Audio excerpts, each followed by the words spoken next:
Good morning and happy Wednesday, Mega. We are already on to the next edition of Mega. Today is Maximize Your Income Day.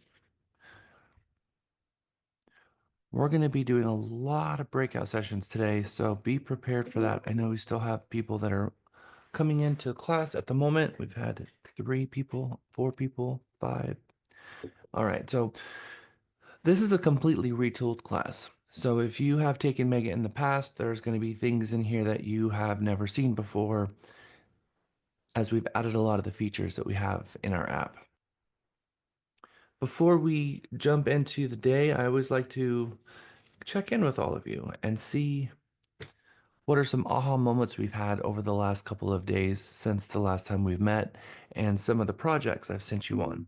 How many of you have finished your mission statements?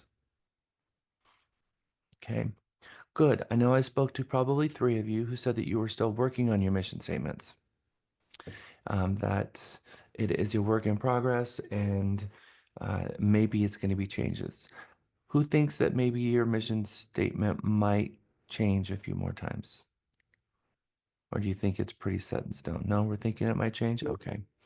Who has a mission statement that is polished enough to go and be put into your Realty Texas.me?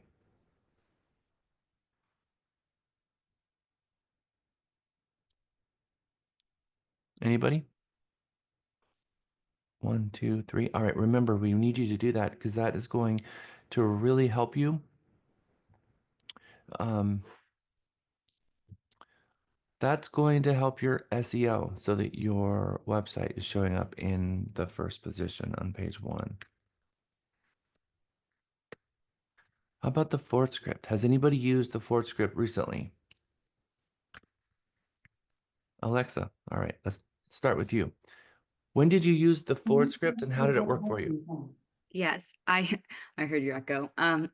I used it yesterday at the gym. I went and played pickleball, and I was like talking to some of the people I was like playing with, and it came really naturally. I feel like I always like kind of like do that. The only main one that was like the dream one, but I didn't mind. It's fun talking about that too. Like when I was playing with like girls and stuff like that. So it was very like a natural flow, and and they reciprocated, which was nice. And I got to tell them like what I do, which was really I'm prospecting in that sense by doing the Ford script. So I really like doing it. It was since I've heard about it now, I'm just like thinking about it and like applying it all the time now. Well, that's a beautiful thing because you're building relationships. What's great about the Ford script is that it almost guarantees that you're going to walk away with every conversation that you use it with a memorable moment. The people who you apply that to are they're going to remember you because it's a really compelling conversation. When you meet someone that's a stranger, you're going to walk away with them with 2 very different feelings. Either they're never going to remember you again or they're going to really remember you. I don't think it's going to be kind of this halfway thing. And if you use the Ford script, it's going to be a memorable moment, especially these days where people just have a really difficult time connecting. And pleasantries and small talk is very superficial. But this type of conversation, it's not superficial, is it? It's really difficult to take someone through a Ford script and it be superficial because you're talking about your job and what you do and your family and vacations and things you love. And it might start superficial, but it's going to land somewhere that's not if you use the Ford script. Thank you, Alexa. I know a lot of you are using it. Anybody else have any Ford scripts that you'd like to share? Nice. I can do Go. it. That yesterday at the office, as you know, I work with a lot of officers, and we had a meeting yesterday, and I saw that one of the guys he had a rough night. He was pretty stressed out, and I approached him and I started talking to him, and I used the forward approach, and by the end of the conversation, I mean, I could tell that he was a lot more relaxed because he just basically what he just needed somebody to talk, somebody to help them release that stress. But I did apply the Ford approach. Okay. And how'd that go? It went pretty good. It actually went pretty good. I'm getting more and more comfortable with it, using it. In fact, every time I'm out and about, I want to approach someone and just use it, just just because. But yeah, it just comes natural now. Good. Who else would like to share?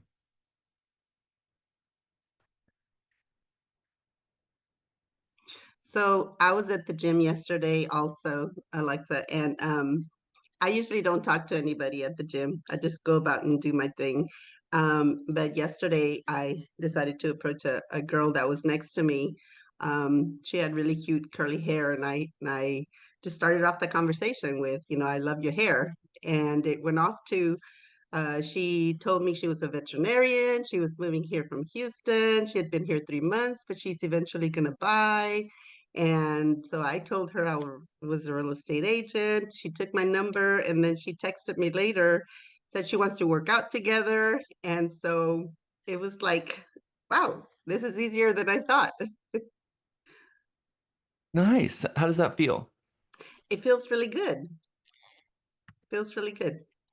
So now, I mean, sometimes we're a little bit shy about starting conversations because we've had experiences in the past where we talk to a stranger and we get a little bit nervous.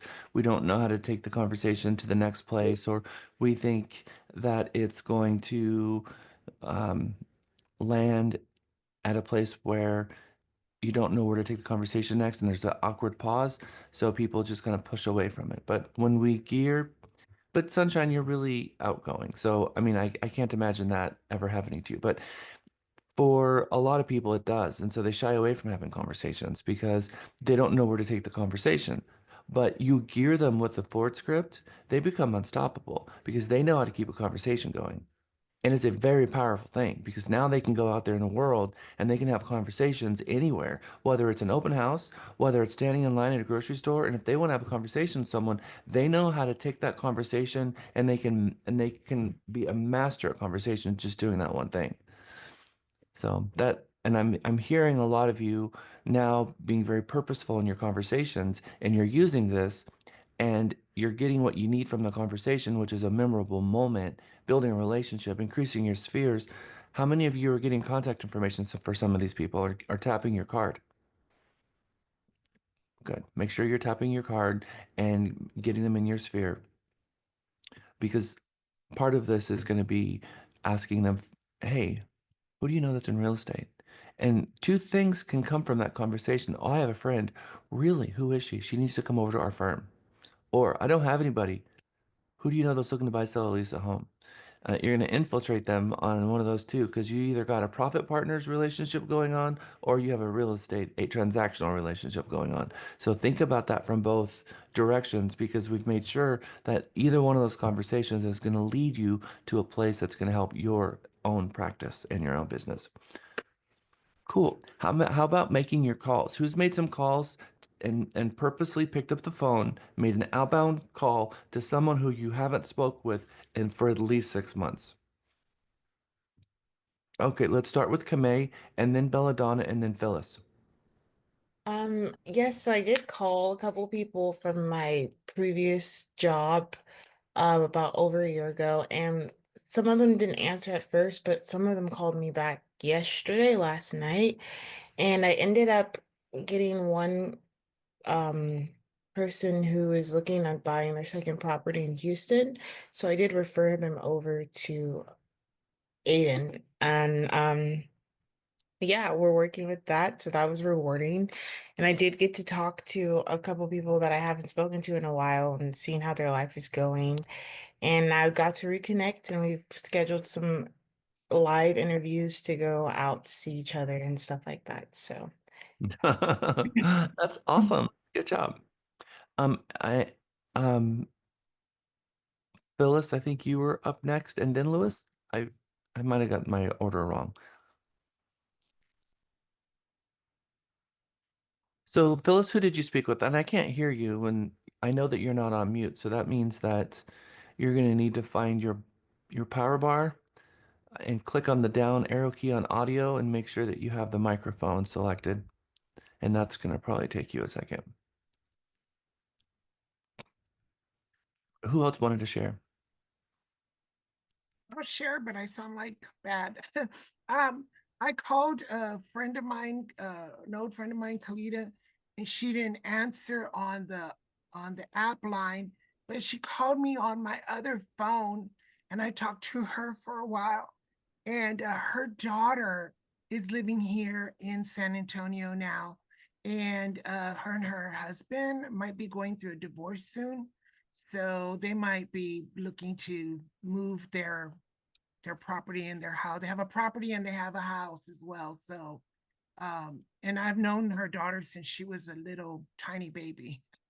You know, people's life circumstance changes a lot. I can say that a lot of my client circumstances change. I had a client that lives up here in this area, and I sold him a house. Actually, I helped them first get into a lease property where Lisa was the listing agent, but it had been a client I had worked with for a while, and I had helped them with 3 different lease transactions. And then I helped them buy a house, sold that house, helped them buy a bigger house, and then I helped them sell their house. And then I referred them to Victoria down on the coast, who she helped them buy a house, and then they got a divorce after they moved to the coast. And so now she is selling their home right now. So people's life circumstance changes, and it seems to change a lot. So people getting a divorce, people getting married for the first time, people downsizing, upsizing, changing jobs, and we're the one that can help them with the house regarding all of that, craziness. So we think that people buy and sell every 5 years because they're tired of their house, but I think it has to do with just a lot of circumstances changing too. So if we haven't talked to our people in 10 years, we have let an entire circumstance probably roll through that we're not even aware of. So we need to keep our people um, in mind. Ken Pearson. Good morning. So as people know, I've been in real estate for a little bit. And so I just decided, you know what, and same thing with me was that I'm calling from my regular phone and telling people that this is my new phone number with the app so that way they'll answer it or at least have my phone number in there. But I was calling previous agents too, and there was actually an agent that got out of the business and that is actually looking to buy a house. So I'm Mhm. helping them buy a house because regardless whether they were an agent or not, I'm calling everybody just to say hi. And plus I'm kind of doing double duty because I'm also doing recruiting while I have a lot of agents that I know, so I'm doing recruiting and also trying to do it for business as well and keeping my business going. But that's really helped a lot just by doing it and doing the Ford script and just checking in on people and letting them know, hey, how are you doing? How's everything going? Sorry, I haven't talked to you in a while or whatever. But I mean, I'm seeing a huge change, and the more that I do it, the easier it becomes. Um, and so I really appreciate this. I love this mega training. What do you guys think about your goal boards? How was that project? It was fun. It was fun. We were able to interact with everybody that we're in class with and really kind of get to know them on a different level, not just real estate, what they like to do, pets, you name it. So So what do you think my ultimate goal for you to have a goal board is? Do you think do you think there's a purpose? it's to have a visualization of where you're wanting to go and what you're wanting to achieve. So it's there at the forefront, just like a calendar when you look at it every day, what day it is, the specific, month it is and so forth. So I think essentially it's the same thing. To help you stay focused. I might add that when you have a clear intention of what you want to create in your mind, it becomes realized, even if it's in a small way, when you put it to paper. It's not just a thought anymore. You've started an action. And so then you can see it and remember, and I don't know, it seems to help your intention become realized faster. Thank you, Yeah, it's Belinda. continual motivation for me. I'm Uh, looking at it right now and it's like, yeah, I can do that. Thank you, Sunshine. Thank you, Veladonna. Yes, and that's exactly the purpose, is because I need it behind your computer monitor.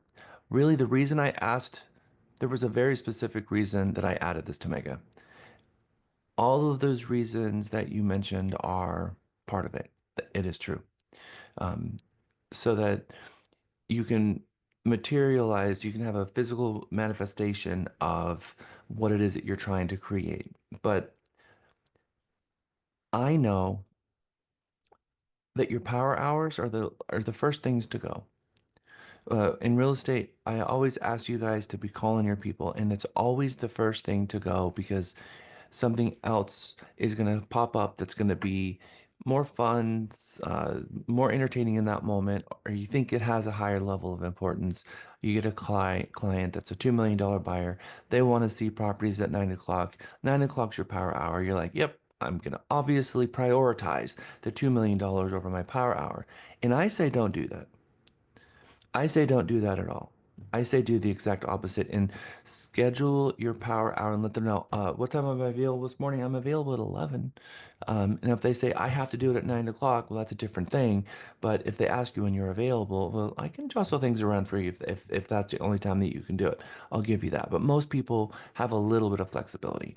And so schedule around the power hour because the power hour is the continuation of the success of your business. And if you keep throwing your power hour under the bus and making it the very last priority in your day, that's going to materialize in the results of your business because you're never going to give it the priority it deserves.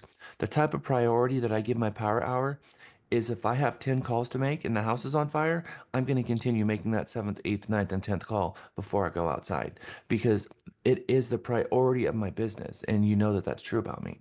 So I know that you can be on the phone with someone, and that phone call can be a call that what I talk with Ken about is a take a walk call. Those calls that, just kind of leave you feeling heavy or frustrated or got your blood pumping a little bit or just struck you in a way that frustrated you or got you a little upset. Somehow they got under your skin.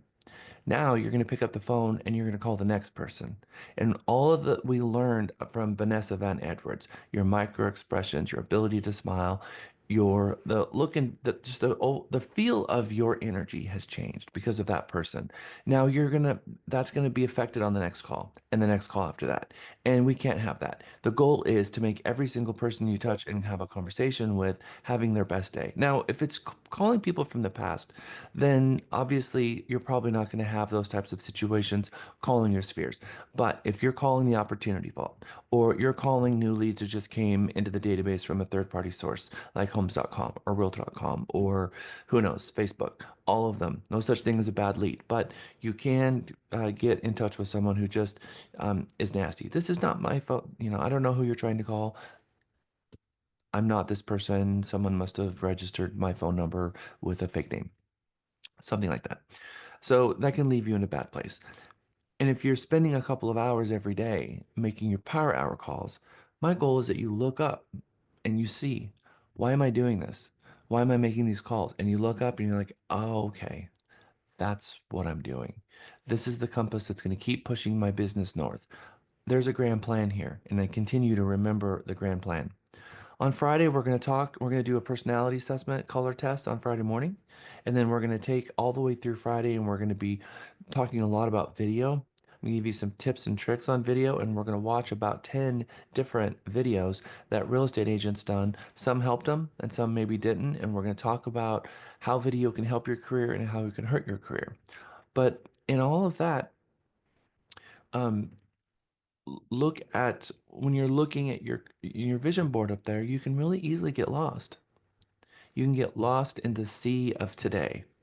And the vision board is supposed to be where you're taking your business, where it's going, so that you can stay true to your mission, you can stay true to your goals, and everything you do, consider the end so you know where you're headed with your business, and that someone doesn't just call you out of the blue and say, hey, I'm a leads company and I will send you 1,000 leads and it only costs $6,000 a month.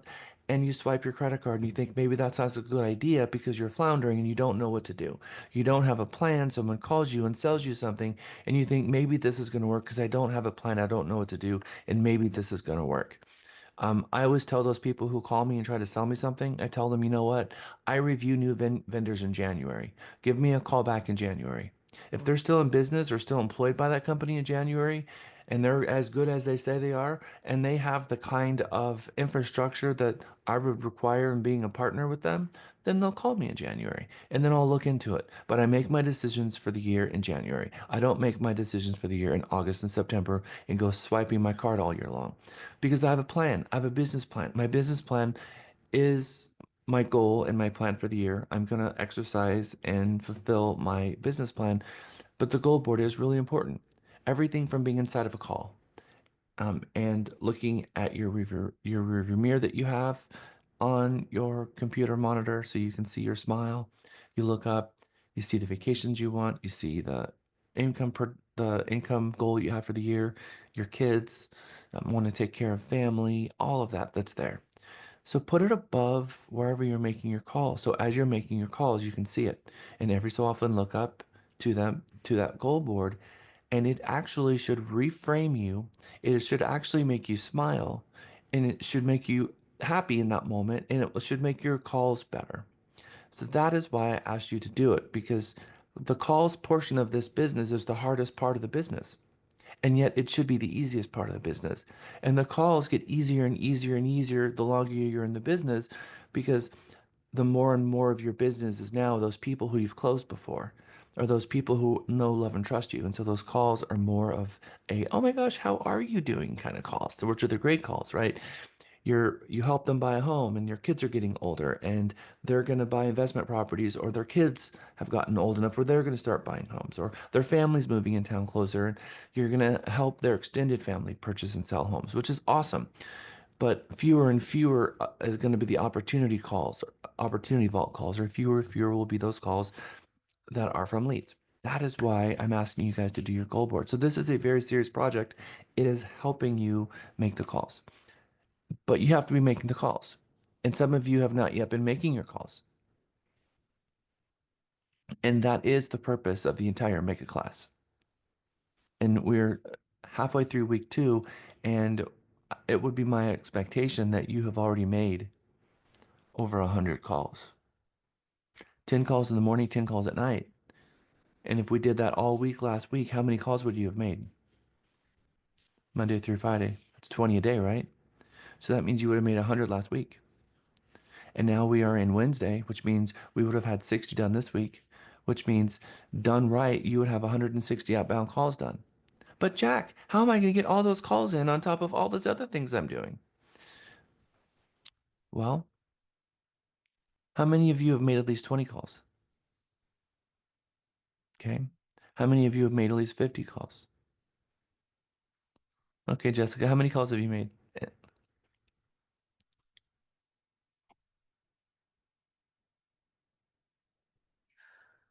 I've made 86.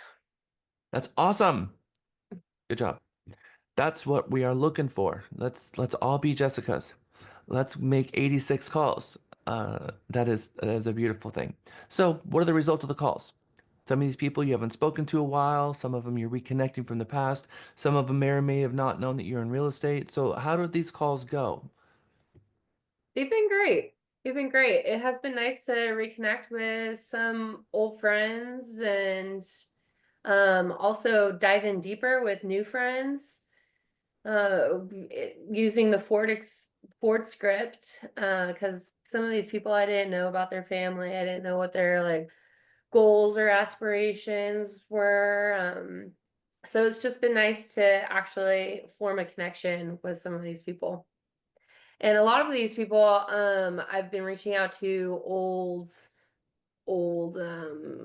colleagues that I've worked with in the past since I'm trying to get into commercial. Mm-hmm. And there's been like a ton of excitement on their end about how far I've progressed in my career. So it was very rewarding. It has been rewarding. I'm very proud of you. Good job. Phyllis, Can you hear me now? perfectly. Yay, thank you. I'm sorry about that before. I've made quite a few calls. I have not made 80, unfortunately, but probably over 50. But I implemented the bomb bomb again, and that is my go-to. That's the way that I get the most results. But I also wanted to mention, and I probably need to get with Katie or somebody, I'm having issues with my synced contacts. That's why I'm not making any through the app. So So, a couple of people had a couple of synced issues. If you go to your tools and settings button and hit the refresh button at the top, everything that you synced will show up in the app in CXM. So, open up the app, click the button in the bottom right corner that says tools and settings, and at the top, you'll see two arrows that make a circle, and that is the sync, and let your app sync, and it will flush that out and it will be fixed. There was an issue in our 1.1.1 app that was fixed in 1.1.2, and I've asked all of you to upgrade in 1.2.2, but they weren't lost. It just needs to flush. So that will flush the contacts back through and you'll be on the road to recovery. And today, version 1.1.3 is pushing out because I've added some cool features in 1.1.3 that specifically has to do with this class today. And so we were waiting for it to get approved so I can show you some cool things that we've added to your app that I showed my staff yesterday morning, and I think you guys are going to get a lot of use out of. So part of the goal board project that we gave you had points in doing it, and then there was extra credit points for doing something else. Does anybody remember what the extra credit points were for as part of your goal board? Singing above your monitor. Juliana, yes. So we had 250 participation points for doing it, and then 100 extra participation points for showing us where it's hanging on the wall where you're going to be making your phone calls. Because that is the part that it's important to me, that I know that it's hanging on the wall and that you're going to be looking at it when you're making your calls. Because, you know, if it's on the floor in your closet, that is not helping. And so I want to make sure that it is where you, and that's why I said, make it frame worthy so that you can, you know, put it on a frame, hang it on the wall where you're going to be making your calls. And that is going to be your goal board. Now, my goal board is sitting up and up on above my monitor, and it's a big huge hot mess, and everybody knows how organized I am. But my goal board has got my code of ethics on there, it's got my mom, it's got Miguel, it's got Lisa, it's got pictures of things we've done in the past, it's got all my stuff. So when I'm looking up, I look at that inspiration and that helps me. And so I know that it's just going to be so much more valuable if you put it right above your monitor and you're looking at it all the time. Did anyone look at the attachment that was in the email that was in the 15.4 email, the referral-based business email recap that I sent out? Did anyone look at the attachments and know what attachments were there? I went through the business plan. Yep. Did you go through it and look at it? I did, and it made my wheels turn as to like how I want to fill it out. Mm-hmm. And then some of the marketing, the other attachment about the 8x8 and postcards. Thank you, Jessica. Exactly right. So I gave you an interactive business plan and the regular business plan so you can see the two side by side. That's what I'm going to ask you to be sitting with your manager and go through. You have, you know, Independence Title and Austin Title, and these other companies are also doing business plans. You can also use your own format if you don't like the format of this particular one, but it's probably the most friendly business plan format I've seen for real estate agents. So every year on Mega, I go and I reach out to them and I grab their business plan from Breakthrough Broker because they do a good job with it. So it helps, you know, I've got the 2020 version, the 2021, the 2022, and every year they come up with a new version and I shoot it out to the agents and want them to sit with their manager and go through it and then review that business plan at least 3 times a year so that you're staying true to the mission that you have. So your budget of how much you're going to spend this year, how much of your commission you're going to spend this year on advertising, how much of your commission you're going to put away for taxes should be part of your business plan, and then how you're going to be diversifying your lead generation. Are you going to do an 8x8 campaign? Do you remember the video that I showed you about the 8x8 campaign that was sent out to a random neighborhood and they knocked on all the doors before they did the 8x8 campaign? They did the 8x8 campaign, and then after they did it, they knocked on the same doors and they heard a different result. It was a very different poll that they had before and after the 8x8. Does anyone remember that video? Yeah, that was actually a really funny one because the 8x8, it wasn't even like an actual agent. Right. It wasn't even a real person. It was a picture of a person with a fake name who wasn't a real estate agent, and they sent an 8x8 campaign to an entire neighborhood, and which means 8 mailers over 8 weeks. And the one knocked on all the doors and said, "Who is the number one real estate agent in your neighborhood?" And nobody even had 10% market share, and some people couldn't even name one. And then they did 8 postcards to every house once a week for 8 weeks. And then after they knocked the neighborhood, and 85% of them picked the fake agent, said, "Oh, that agent, that's the number one agent in our neighborhood. This person doesn't have a real estate license, not a real person at all, fake." So it just goes to show you how much opportunity is out there for you. That's why I added the 8x8 campaign in here, because I know a lot of you really want to do well, and there's riches in the niches, and and farming a neighborhood is probably the biggest income opportunity an agent can possibly have. If you look at the agents that are doing really well, they're neighborhood specialists. So of course, I'm going to put side by side an 8x8 campaign in your business plan. That's not done by accident. So those two things are sitting next to each other in the email. So in the email that I sent, that's business plan, it's got your 8x8 and it's got the business plan, because now is the time to schedule that out for the year, because you got to figure out what your budget's going to be for 2025. How much of your commission checks are going to go towards marketing and advertising? How much of it's going to get put away for taxes? And I recommended 28%. You pull that out and put those one towards advertising and one towards paying your income taxes, your quarterly payments. Okay, so that's and then of course we have the slide, the 10 things about creating your business plan. And one of those things is creating the largest sphere of influence possible. Make sure that you've got time in there to do your prospecting and making your phone calls and making those connections. And then trying to up your game and get a 5% conversion rate, which means learning your scripts. So go into your weekly sales meeting. You guys went to a sales meeting yesterday. You had your goal boards, and then you went directly from the goal board to your mega mini, and then you went from the mega mini to the sales meeting, right? Pretty big day for you guys. So let's talk about the sales meeting. I know some of you, the first Realty Texas sales meeting you've been to was inside of Mega. Um, what do you think of that sales meeting? I mean, how has that impacted you? I think it's great. I think we're able to see what's working for other agents within the brokerage, what's not working, and just really sharing ideas on how you can become a better agent, to gain referrals and gain business. Also, Jeff, Anybody? we're able to meet different vendors that come in. There was I can't remember, Christy, maybe was her name, Credit repair. with repair credit, and she gave us a lot of nuggets that I had no idea about. So it's good to make new contacts and network, and I think it's an integral part of running my business. Hmm.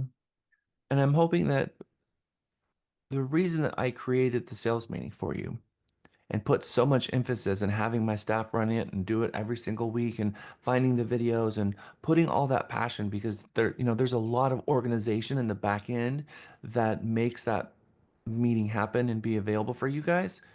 I do it so that the agents can have the self-confidence and build the self-confidence, so that you're confident when you go out there, and when you're selling, you've got a safe place to go every single week and continually sharpening the pencil so that you're learning more scripts, so that you can get your conversion rate to the 5%. If I really truly want to help my agents get to a 5% gold standard, which means out of every 100 leads, they have 5 closings instead of 4.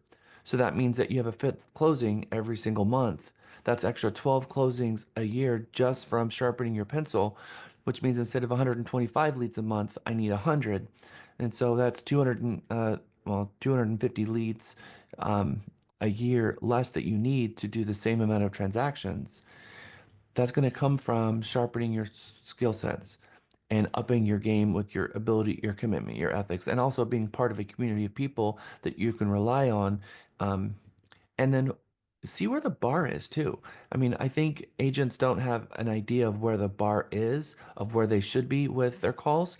And you see people like Janine who are fearless, and it sets the bar for you. And you're like, okay, this is what I need to achieve for myself. I need to be able to get on the phone, and I need to be like that, which, a little bit of empathy, a little bit of street smarts, and then just a little bit of scripts, and put all that together. And it'll be different for all of you. You'll all kind of have your own flavor that you bring into the phone call from your own past experiences, which is great. But then you get to share that with the agents as well. And so it is a melting pot of all of your wisdom and experience and having conversations, and you walk away and you're all the better for it.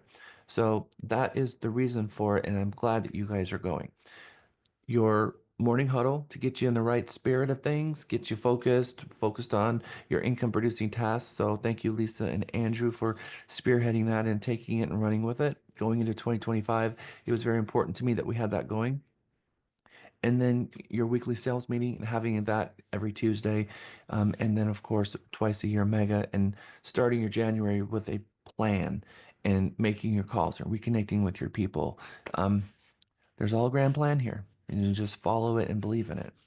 I know a lot of you have been memorizing your contracts, and a lot of you have been working on your 17 articles of the Code of Ethics, and we're going to be talking about that this morning, the Code of Ethics.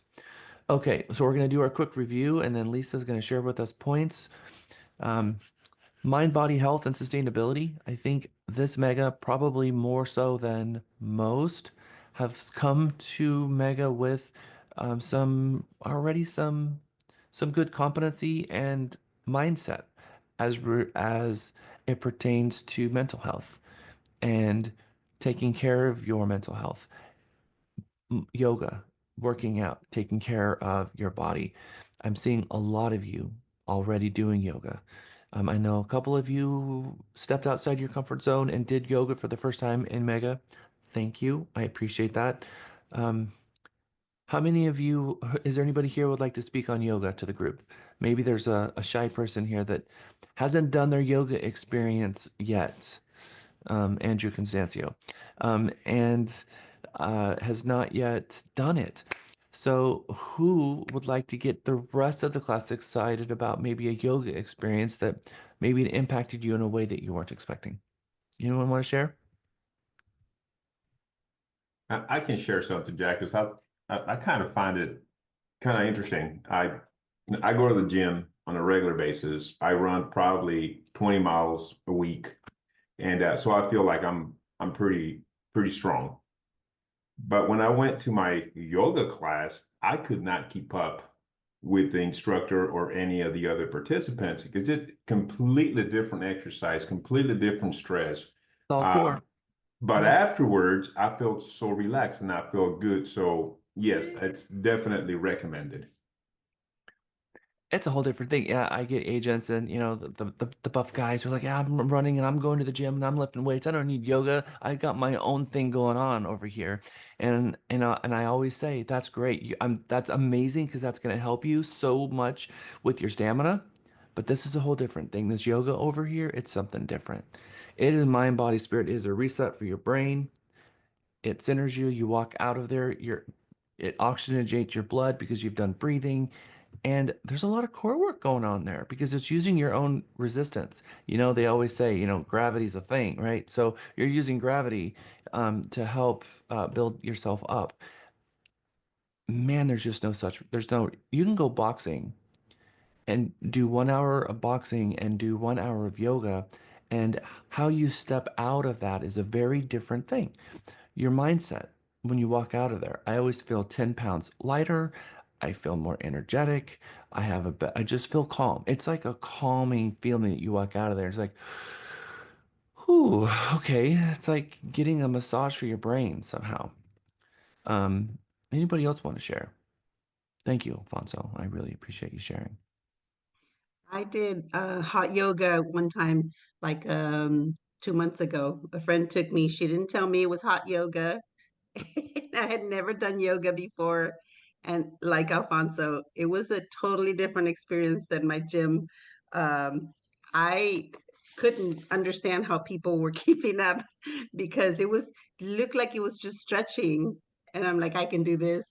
But it was Uh, it was difficult, but Been trying I did. It to- was really amazing afterwards, though. yeah, and I always beg everyone, please don't take an intermediate yoga class. I don't care how strong you think you are, take a beginner yoga class because you're not doing yourselves any favors by taking an intermediate or normal road yoga class. Take a beginner class. I don't care how strong you are. I don't care how confident you are. Take the beginner yoga class. Even if you're a yogi that's been doing yoga for a couple of years and fell off the bandwagon, and now you're going to jump back into it, they themselves, even if they've been doing it for 10 years, are going to take a beginner's yoga class and do that until they get through the class and they're at the end. You're like, okay, now it's time for me to take a more intermediate because I was able to breeze through this, and now it's time for me to have some poses that are going to keep us in the poses a little bit longer. Because the beginner yoga, they're not going to keep you in the pose for that long.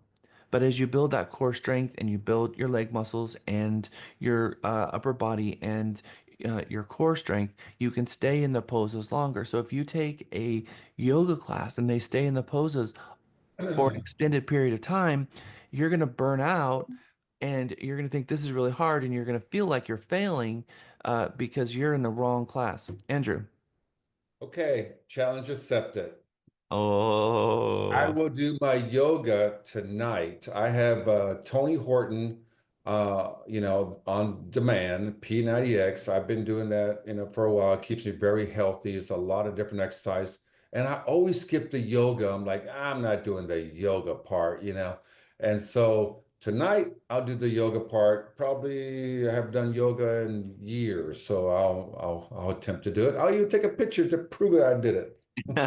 Andrew, the alms at the end are just so I mean, it's I love that P90X yoga.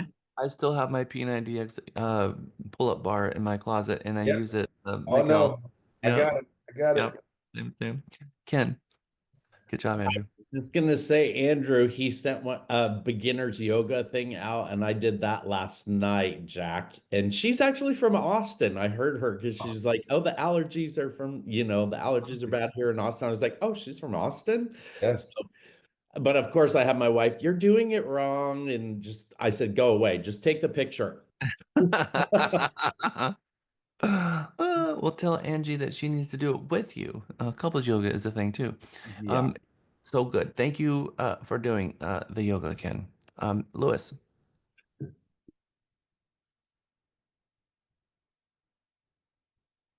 Lewis, you're on mute.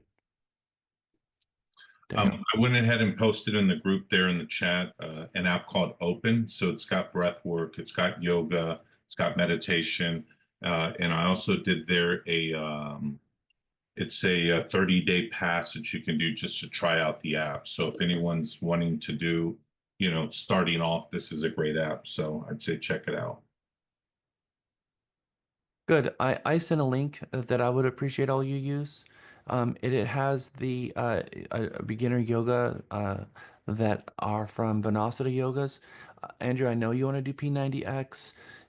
It's not technically yoga.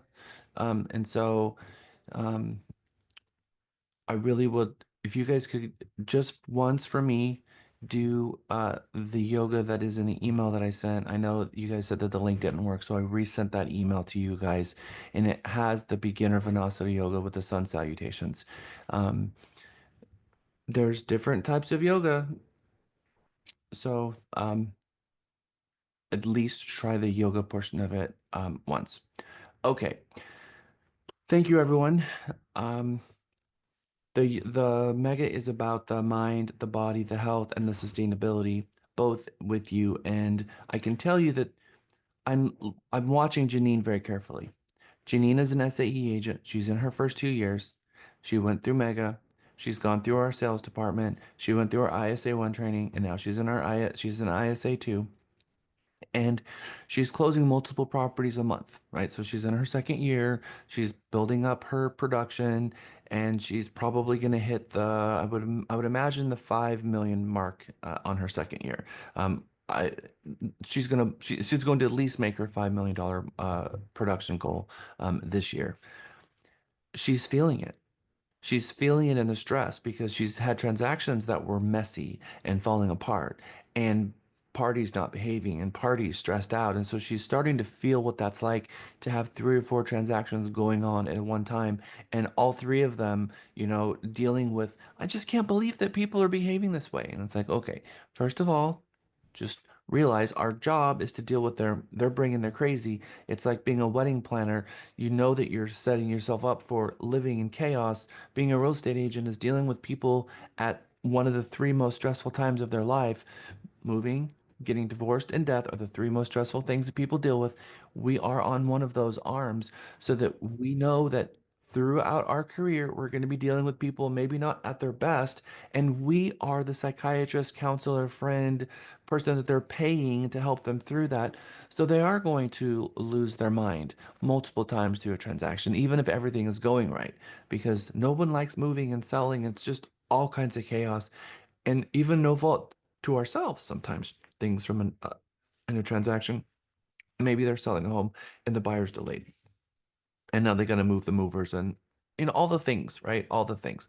And she's seeing all of those things happening, which means that's why I ask agents to go to yoga, because you're going to be dealing with things that maybe you haven't dealt with. If you've got 4 transactions going, that's a lot riding on those 4 transactions. It's going to be a lot of stress, and it might be a little bit more stress than you think. And so this is a way to balance that stress in a healthy way, because we got to be fresh in the morning. We got to be getting up early. We got to be making our calls. We got to be doing our prospecting calls. Because if you can't handle the stress and your entire world is around those 4 transactions, and that's all that you can fit in, you're not going to be doing prospecting.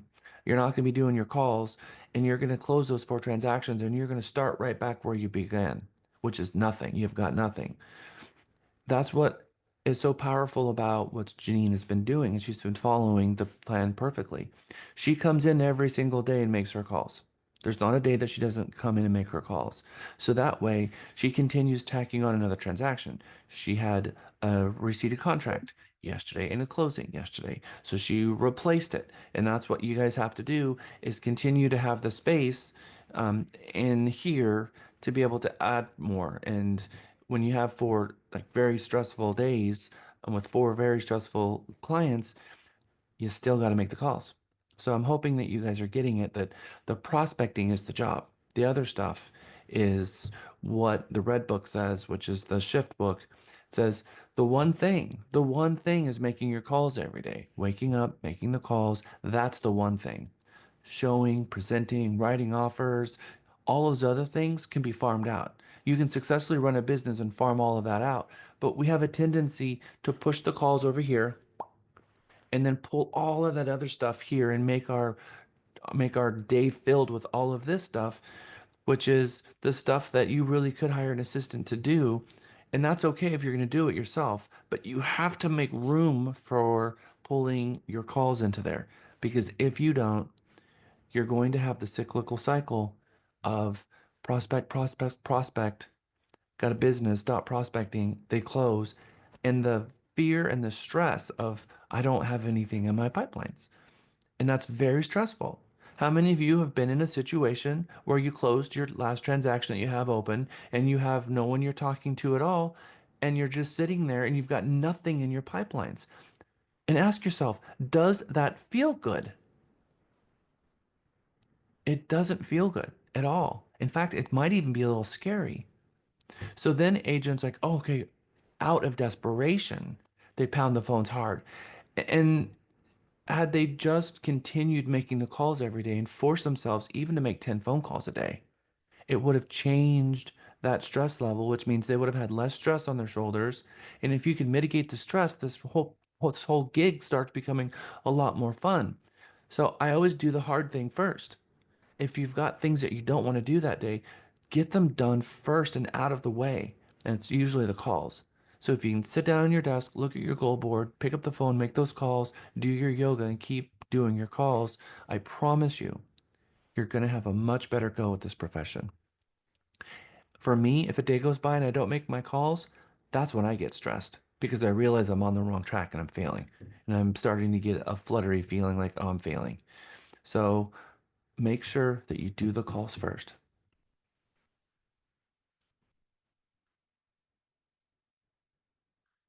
There is, yep, all right, we got 3 more slides.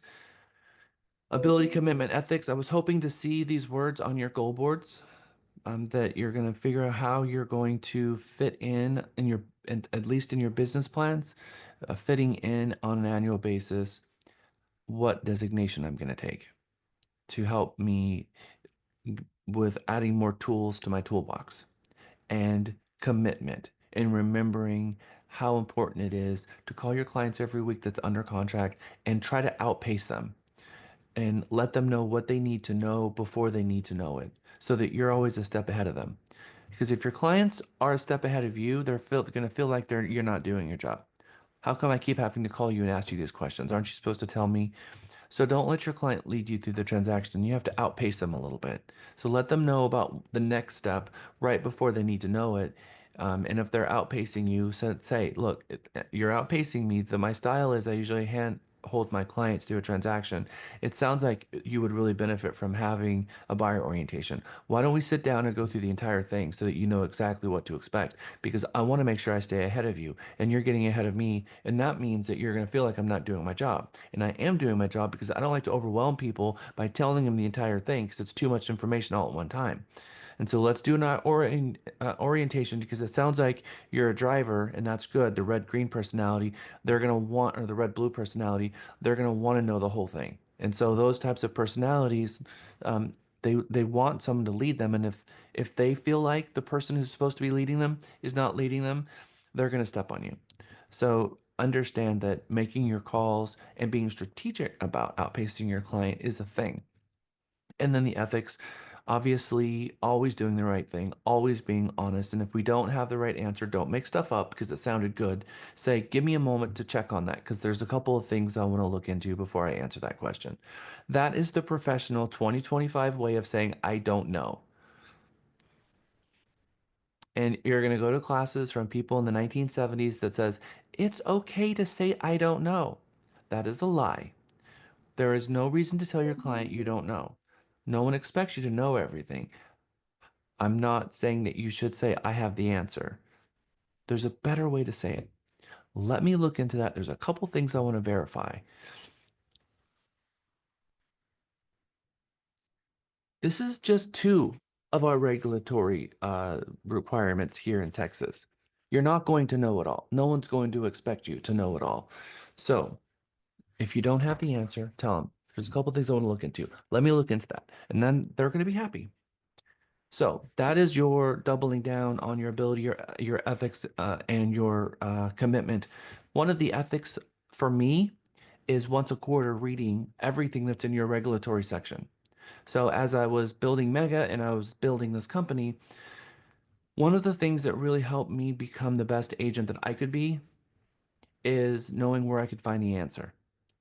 I was looking for the Oracle of real estate and who has all the answers. And even the people who I thought was the oracle didn't always have the answers. And that frustrated me because I want not sort of little shades of gray. I want to read it with my own eyes and understand it. And one of the things that started making sense to me is that there might be a rule on something, but 3 different bodies might have 3 different rules. And what I started learning is we have to follow the most restrictive rule. And that is where all the flavors of gray comes from. You've got the License Act, you've got the Code of Ethics, you've got the truck rules. And you've also have P53 rules, and you also have Regulation Z, and you have HUD rules, and you have federal laws, and you've got state laws, municipality laws, building codes, all of these, rules floating out there, and there's massive overlap. For instance, Trek might say, I don't really care if you knock on a door and say, I see you've got XYZ realtor sign in the yard. They're really, really bad. In fact, they're horrible. You really should consider firing them and hiring me. Trek doesn't really have a problem with that. They really don't have a problem with that. Now, who has a problem with that? NAR. You promised the realtor organization. So if someone says, yeah, Trek doesn't have a problem with that, you think, oh, I guess I can go do that. No, because there's somebody else that does have a problem with that. So your commitment and your commitment to ethics should be to go to the regulatory section of your .me and read each one of these sections. And if you haven't done it yet as a real estate professional, in my opinion, you're probably behind the pack. Starting with the Realtor Code of Ethics and the License Act and the Property Code and the Landlord and Tenant Guide and the Residential Leasing Resource, which is a really cool thing that Texas Realtors published. Your RESPA rules, Truth in Lending, CFPB, which is somewhere between life and death at the moment because they pulled it, yanked it, kept it alive. So we're not sure what's going to happen with the CFPB coming into the future, but you should still know it. The P53 rules and the Texas Administrative Code, Title 7. Once a quarter, you should make this reading so that you can start going through a different transaction, picked up something and go back and read that and like, oh, I didn't know that. That's interesting to know. You'll pick up on things that you've never picked up on before. If you want to double down on your ethics, the very best way to do that is to know the world that you live in and bracket your profession in what the rules are. That's going to help you a lot as a professional. That way, now when you have a question, you can go and find the answer, and know where to look. And if you really have a question, you can bring it to Andrew. Andrew will bring it to me, and if somebody needs help, I can show them exactly where the answer is. That's something that has made me make more sense of the profession that we're in. We have 4 hats that we wear, and we can never forget about this. And I'm hoping that this also finds its way into your business plan and on your goal board. That every day that we have to be wearing a different hat. And we might wear all 4 of these hats in the same day. Spend a little time prospecting, converting, which is prospecting, finding new leads. Converting is talking to that lead and getting a rep agreement signed. Closing is showing properties, listing properties, getting them to the closing table after you've got your rep agreement signed. And following up is calling those people from the past who already know, love, and trust you, those people who you've closed before. And or just leads who have come in that we haven't been able to get a hold of yet. We're going to continue following up, and we're going to try to get more business from them, from their family and friends. Those are the 4 hats that we wear, and every single day we have to put a little bit of time in each hat, Monday through Friday. And of course, doing your open houses on the weekend. So maybe there's a day that you take off. Maybe we're going to take off Friday. Maybe you're going to take off Wednesday. You saw the day that you have the most success on making calls. Wednesday's the best day. Friday is the day that you have the least chance of getting a hold of someone. So maybe your real estate agent wants to take Friday off and work on Saturday. And maybe that's something you employ. You'll find that on-site builders always take 2 days off a week, and it's never on the weekends, is it? And so they seem to be able to do what we can't, which is organize their life. And they all, by the way, have assistants, which is helpful. Living a life of gratitude. How many of you have taken the challenge of mega, of waking up every day and focusing and taking a few seconds in the morning to find the 10 things you're grateful for? Are we feeling more positive doing that? Is it putting us in a good mental? I can tell you guys sounded really positive yesterday. I heard all kinds of noise coming from that classroom. I started Something's doing going it on at in there. night too, Jack. What's that, Before I go to Belladonna? bed. I said I do it in the morning, and then I do it at night when I'm winding down. I do it at night to remind myself all the wonderful things that I have, all my blessings. we are very blessed. We have a choice. We can focus on all the good things that are happening to our lives, or we can focus on all the bad things. We have a choice. The choice is ours. And if we focus on the good things, it helps us put us in a better mindset. If we focus on all the bad things, and we're going to just focus on that, bring that into clear vision, and we're going to be using our 2020 vision on all the bad stuff. And that's just a really bad place for you to be. Focus on the good stuff, because don't take for granted the good and be upset with the bad. Do the exact opposite. And that is the 30 days of gratefulness is really helps agents get in the right mindset, because every top producing agent I know, they're in this grateful mindset. They're just super outgoing and happy and grateful and thankful. And the better agent they are, the more they do that. A good examples of that is Oksana West, who is probably one of the most grateful persons that I've ever met. If you're having issues with your app in synchronization, remember, go to your tools and settings and click the sync button. We've had over 10,000 contacts that have been synchronized from the app into our database. And we can tell when there's a problem, and there are no on the back end. And so we're watching that very closely. And so we are very confident that there are no issues with the app. Click the synchronization if you've had issues in the past. Tools and settings, click the sync button, and get past that, and start linking all of your clients and getting them in so that everybody's in the CXM. And then we're going to show you today how to turn on your action plans, and you'll all of a sudden start seeing reminders and action plans pop up, and you can start following the plans. All the money in real estate, according to Tom Ferry, and all of your nationwide coaches, is working from a database. All the money is in tech-enabled, systematic, relentless, scheduled follow-up. So as a salesperson, we start our business from the salesperson perspective, which is having an organized business. So the business plan, the goal board, all of those things that we've been drilling into you, how important it is. It starts with getting your contacts in the database, and that's when the train starts leaving the station. I asked a question on Monday to you guys. How many of you have made some calls? And a bunch of you raised your hands. And I said, okay, how do you know when to call them again?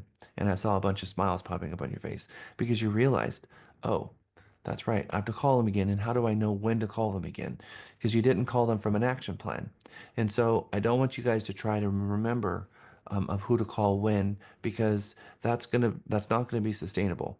Um, Having the database telling you when to call people, and looking at the business plan and knowing how it's set up, and you can even change it if you want. So the repetition is very much your own to create. That is where you're going to organize your business, and it's important that you do. And the difference between agents who are super successful and the ones that aren't is that one thing, which is organizing your database, having all your contacts in one place and operating from a database. The 5% of agents who are making 95% of the business in real estate, they are operating from a database. And the 95% of agents who are sharing in 5%, they're just winging it.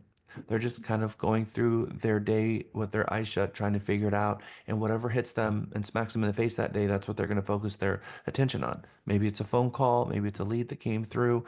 And so they're not operating with a plan. They're just being very reactionary with their business, because no one's given them the structure to formulate a plan. And that's very common for a salesperson, especially the yellow personality types, because they're just very social.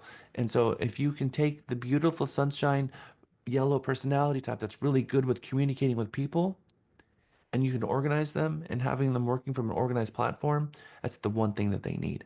And that is the way to create the very best salesperson of all time. Because success in the business comes from relentless follow-up. And there's no way that you can relentlessly follow up if you're not following up from a plan.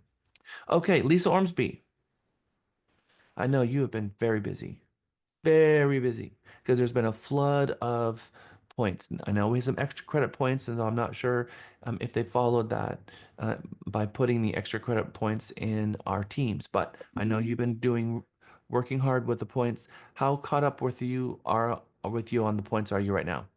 I'm all caught up, except if people drop things in the point tracker since yesterday that didn't post it. So those will be added.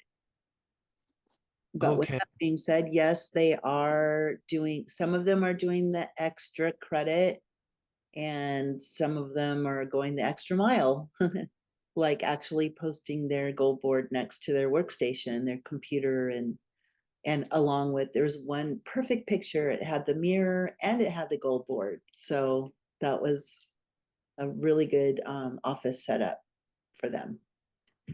So All we're right. coming out of Monday with, we had Alexa in first place, we had Alfonso in second place, we had Haru in third place, Cindy was in fourth, and Sunshine was in fifth place. Let's see if this leaderboard has changed. Okay. So in fifth place today with 5,375 points, 5375, Okay. is Gavin Walker. Gavin has made his way to the top 5. Good job, Gavin. Someone has gotten toppled off the list. Good job. In fourth place, it's a tie exactly with 6,375 points, 6375. And the tie for fourth place is Akila and Cindy Bell. Cindy has maintained Right, her fourth. Cindy Bell. Uh, you kept your fourth place, but you've added someone there with you there, Cindy. But I Okay. just want to say she did do her 1 to 4 family. I have it on video. I have evidence. Cindy Bell? Yeah, no, I saw. Yeah. Yeah. I put a heart on that one. I was like, yes. I'm Sugar. like, Cindy Bell, you teach contracts. You should probably recite this in your sleep. So, all Paragraph right. 9. Yeah, okay. In third place with 7,800 points Mhm. is Alfonso Montes. Okay. So we have a different first and second place. All right. Good job, Alfonso. You have maintained the top 5 consistently. In second place with 9,125 points, and she managed to put in pickleball last night, is Alexa Moyer. Good job, Alexa. All right. So it sounds like we have a new first place leaderboard. Who is it? We do, and this is the one you can look in Teams that put that perfect picture with her mirror and her goal board all set up. And she also brought wine yesterday for when we did our goals. So I mean, she's at the top of the list. Anyway, her 10,075 points is Jiru Ren. Good job, Jiro. Excellent, excellent, excellent, excellent. All right, so I'm seeing you guys almost halfway to graduation for some of you. So remember that the point system is in direct proportion to the tasks that's going to help you as a real estate agent. So everything that's going to help you in your business has points related to it. So those people who have a high point score at this point, over 5,000 points, there's a lot of tasks that they've thrown on their self that is designed for helping them succeed in 2025. So each one of those tasks has been time well spent. It is break time. It's 10:05. We're going to come back at 10:15 and we're going to jump right into it. I'll see you back at 10:15. Good job, everyone. Jack, can I ask Belladonna, a yes. question? Yeah. I'm getting sick, right? So is it better to still call, even though I sound like I should? Tom Marge sent you. I mean, I just sound bleh, but should I still call? I mean, at least my sphere of it, or does it sound unprofessional or what? I think when people are not feeling well, it's usually hits them more in the morning than it does in the afternoon. So my recommendation would be to have some tea, and do some breathing and try to clear yourself up a little bit and see in the afternoon if you're better prepared to make those calls. But in the morning, if we're not feeling we're going to hear it more in our voices in the morning than we will in the afternoon. All right, so this is how this day is going to go. We are going to talk about some ethics stuff. We're going to do a review on the code of ethics. We're going to talk about some major sections of the code of ethics that I need you guys to be aware of. We then are going to move into a IABS presentation. How many of you are confident presenting the IABS to a client or would like to be a little more confident? We're going to go through that and we're going to show you guys the 4 elements that you need. I'm going to show you a video that we filmed that takes you through a proper IABS explanation. It's what I call the kitchen sink or the long version, which is explaining it thoroughly, and then the Cliff Notes version so that you can make a decision in your business and whether you're going to do one of 3 things. You're going to go out to the prospect with paper and you're going to hand them the IABS and go over it to them in paper. Or option B, you're going to send the buyer rep and IABS through the Realty Texas app and go over the IABS in person, talking with them while you're doing it. Or C, you're going to send them the video. So you'll send them the link for the IABS, and then you'll send them a video that's a company version of a walkthrough of the IABS. So you've got several choices, and maybe you learn all 3 of them. But we're going to go through all of them, put you in breakout sessions, and you're going to be in groups of 2 today. Some groups of 2 and some groups of 4 going through the IABS presentation and also going through the one-page buyer rep. If you're going to be responding to leads and doing what Realtor.com and Zillow says, which is set the appointment on the phone and use the phone conversation as appointment setting and go meet them in the real world to get hired. That means you're going to be meeting people at a lot of properties. And with all the NAR changes that happened, we have to be able to take the regulatory changes, membership changes of NAR, and be able to fold that into our business so that we can have a good, wholesome, correct conversation regarding IABS and the buyer rep agreement, which, by the way, is something that we've always done. We just now have that as a requirement if we're going to be showing another broker's listing. And so we're going to get good at that. So we've added that model here in part of this mega so that you can walk away from this class having practiced the IABS presentation to a client and practice the buyer rep. So that is part of today's class. Okay, so let's talk code of ethics because that is this morning's topic. Your code of ethics is a personal promise that you made when you raised your right hand and told the National Association of Realtors in your new member orientation that you subscribe and you affirm to uphold the code of ethics and standards of practice of NAR. And if you don't practice in compliance of the standards of practice, technically the articles, then you can be sanctioned and charges can be brought up against you for violating the code. And it happens a lot. A lot of agents are slapped on the wrist, get things put in their permanent file, and even worse, some associations now, coming out of 2020, were granted authorization from NAR to post on their website real estate agents who were found guilty of code of ethics violations. And I'll tell you, this is not, it always happens. I'm an ethical realtor. I never imagined I'd find myself here, uh, because it's not that they meant to break the rules. It's not that, people with bad intentions are the only ones who end up in trouble. It's not that at all. It's the people who have taken the time to actually read the code and understand it so that they can go out and practice and stay compliant. Because it's, as we've mentioned all through Mega so far, it's not possible to stay in compliance with a code that you haven't read. The code is broken down into 3 parts, 3 basic, 3 large components. Does anybody know how the code is broken down into 3 parts? It talks to 3 groups of people. What are those groups of people? Agents, consumers. Am I going the right way or no? Uh-huh. Agents, consumers. I don't know what the third one would be. Brokers? Okay, so let's revisit that word Public? because when you become a member of NAR, what does that make you a member of, and what are you now called when you're a member of NAR? Realtor. Realtors. Okay. So we have duties to realtors, and then we have duties to clients, and then we have duties to the public. which could also be other real estate agents that are not realtors.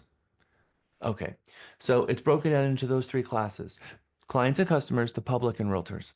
And so the clients and customers, same thing, whether you're working someone as a client or a customer, but the public, which is everyone, including real estate agents, and duties to realtors. So we have duties, and the code is broken down into these three sections so that we can know that the articles are broken down into them. And of course, Article 1, it starts with duties to clients and customers. The preamble. Has anybody read the preamble of our code of ethics ever? Anybody read the preamble to the U.S. Constitution? We the people of the United States, in order to form a more perfect union, establish justice, ensure domestic tranquility, provide for the common defense, promote for the general welfare, and secure the blessings of liberty to ourselves and our posterity, do ordain and establish this Constitution for the United States of America. Our preamble. It's beautiful words that are the sentiment of the Constitution. We all learned that in 6th grade, right? Our code of ethics has a similar one.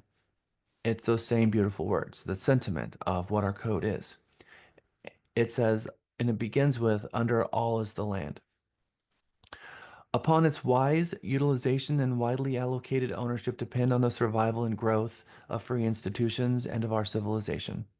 Realtors should recognize that the interests of the nation and its citizens require the highest and best use of the land and the widest distribution of land ownership.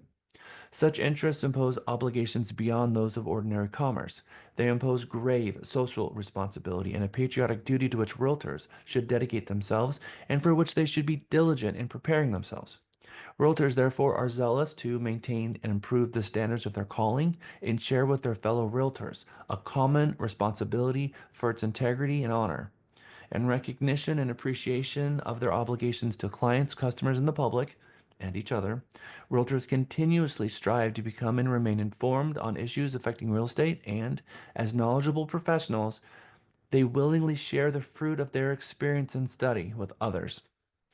So when we learn stuff, we're not going to covet it. Part of the preamble of our code of ethics says that we're going to share what we learn with the world, other realtors, clients, customers. So we're going to be very giving about that, which is why when you go to a city council meeting, you put it on Facebook, you are part of the creed that is a realtor, but also it's helping you as a professional. What does this talk about when it says that our nation and the survival of free institutions require the highest and best use of the land and the widest distribution of land ownership? Let's talk about this sentence because it's a pretty compelling one. Realtors should recognize that the interest of the nation and its citizens require the highest and best use of the land and the widest distribution of land ownership. Let's talk about that for a moment. What do you think that means? That everyone should be able to obtain the purchase of land or a home. Everyone has a right.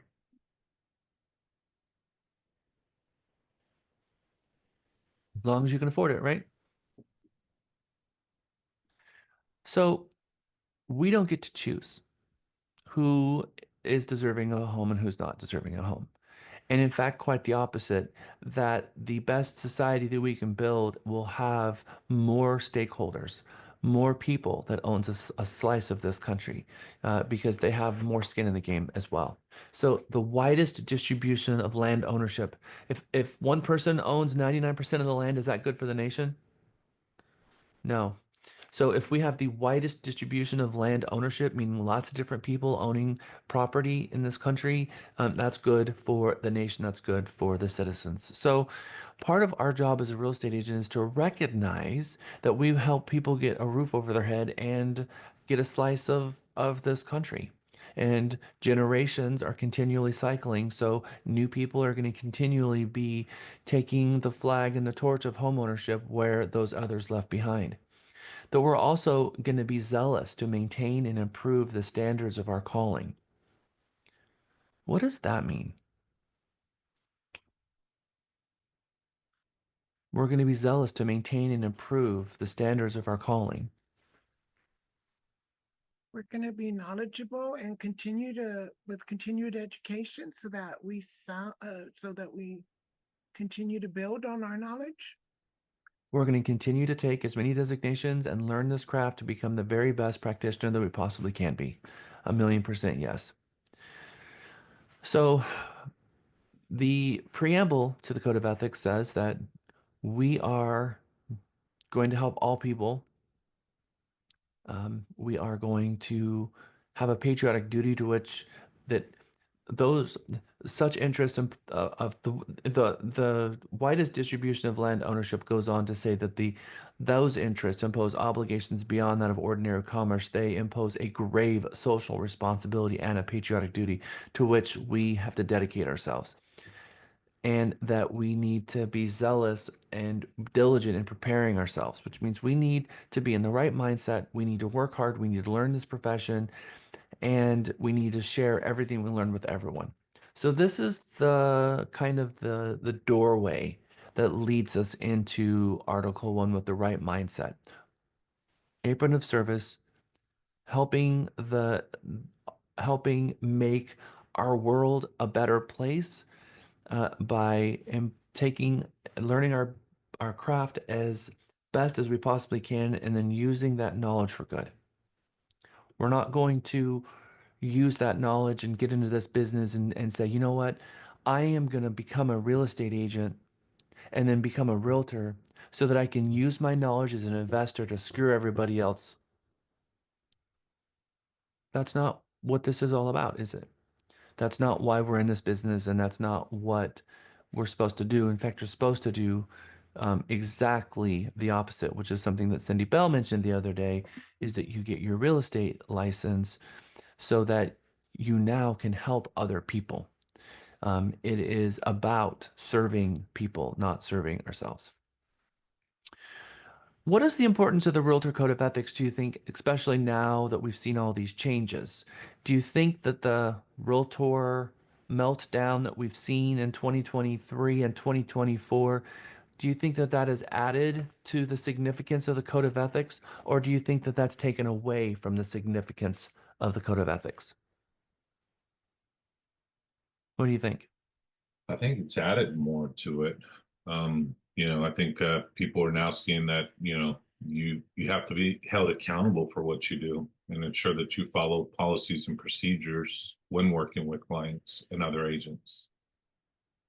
So when we look at the NAR model, NAR is supposed to be the most consumer friendliest organization in the world because their job is to help people get a roof over their head and be selfless in doing it. And the whole original premise that dates back over 100 years, is what separates us from the other licensees, is that we held ourselves to a higher standard. But yet, real estate commissions across the nation didn't get sued. It was all of the members of the realtor organization got sued, and only them. It was only realtors of the organization and brokerages that were members of the organization and all of its affiliated third parties, state and local associations that got sued. So this showed up on CNN. It had extensive media coverage all across the entire country, beating up NAR and saying that, well, they violated the public trust by colluding with each other in order to increase compensation so that the consumers would pay more, and lost a $5 billion lawsuit. Interestingly enough, do we think that that took a toll on the reputation of the realtor? And I don't think it has. Do you feel different out there when you're talking with clients and customers? Do you feel like they value us less now than they did before as you're working with clients today?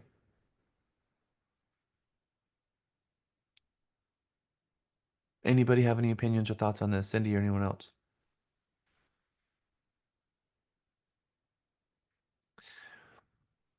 The reason that Zillow and the reason that this profession hasn't been obliterated and taken over by an automated bot or a chat widget on a website and that does real estate for them is because the relationships that we have with the end user. This is 1.5 million realtors across the country that has a one-to-one relationship with their client. That's very sticky. That's very drilled in. Do you think that the NAR lawsuit is going to affect the relationships that you have with your past clients? What are your thoughts? Because it hasn't affected the relationships that I have with mine. And I think that if this was one entity like a brokerage, like Zillow, I think that that reputation would have been destroyed. But the consumer doesn't have a relationship with NAR, do they? They have a relationship with Alexa Moyer or Mohammed or Jessica or Phyllis or Ken, and we are the face of NAR. So if NAR falls, our face remains. And so the code of ethics is the promise that we made to our client, regardless of what's going on with NAR. And so I think that it's because this is so sticky and because it's a one-to-one relationship where that relationship exists between the agent and the client, that what's going on with NAR is not undermining the relationship that we have with our client. And I think that the Realtor Code of Ethics remains intact, just as important as it always was, because they trust us, because they trust our ability, they trust our commitment, and they trust our ethics. Cindy. Yeah, I mean, to touch on, I mean, that's what I hope the agents out of here get out of this class is you see a lot of national news. We read it, our clients aren't reading it. Trust me, they don't know a lot of stuff. They don't know NAR, they don't know TR, they don't know any of these acronyms that we work with within our industry. And I was listening to some podcasts. This guy that's on LinkedIn, he does a lot of reporting on brokerages.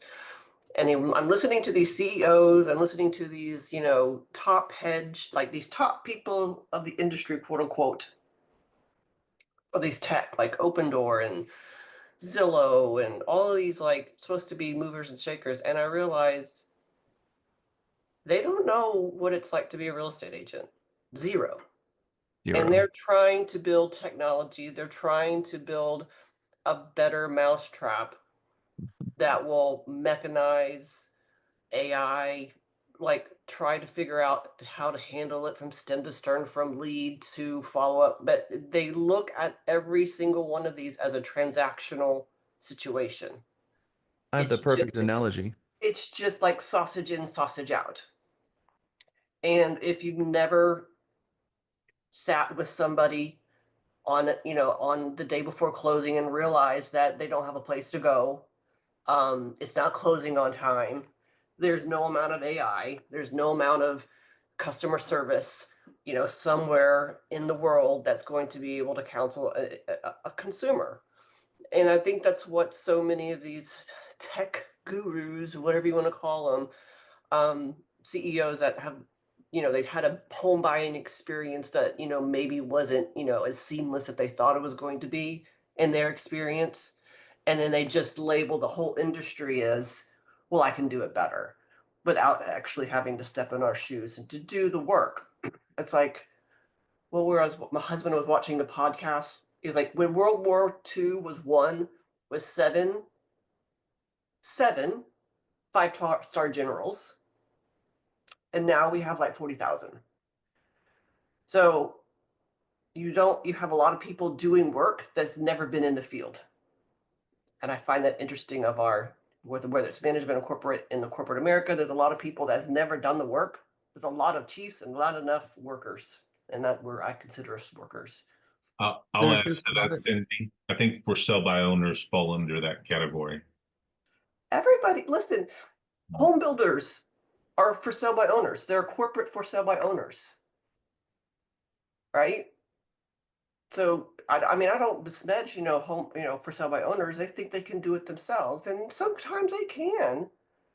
The statistics are against them because just like if I try to sell my car I'm not going to be able to sell my car probably as good as if I let a car dealership do it.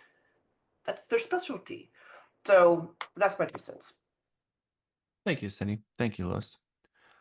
I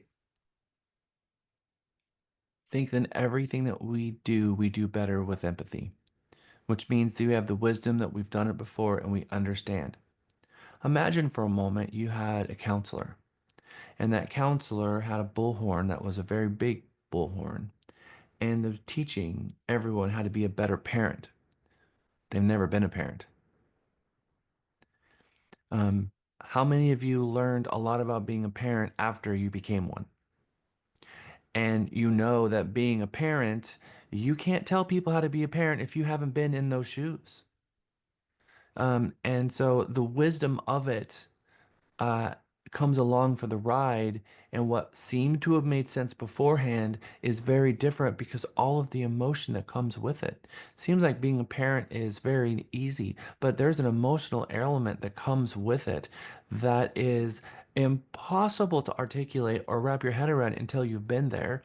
No different than being a real estate agent and watching these people go through and sell a home. It's impossible for them to know what they're signing up for until they're there and they realize that the emotional stresses that come along for the ride are a big part of mitigating this, well, whether or not you're gonna be able to mitigate the stress for them, but for them to be successful in the end. So the importance of the Realtor Code of Ethics is not going away because what value we have is the relationship that we have with the end user, but the faith and trust that they have in us, meaning that we need to make sure that we understand the ethics portion of it and that we are truly putting on an apron of service. As long as we can do that as a profession, that we're truly in our quest to help people and not take advantage of people, then we will have a profession for the next 100 years. Item 2, can you violate the code without knowing it? Absolutely. Absolutely. And what is the biggest standout reason for that? Not knowing the code of ethics. Exactly right. Not educating yourself. That's right. We got to read it. We got to know what it says. We got to know the rules, right? It would be a little bit like, let's say we're religious and we subscribe to the 10 Commandments. Can you violate the 10 Commandments without knowing it? Well, I guess if you've not read them. Do you know what the 10 Commandments are? Because, oh, it's a golden rule. That's not what the 10 Commandments says. It has nothing to do with that. There are various 10 specific rules, no different than the Code of Ethics. There's 17 articles that we have to know what those articles say.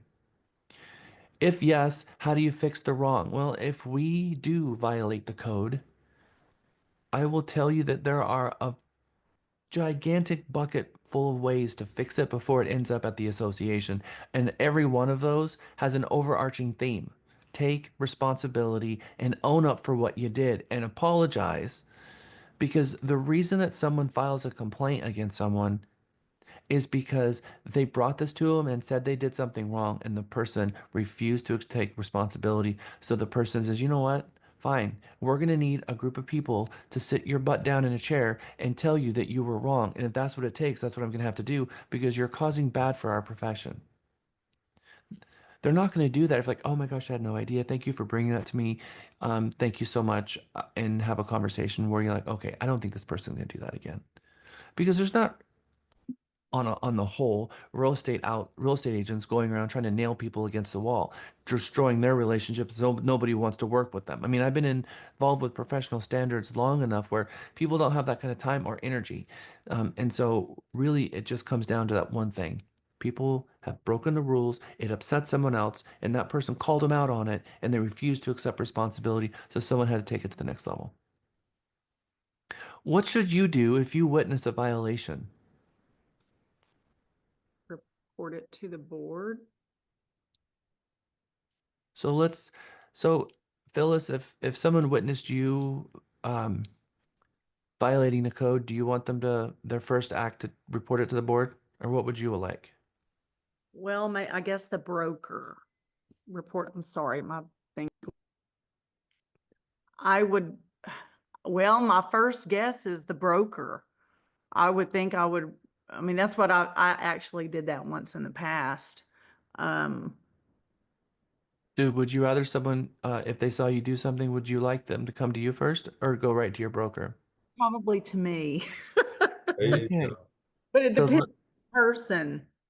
In my situation, it was pretty bad. So well, you probably did take it to them, yes or no? I did, Well, yes. see? Okay. So you started with them, and based on their reaction, you started escalating it. Yes. Had they accepted responsibility and apologized profusely until they never do it again and they didn't know, would you have taken it to their broker? No. Well, I would never taken it to their broker. If they address the issue, no. Exactly my point. So thank you. It's a perfect example because when when we have to operate with the same level of integrity and empathy that we want to, how we're going to treat others is maybe how we're going to want to be treated in this scenario. So let's look at it the same way. If you witness someone violating the code, take it to them. Call them out on it. And if they refuse, then you can take it to their broker or sales manager. And if they also are in that same camp, they just don't seem to care, then take it to the board. That's my recommendation. And internally, the same thing. If you see that somebody has violated the code, first of all, take it to Andrew and have a conversation with him because sometimes you're wrong and they didn't do anything wrong and you think they did something wrong and they didn't. And sometimes agents will come at you and say, this person um, didn't present my offer. How do you know? Are you guessing? Because sometimes they're upset and they believe a conspiracy theory, something that's happened, and there's no way to verify it. And well, we got to be very careful with that. So when it comes to the code in a nutshell, we need to know what it says. If we believe someone's violated the code, we need probably a reality check from a manager to help with that. And then call the agent out and have a conversation with them. If they refuse to accept responsibility, if you want, you can escalate it to their manager. And if their manager is also refusing, then you can take it to the next step and you can take it to the board. But I'm going to tell you that on certain situations, they have what's called anonymous complaints. Because one of the reasons why a lot of agents don't file complaints against their fellow real estate agent is the fear of retribution. They're afraid that if they call this agent out on their bad behavior, somehow it's going to come back on them and it's going to come back on the next time they have to, it's going to come back on their client because the next time they have to work with that agent, their client's going to feel the relationship between those two agents because they're not wanting to work together. So tread with caution. But we have an obligation as part of the preamble of the Code of Ethics to hold each other accountable to the code because the code is a voluntary code and the association can't file a complaint against someone. The complaints are filed member to member. So our profession is only as good as we demand it to be. Cindy. I don't remember what I was going to say anymore. Sorry, I lowered my hand.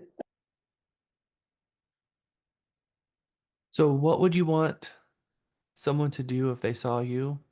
I'm guessing you'd want them to come to you. And then I recommend that if someone comes to you, you get your sales manager involved and we respond to this in a way and look and find out how did this happen? Why did it happen? What was our understanding of what our practice is supposed to be? Did we follow that? Was the misunderstanding of the rules? Was it applied incorrectly? And what are we going to do to make sure that we don't find ourselves in that situation again? Because our reputation is our number one best asset and how we treat each other and the faith and trust our fellow real estate agents have in us is important. Cindy. So now I remember what I was going to say. So back when I was in Andrew's seat, when you have a problem with another agent, it's not necessarily a code of ethics or track, right? It just could be just personalities just Personality conflicts. don't connect. So when you are feeling that disconnect or it feels like you're dealing with a Brillo pad and it's just chafing you. And this goes for clients as well. Sit down with Andrew and figure out how to reset the conversation, right? So you can have a better result. Like I said, not everything is a code of ethics, not everything is a check complaint, and actually know the difference between the two because Yeah, there for are sure. differences. Knowing the regulatory bodies and what's required of us is very, very important. That is very true. And like Cindy's mentioned, it can simply be that nothing was violated. It's just a personality conflict between the agents. And I'm going to tell you that if there's a personality conflict going on between the agents, they really, really need to take the RE&E class. For those of you who took my RE&E class, and there's at least 5 of you in here that did, the one takeaway from the RE&E class is that you have an obligation to hear people out and listen to them and build a relationship and work together on behalf of your clients. And do a lot of iMessaging and perception checking and making sure that personality conflicts are not getting in the way. Because the better relationship that you build, it's all about communication. And 99% of issues span from a lack of communication, a lack of transparency, and a lack of trust of what's really going on. And a lot of it has to do with feeling unfair. This person didn't present my offer. This person took an offer that was, their own intermediary one and didn't, those types of things. And so the RE&E class really helps build a better class of agent, walking away from that class with the aha moments that if we can double down on communication and have more transparency, it's going to create more trust. Phyllis. Yes, what I was going to say real quickly, mine had to do with number 10, our article number 10, Fair made housing. nation. I mean, it was so blatant, but the issue was the agent was his own broker, and it was a small company, and I had to navigate it. So I actually ended up calling a board member and asked him how to handle it. So yeah, but I agree with Cindy. A lot of times, it's easy to get personalities confused. We can't do that. Yeah. Thank you. We are working with people, we're working with other agents, we're working with other brokerages. We're part of a village, and we've got to be very careful in our communication and how we treat people because our reputation is on the line. Our brokerage's reputation is on the line. Our client is dragged into that reputation as well, and so is the entire Realtor organization. So we are representing other people, so it's not about us, it's about our client. And we should be making sure that in every communication that when we are negotiating, that we're negotiating with our client's knowledge and consent on every item so that we're not the ones that are making decisions. Because I think one of the things that upsets agents the most is when you're negotiating with an agent and you realize that the agent is making decisions for the client and none of this is getting presented real time in a transaction. Like, no, my client will never agree to that. Will you bring it to them? They're just going to say no. I didn't ask you your opinion. I asked you to go and present it. That's, your inside voice coming out like, oops. So we had to figure out a way. Well, I really appreciate it if you would take it to your client and present it, and let me know after you've presented it and just push it that way. Because people get into this business and they don't know enough about the business and what it is they're supposed to be doing. And you're right, fellas. A lot of them have been in the business for a long time. They learned how to do business their own way and they have got no accountability because they are their own boss and they go around creating all kinds of havoc. And they answer the phone when they want and have an attitude of whatever the devil may care attitude sometimes. And so, oftentimes in those situations, they get defensive and they don't want to learn. They don't want to listen because they already know it all. So, the only thing you can do is drill their shoes to the floor in a professional standards hearing, not so we can beat them up, but so that we can get them to open their ears and listen. Because that's the only time they will humble themselves and learn. 100%. And that's part of the realtor creed is that we're going to hold each other accountable because if they're behaving that way in our transaction, they're behaving that way in other transactions as well. Now, the last question, is one violation more serious than another? No, the ramifications are different, but they're all the same. They all carry the same seriousness. I like that, Alfonso. And that is my perfect definition. So I think that's even worthy of a gift card. You raise your right hand and you pledge to follow the code, all of it, not ones that you wished Well, not ones you like, not ones you think are more serious than other, but to follow all the code. They all have to be followed and they're all the same seriousness. There are ones that have bigger ramifications on the consumer and can affect what they call in professional standards a wider berth issue, meaning that it could have a much larger effect on damaging the public. And so those situations are going to have maybe more sanctions, more education, maybe even more disciplinary action, in that the sanction can have higher fees associated with the fine schedule. But each one of the articles stands on its own merit and stands with the same level of integrity behind it. So they're all the same level of seriousness. Okay, good job, guys. Question. Obviously, these are devil's advocate ones, but it's more thought provoking than anything. Is it ethical for a realtor to swear to protect and obey a code that has never read it? Is it possible for a realtor to fully obey a code that they've never read? And the big question, have you actually sat down and read the entire code? And it is a look in the mirror scenario. Here, you've gotten all the way to this point as a real estate agent, and I would bet that there's 1/3 of you who have not sat down and actually read the code page after page and turned and read every single standard of practice in each one of the articles. And just know that you are falling into the group of number one here. Is it ethical to swear to protect and obey a code but not have ever read it? And I'm going to say it's not ethical. So if you want to be confident in your ability, your commitment, and your ethics, you can't do that yet until you have read the entire code, at least done it once. At least then you've fulfilled the obligation of familiarizing yourself of what the practices are. You're not going to read the code and understand the whole thing. You're going to read the code and you're probably going to circle maybe 10% of the code and have no idea what you just read. And that's shameful from NAR that the code is confusing because they're trying to make it as short as possible. They know if this is 40 pages, and by the way, there is a version of the code that's 40 pages. It's our arbitration guide, and it's the interpretation of the code that goes on for days. And so you open a can of worms with this because 1-3, you have no idea what you read. You read it 3 times and it doesn't make any sense. So, and then you start reading the case study, and all of a sudden light bulbs start going on. You're like, oh, I get it. That's what they're talking about. That makes a lot of sense. So it will all make sense, but it takes time to study. And most real estate agents, they want to go out there, if they want to sell, if they want to do a good job, they want to be ethical.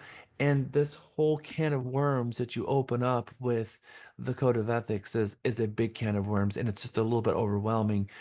And this profession has so many silos. There are so much to learn. Inspection, communication with clients, prospecting, learning the contract, learning your code of ethics, learning the license act, learning the third party financing, learning all the contingencies. There's so much. It can be very overwhelming. So I'm not going to say that you need to take a break from real estate and spend 2 months reading the code of ethics. I'm not saying that. But I am saying read the whole thing. And even if that means that you're going to take yourself to a coffee shop where you're away from your family, away from your friends, leave your phone in the car and go sit down and get your very favorite, whatever it is from Starbucks, and sit down and read the whole thing from stem to stern, and don't leave there until you've done it. That is a good way to get all the way through it and keep yourself in that mindset. And it's a commitment, I'll tell you, and I do it. But I also think another thing that's going to help you with that is getting on professional standards. And as much as I would like to say that all the people I serve with on professional standards know the code, it's disappointing. I think a lot of people want to get on professional standards because they want to learn the code, but I can promise you, and I know that Cindy can attest, that half the people we serve with on professional standards has not even sat down and read the whole code. So please, I beg you, read the code. We're going to talk about a few of them where we're going to bring up. All right, discriminatory practices. All right, we're going to go through a couple of these, then we're going to go to break, and then we're going to come back. Fact, listing agent, Sarah. She lives in the same neighborhood as, so we have these case studies that come out in Code of Ethics where they will use them as case studies nationally and they come up in our code of ethics training. So I've used a few of these case studies. So we're going to go through a situation and we're going to say, is it a violation or not? If it is, do you know what article they violated? So we're gonna do a couple of these together. Listing agent Sarah lives in the same neighborhood as a listed property. Excited about the possibility of new neighbors because it's not just same neighborhood, but it's the house next door. So the possibility of having new neighbors with things in common, she asked the buyer's agent, the prospective buyer's race, and where do they go to church. So let's put yourself in a in a mindset. Let's really dump into the empathy here. Imagine yourself inside your house. Imagine yourself in your pajamas and with your robe on top, and you got your furry slippers on, and you got a cup of coffee in your hand, and you're standing in your den, and you're looking at the street outside, looking at the morning sun coming up or the light outside, and you see out the window a real estate agent taking the for sale sign and flopping it with a pending sign, and it's your neighbor. You're kind of sad that the old neighbors moved because it's your neighbor you knew for a really long time.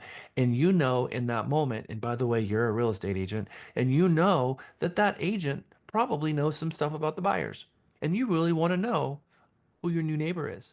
So you walk outside, say, "Hey, how are you? Yeah, they were just, we're best friends, and they didn't want to use me as a realtor, and I secretly hate them now. But in any case, um, who are the buyers? Who are going to be my new neighbors?"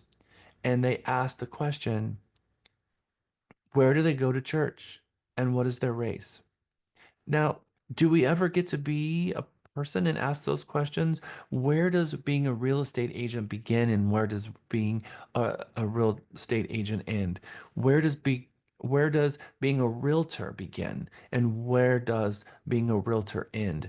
When we're standing on our own property, having a conversation with the next door neighbor's agent who's swapping out a sign. So I painted that picture well enough because hopefully I've added some doubt to your heads. So now, after I've added that to the topic, what do you think? Based on the facts, do you believe that Sarah has violated any kind of code? Ken? I mean, I think yes. Because there should be no discrimination, which is Article 10. Are we So doing, are we doing a poll to I answer am this? Or do you, I'm doing it right now. all right. Oh, we're doing a poll.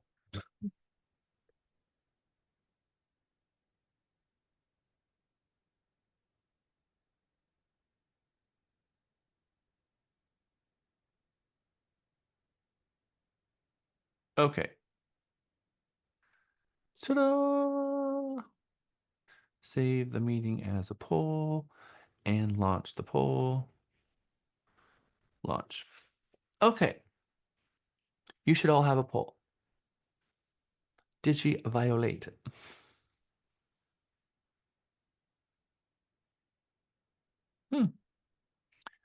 There are 35 of us. 17 of us have voted. 18 of us have voted. I would like to see at least 25, one for every person who has their video turned on. We got 21. Keep going.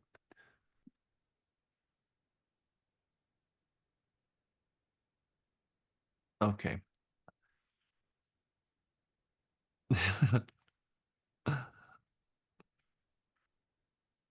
All right. So out of 25 people, one person said no and 24 said yes. Interesting, in prior classes, we've had a lot more of it be almost 50-50, where 50-50 the class was really split on this. Okay, so the code has changed from prior to 2020. We're going to explain what happened. So no, a license holder may not ask these questions. No, a realtor may not. I'm going to be really specific here. No, a realtor may not ask these questions.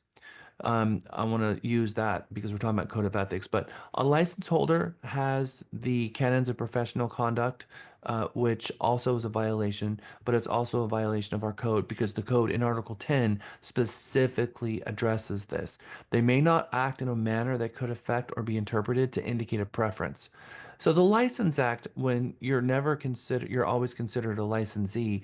I think if someone were to file a situation with Trek, if the licensee never met any one of the parties, then you would not have a violation occurred with Trek, uh, because it was agent to agent, and there were arms linked to the transaction.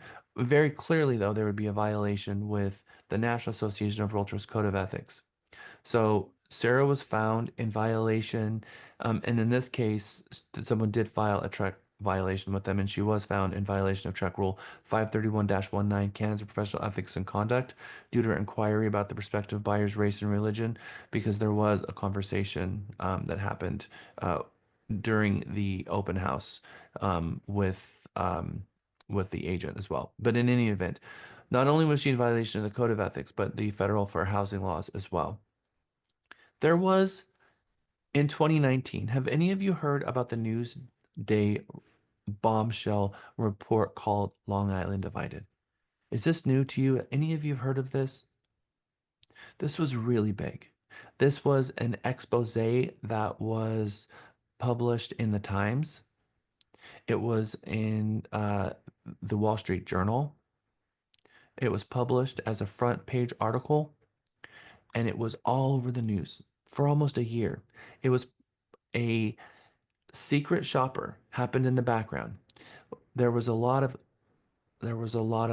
chatter coming out of uh, Long Island that there was a lot of violations of public trust when it comes to Article 12 steering, and just blatant violations. And so this company called Newsday, they decided to do pair testing. And if you don't know what pair testing means, it means that they had about 10 different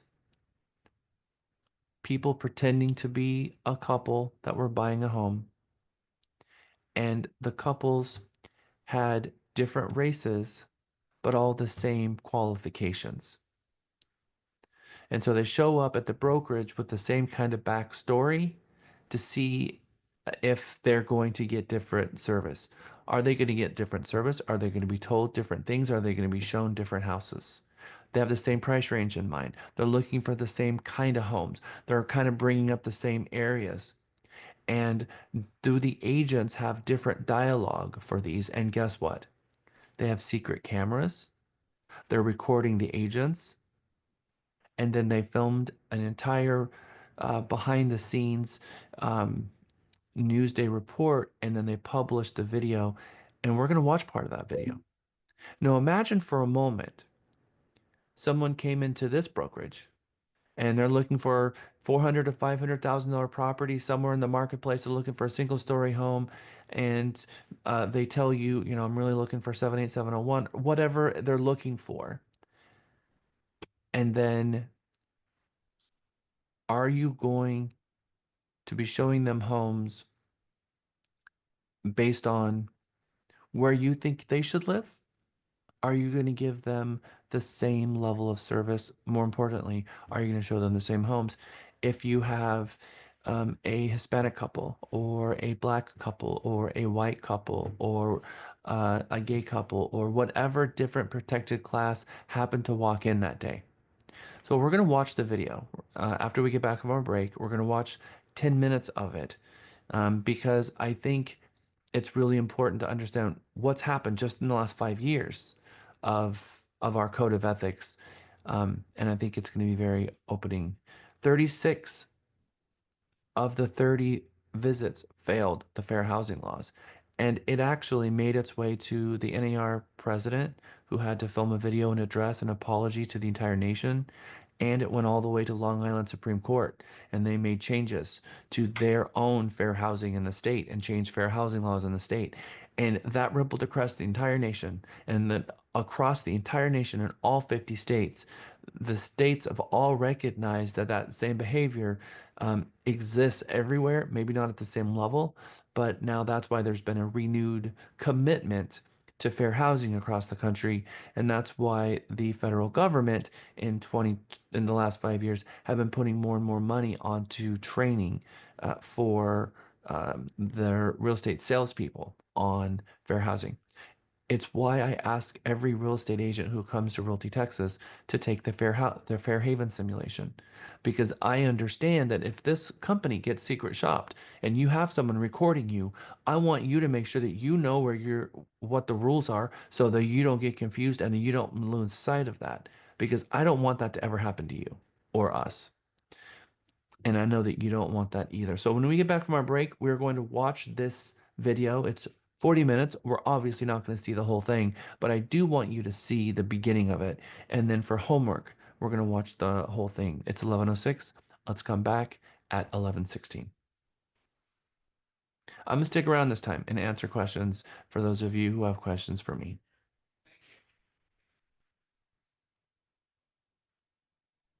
Hey, Jack. Eric. Hey, what's going on?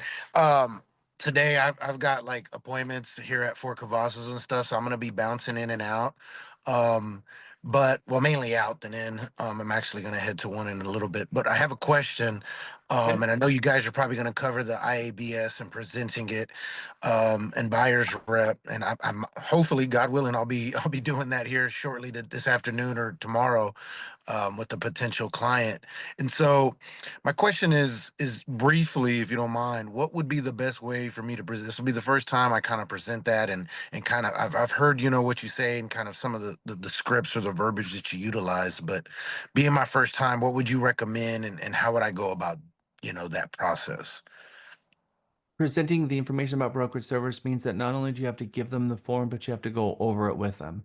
And so Okay. you're supposed to explain the elements of the document. So the first thing that's on the IABS is the different type of license holders, broker who's responsible for all of the actions of the brokerage, and the sales agent who is sponsored by the broker. And then the second one, which is the minimum duties. And we're supposed to talk about the 4 minimum duties we have, which is to present offers and counter offers timely, to have a fiduciary duty, meaning put the client above ourselves, that we're going to be fair and honest to all parties. Then it's how the agents, so that's number 2. The third of the 4 is the role an agent can play in a transaction. So we're supposed to be explaining this. So first we're going to explain the types of licensees, and then the minimum duties, and then the third one is the agent's role that they have in a transaction. If they represent the seller, they have a listing agreement and owe the seller fiduciary duties. If they represent the buyer, then they do so with a buyer representation agreement, and then they owe the buyer their fiduciary duties. If it's intermediary, it means that the buyer and the seller is under the same brokerage, and the brokerage is going to assign an agent to each one, and they have to look out their fiduciary duty for their respective clients. Or subagency. And a subagent means that they don't have a contract with an agent at all. They can help the buyer, but they don't represent the buyer, and they owe the fiduciary duties to the seller.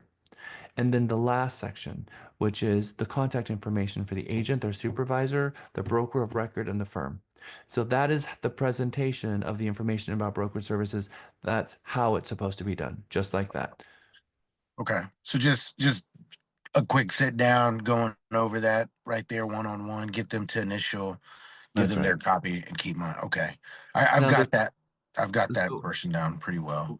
we have the ability to send them the IABS and the buyer rep agreement via the app, and then Okay. you can go over it with them in person, or you can send them the app. Or you can give the paper and have them initial the paper and go over the paper with them. That's option 1. Option 2 is you can send the IABS and the buyer rep in the app. It takes less than 20 seconds to send them the representation agreement for signature, and it goes SMS to their phone and they can sign it, which means that now they have a copy and you have a copy. So you can send them those documents via the app, which is very easy to do, and then go over the IABS verbally.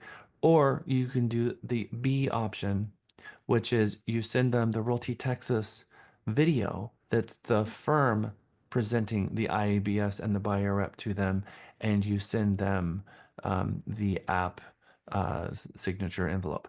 So you have three options. And when we go over those today in class, and we're going to dig deep into each one, and this class will be recorded so you can go back and if you do miss it, watch the recordings. Yeah, I probably will miss it, but that's great. I've got that. I was planning on going back and watching the recording later on this evening. I just, yeah, I guess I was just trying to just prepare myself just in case it came up during the conversation this afternoon. So I really appreciate it. Thanks for taking the time, Jack. Yeah, no problem. And when you talk to the client, just let them know that you're duty bound to, by the Texas Real Estate Commission, the entity that gives you the license, to not only present the information about brokerage services, to explain it. And so let them know, this is a formality I have to get through. I'm duty bound by the Real Estate Commission to not only provide you this document, but to explain it to you. So if you give me a few moments here, I'd like to go over this document to make sure that I fulfill my fiduciary duties with you. That is the professional speak that I like to see our agents do, because it shows that you're double downing on your ability, your commitment, your ethics, and you're doing what you're supposed to do. And the consumers are usually, okay, I understand. You have to do what you have to do. And then you explain it to them. If you explain it to them right and you explain the sub-agency portion correctly, it is the perfect discussion that begins the conversation of why they want to sign a buyer rep with you, because they don't want you to be a sub-agent, because they don't want you to help them but owe all your fiduciary duties to the seller, because they think that you're there to protect them, and you can only protect them once they hire you, and the only way they can hire you is by the rep agreement. So again, hopefully that is enough to get you on the right track, and to really get the most out of it. Definitely watch the video after. Thank you for asking the Yeah, question. no, that's Jack, great. That gives me a roadmap. Thanks. Jack, I have a follow-up on that one. Can you explain the first one about the brokerage and then the third one about representing the other fiduciary Are you going to responsibility? be in class all day today, Sunshine? Okay, it's going to be explained. I'm digging it. We're gonna literally take it and dissect it and have Okay, surgery on it. okay. Yeah. I was writing it down. He's gonna peel all the onion layers off of there. I Okay, good. am gonna do just that. Yep. I'll wait. Hopefully your I'm eyes just don't burn. I'm just being special, I guess. No, I understand you're not gonna be here, Eric. So I'm happy to go through it, but I only did it because I know you're not gonna be in class. I appreciate it. Okay. Let's all be more ethical together. How's that sound? We're gonna read.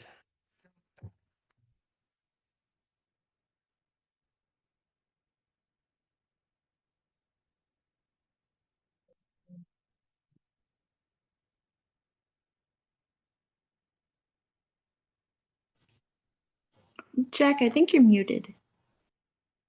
No, I'm not. Oh,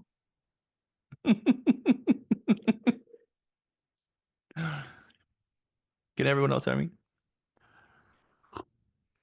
Okay. All right. So, but maybe I didn't click the share sound button when I played my video. So maybe you didn't hear my video or my welcome back Connor song. All right. So we're going to jump into watching this Newsday report. You're going to see, I mean, this is kind of hard to watch, I think, but we're going to watch enough of it. We're going to watch the first 10 minutes, and that's a long time to watch this, but I want you to see what's going on in the background, because they're doing this. Hello, is this on? Hello? They're doing this across the entire nation right now. In every marketplace, everywhere that there is a HUD office, they're doing this right now. Someone repeat to me what I just said. They're doing this across the entire nation right now. All their offices. In every place where there's a HUD office. Is there a HUD office in San Antonio? Yes. Is there a HUD office in Austin? Yes. It's happening. They're doing this right now across the board. So the chances of you being secret shopped exactly as this is happening with the organization that's behind this, meaning that they're taking these people into a room, they're sitting them down, and they research their skits more than you're researching your scripts right now. They learn their name and their situation and where they're coming from and have fake IDs. I mean, they do the whole thing, and they do it so well that they are actually paid actors. Wow. So the organization behind this is huge. So the chances of you being secret shopped just like this is huge. And my hope for you is that you pass this with flying colors.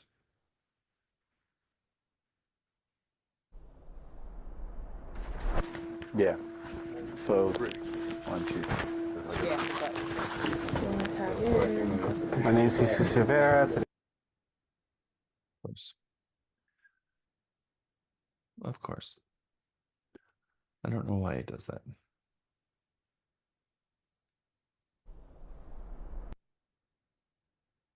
All right, there we go. Yeah. So 1, 2, 3. My name is Jesus Rivera. Today's the 21st of April. It's about 10 after 2, and I'm in my car. So it's Richard Helling testing as Matt Browning on May 3rd. Hello. Hi. My name is Kelvin Toon. How you doing? Yes, Kelvin. How are you? Yeah, me and my wife is looking to purchase a home within the Brentwood area. They were ordinary Long Islanders. Great. Maybe go get some more then, okay? And we sent them to meet with real estate agents to ask about buying their first home. Pleasure to meet you. Thank you. All good? Thank you. I'm David. Thank you. They were trained, confident, and followed scripts. Tag in Stephen Macropolis as Nicholas Parisi. They had no idea what houses agents would suggest, or even which communities. You're not going to like those schools. But you don't want to go there. It's a mixed neighborhood. Mixed neighborhood. If agents are courteous and professional, how can you know that they're treating you equally compared with someone of a different race or ethnicity? I have to say it without saying it, you know. Behind smiles and handshakes, how do you know if they're giving you fewer options or suggesting different areas? I'm not going to send you anything you want to get, unless you don't want to store your car to buy your crap. Or that rules don't apply to you and another home buyer in the same way. Yeah, okay. I definitely need that. Long Island is one of America's most segregated suburbs. Newsday set out to discover what role real estate agents might play in keeping it that way, potentially affecting the quality of lives. Technically, as a real estate agent, we shouldn't tell you, the buyers. In house hunting, it's nearly impossible to see evidence of hidden discrimination. You would never know unless you go undercover.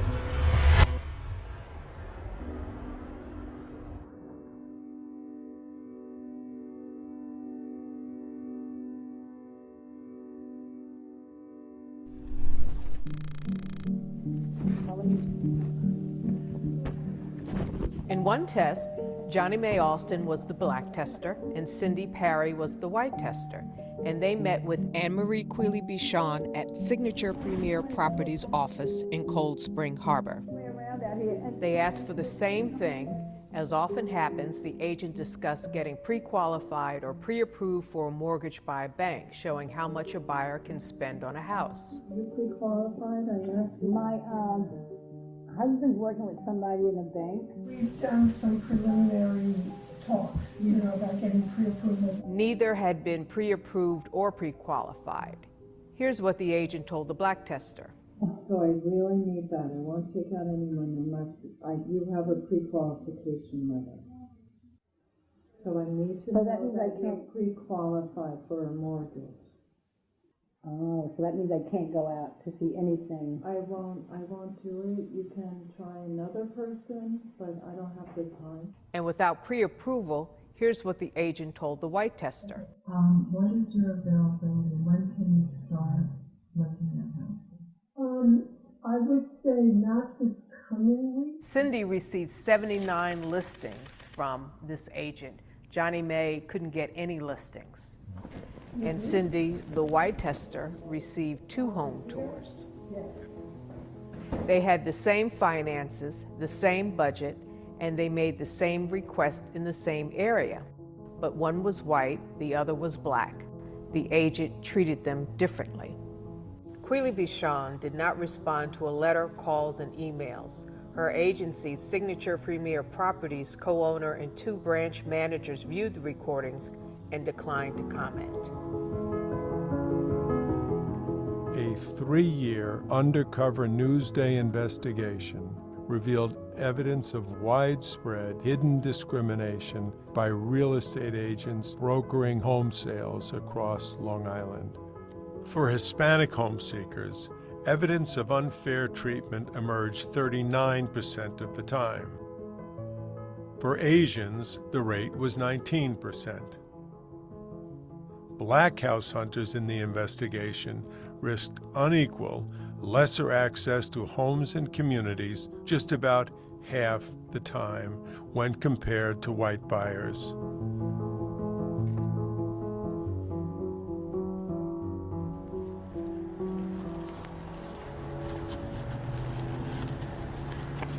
Kelvin Toon is a black man in his early 50s, and he went in to meet with an agent involving a test in the Brentwood community, a community that is 80% Hispanic and black.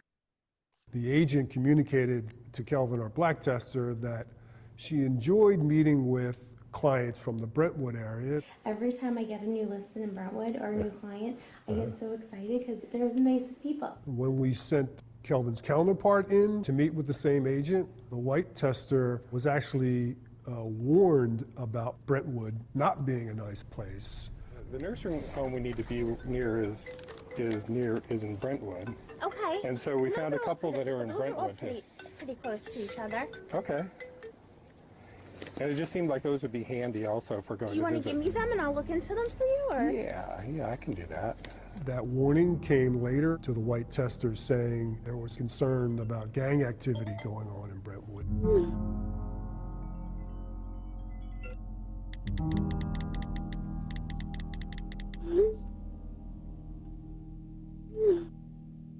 This agent wanted the white tester to know, but that information wasn't provided to Kelvin, the black tester.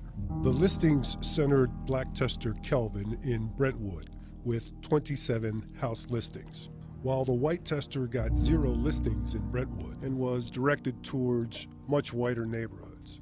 Vickery said she had warned only the white tester about gang activity because she had not been aware of it when she met with the black tester, despite widespread media coverage. She also said her business partner, Gene Gillen, sent the listings to the black tester. Gillen said the listings were unquestionably prepared based on Vickery's criteria, and that Vickery may have sent the listings using Gillen's email. She said she didn't know the race of the black tester until she met him later on a house tour. Keller Williams, which was their employer at the time, released this statement. Keller Williams does not tolerate discrimination of any kind. All complaints of less than exemplary conduct are addressed and resolved. Newsday conducted 86 tests that matched white and black, white and Hispanic, and white and Asian buyers. We focused on agents associated with the 12 brands that represented more than half of the island's home sellers in 2017. The primary question was whether the agents provided equal service. Was one tester provided more listings than the other? Also, where were those listings placed? Did the agent recommend similar neighborhoods to both testers? Here in test 56, the agent Frederick Wallenmeyer provided the testers with comparable listings. In my eyes, you're a buyer. I wanted to give the potential buyer a more diverse look and background of the Hamptons and what they like. The same 2 testers from number 56 met with a different agent, Kevin Getty, in test 59.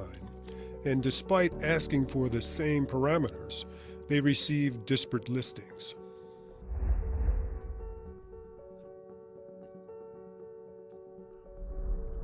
Hispanic community came in, and they really took over Springs and Northwest Woods area. In an email, Getty described his statement about the Hispanic community as out of context, adding, "I apologize for the remark, and I look forward to continually improving in order to serve all of my clients with respect." He added the statement does not represent who I am as a person, and does not reflect my professional commitment to treat everyone, clients, family, and friends, equally and with respect. As permitted by law, Newsday recorded all meetings between testers and agents and then transcribed the recordings. Here, an agent gives conflicting advice about Freeport. I like Freeport. Now you have a bad school district, and that's not good for resale value. Matching those tests, mapping the listings, and relying on the judgment of fair housing experts, you start to get a picture of whether an agent, or more importantly, agents at large across Long Island, engaged in different treatment of testers. All the school bus, see the moms that are hanging out on the corners. But you don't want to go there. It's a mixed neighborhood. It's mini United Nations. Because you might be more comfortable in a certain demographic area that isn't heavily one way or another in terms of the people. Bayshore has two school districts, Brentwood and Bayshore. You don't want to have Brentwood School District. You want to have Bayshore School District. I can't say anything, but I encourage you, I want you to go there at 10 o'clock at night with your wife to buy diapers. Go to that 7-Eleven. They didn't buy there. No, that's great. I have to say it without saying it. You know, you have the knowledge of the areas. Yes. You know. I don't want to use the word steer, but I try to I'll use No, another word. hey, I listen, educated absolutely. the areas. That's you know. If you're not getting the same information, then something is definitely wrong. How do you prove that in the heart of this agent or in the mind of this agent, they did steer you someplace? So you're just at the mercy of the realtor to do the right thing. There's no way of proving it. Unless they're testers. I'm looking to speak to an agent about purchasing a home. I'm an agent, I can talk to you. Oh, great. New York is a one-party state, which means that only one party to a conversation has to consent to a recording. Good. So men had body cams affixed to their chest. It was a button-hold camera. Women used cameras hidden in their purses. That allowed us to record as evidence what transpired between the testers and the agents. The tester would have to memorize the details of the profile. What was your name again? Patrick. Are you pre-qualified? No, not yet. That's a tough one. We're both new. How did you hear about us? You guys are close to the city. Man, we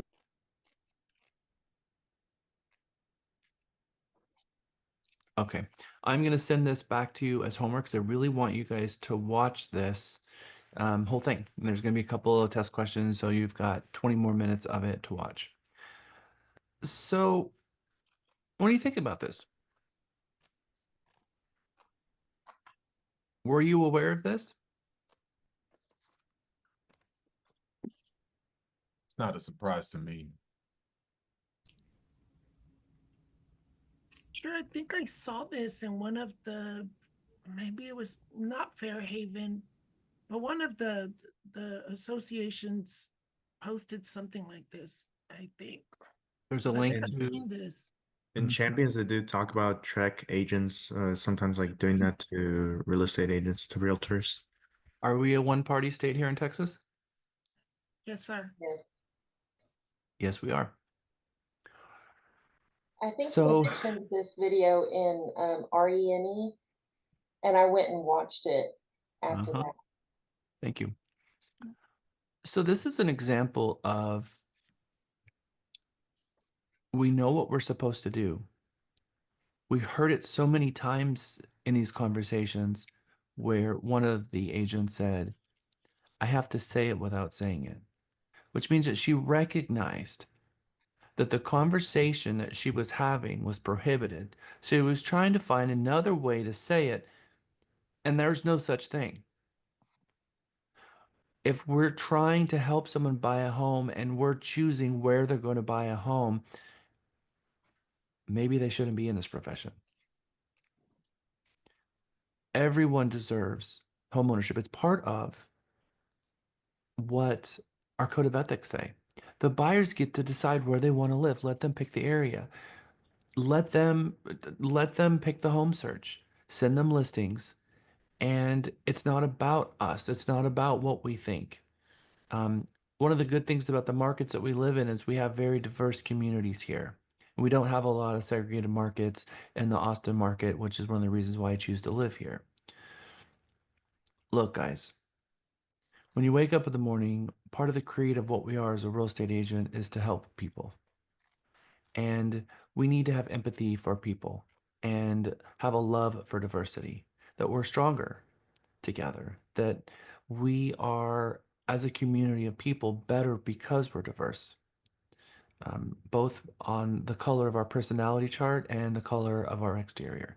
We are all part of the human race, and it's a beautiful thing. And we need to respect each other and love each other for the diversity. I think that oftentimes people try to categorize people and put them in buckets and try to find out who is most similar to us. The reality is, if there's one defining characteristic about humanity, is that we're all different. Some people have one blue eye and one brown eye. Some people, we have every variation of skin color and background, and just want to be curious about people and get to know people. And if there's a segment of the population that you haven't had a lot of experience with, use the Ford script more on them. Make some friends. Broaden your horizon. Don't try to make friends with people who look and feel like you and believe like you, because we end up with these little tiny microcosms of people supporting the same belief, cognitive dissonance, and that you've got, look what happened in the prior elections. Look what happened in COVID. Everyone got into fights and deleted everyone who didn't think like them. And now they're inside these little microcosms of everyone thinking alike. And that's dangerous. It's dangerous for the population. And it's one of the things I love about RE&E, because it talks about what we are as a real estate agent. We represent people, all people. So NAR took from this a wake-up call that resounded and sent shockwaves through the entire organization. And remember, this was 2019 where this was all coming to a head, because it was a 2-year study that started in 17 and it got dropped in 2019. I was the incoming chair for professional standards in 2019, and I was chair in 2020, and we made some significant changes in our professional standards across the nation in 2020 in regards to Article 10, and how Article 10, which is the fair housing article of our code of ethics, how that translated into both our personal and professional lives in real estate. And they made some changes. So NAR provided brokerages as a best practice, some protocols for we're talking with clients and working with clients. First of all, register all visitors. Follow up with everyone, not with the people who you think you're going to have the best time working with, and give the same information to all buyers. When you put the criteria in the MLS, what price range, what area of town you're looking, and then send them the criteria, let them favorite and possibility the properties, and show them the ones that they want to see. I think that that is a really good, solid approach.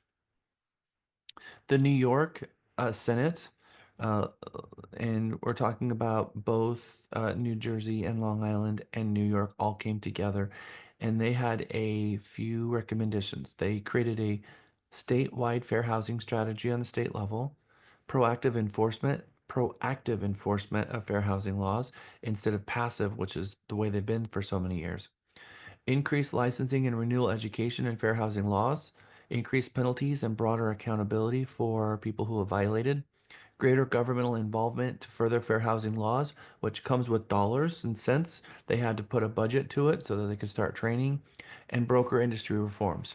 Now, they've taken that model and they've pushed that model to all the different states, and we're seeing that same thing across the nation, which is why Fair Haven was created, and it's why you now have the Fair Haven built into C2EX. We have DEI and at-home diversity. So I've got 3 different classes related to diversity, trying to help our real estate professionals and real estate agents get this right, because we're just shy or just north of now 5 years away from when the secret shoppers originally showed up in the field, and our profession failed. We failed 30 out of 36 times. That is a failure. That market failed. And so now we have to figure out how we're going to pick up that baton and do better ourselves. One of the things that Realty Texas did, hopefully this makes you proud, is we created our own video. And not that this means much, but we wanted to let the world know that we're a little bit different. And we put this on our website. As a broker, part of the onboarding task of every single agent is to complete their Fair Haven and their C2EX. And then I deeply embed this into Mega so people can hear my sentiments about this. But this is our address to the consumers. Where we live affects our opportunities to thrive, both today and for generations to come. As real estate agents, we have power as trusted guides to help clients and communities, or we will lock people out of the benefits of home ownership. In our line of work, we must adhere to the laws and our code of ethics. The concept is simple. Treat everyone fairly and put the needs of our clients above our own. Providing equal service benefits our business, our clients, and our communities. Welcome to Texas. From our major metropolitan cities to our thriving suburban areas, our state is attracting new business, tourists, and of course, new residents. As a potential home buyer, you'll get to explore everything that Texas has to offer. No matter what you're looking for, there's a place and a price point that fits your wants and needs. We at Realty Texas believe that helping our clients find their dream homes while adhering to fair housing principles is the baseline. Our core values and our code of ethics align so well that we can't distinguish where one begins and the other ends. As a brokerage, we are committed to fostering inclusiveness and diversity in all our communities. Realty Texas's mission is to ensure that buyers, sellers, and agents are treated fairly and have the best experience, whether they are buying, leasing, or selling.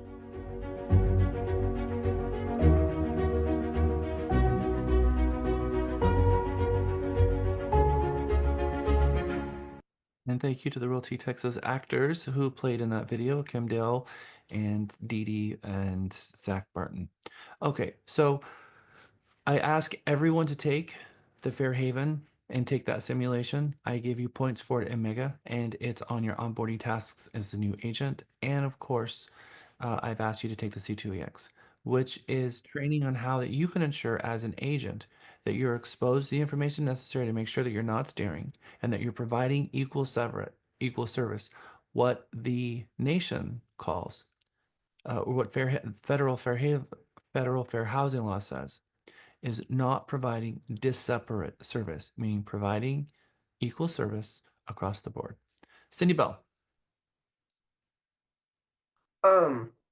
If you've taken Fair Haven before, which I have, way back when I got my C2X, I've already renewed it once. It's been like a while.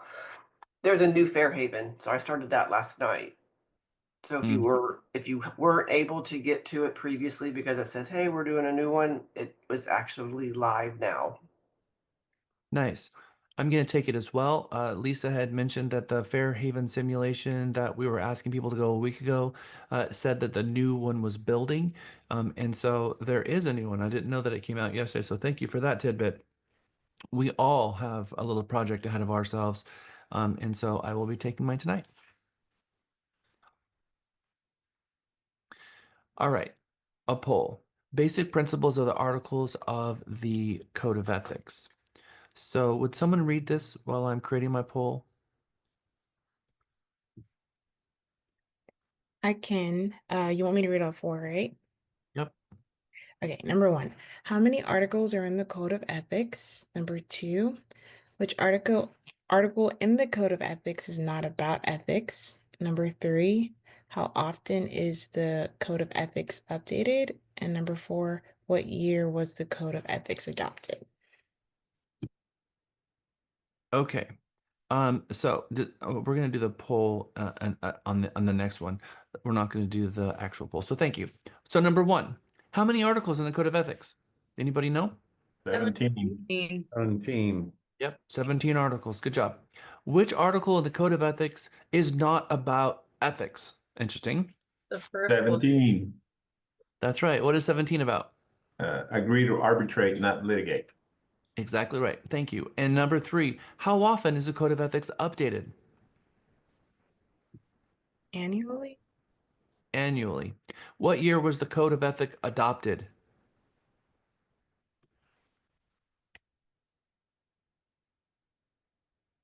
1913.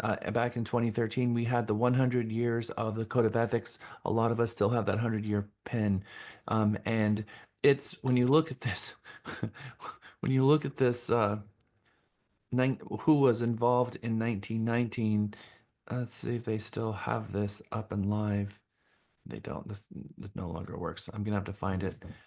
In 2015, they created this really cool slideshow, and it showed the National Association of Realtors over the years since 2013. It's not always been called the National Association of Realtors.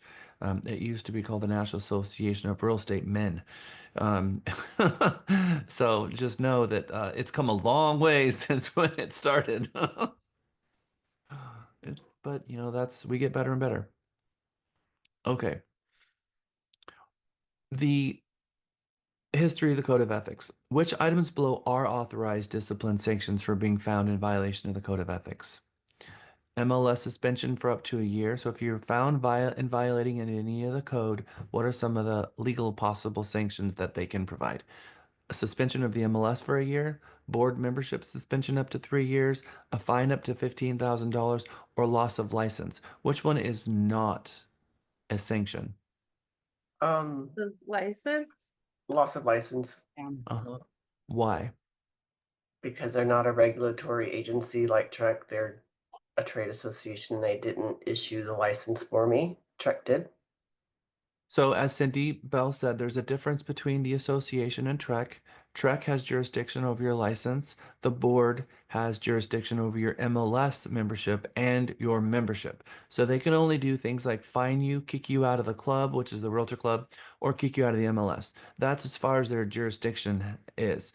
So loss of license, that would be falling under Trek, not the board. And the Code of Ethics is part of NAR, which means it's part of the association, not part of Trek. Trek has its own canons of professional conduct, which is 538, which is something different, a little bit different. All right, the Code of Ethics history. So loss of license is the one that's not part of that. Why is loss of what? Let me explain that. Only Trek can. I am going to give you this in the chat. And if you're going to nerd out like me and buy this every year, super cool. It may just be me though. The Code of Ethics Arbitration Manual. You can go and there's a link at the bottom of this. This talks about what the arbitration manual is. There is a new one every single year, a new arbitration manual. It's, I think, $49, and you can buy the arbitration manual, which not only explains the Code of Ethics, and has the preamble in it, but all the case studies, all the forms used in professional standards, but it also has some other stuff like the history and case studies and explaining what each article is in a deep understanding of what it is. So when you don't understand what the article says, the arbitration guide, which is what I showed you a moment ago, that ring binder, will make more sense of it. So if you're self-studying it, it helps. Which article in the NER Code of Ethics addresses discrimination and fair housing and hate speech and steering as it relates to all of our protected classes of race, color, sex, handicap, familial status, country of origin, sexual orientation, or gender identity? Which article? 10. Article 10, and that's the one Phyllis mentioned earlier. Any hint of an Article 10 violation very well could be a career-ending event for certain agents. So that is the one that we as a profession has to root out that evil and make it go away.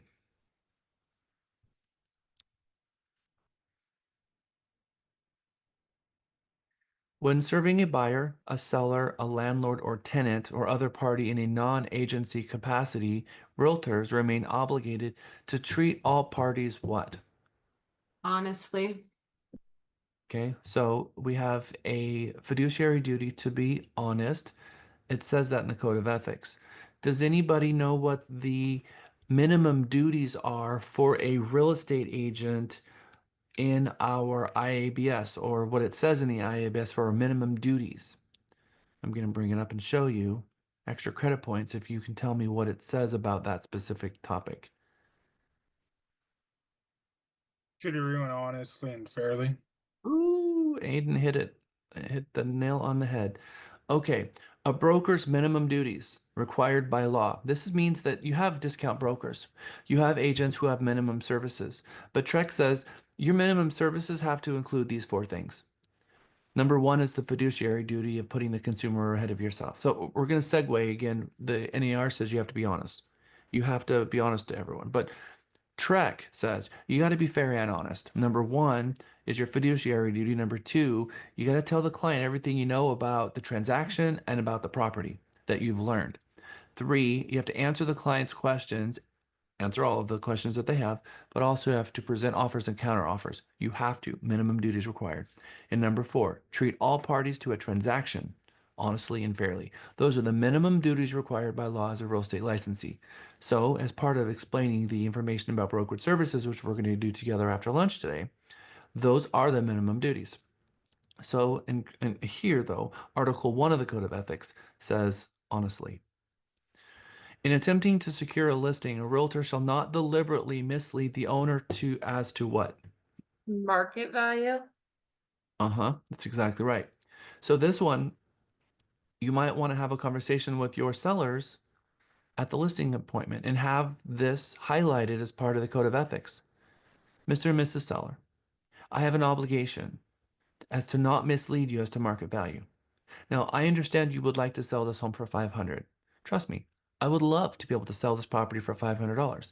I have everything to gain by selling the property for more because my commission is based on the dollar amount. However, I can't mislead you. I can't even hint to the fact that it's possible for me to sell your home. That would be a violation of public trust and a violation of my code of ethics.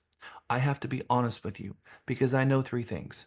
I know that if you sell the first 10 days is the most important for every listing. That if I hint to you that it's possible, it's going to make you more likely to do it. And if you list for this price, you're not going to sell your home for as much as you possibly want. And if it truly is your goal, Mr. and Mrs. Seller, to sell your home for as much as you possibly can, the lower you list, the higher you get. The higher you list, the lower you'll get. It is 100% mathematical certainty. That is the conversation I have. That's my script. You just heard my script from beginning to end. Every single time. The exact same conversation. Do you think they want to list high after you have that conversation with them? No. You see, our code of ethics says that we're going to have the hard conversations, that we're going to be brave because most agents, they're not brave to have that conversation. Why are they afraid to have that conversation with the seller? Because they want to win that transaction or that listing. So essentially they just do what the seller is asking them to do. So they're dictating what you should do as a realtor. Or they don't know the code of ethics and they think that because we're supposed to, maybe they remember the old car or something, they think, oh, obedience, I'm being obedient, and actually, they're not being ethical. Okay, I will say that there's a car driving down the street, and those are the two right side of the street, and that's the left side of the street, and they're bumping the curves. I think they're bumping the left curve more. I think it's fear.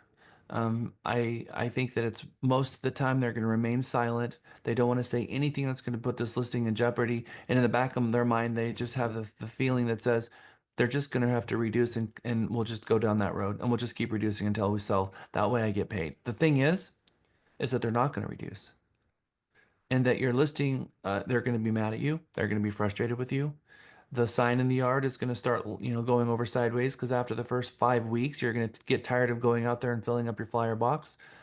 You're going to get tired of hearing your seller saying, how come we haven't sold yet? And you're going to stop doing open houses and you're going to stop putting your all into it. And you're going to be pushing them to reduce the price, and they're not going to want to reduce the price. And by then it's too late. And if the market's declining, you're reducing at a rate that the market reductions are outpricing you. So other agents are outpricing you, and new inventory is continually being put on the market. But the reality is you'll get fired.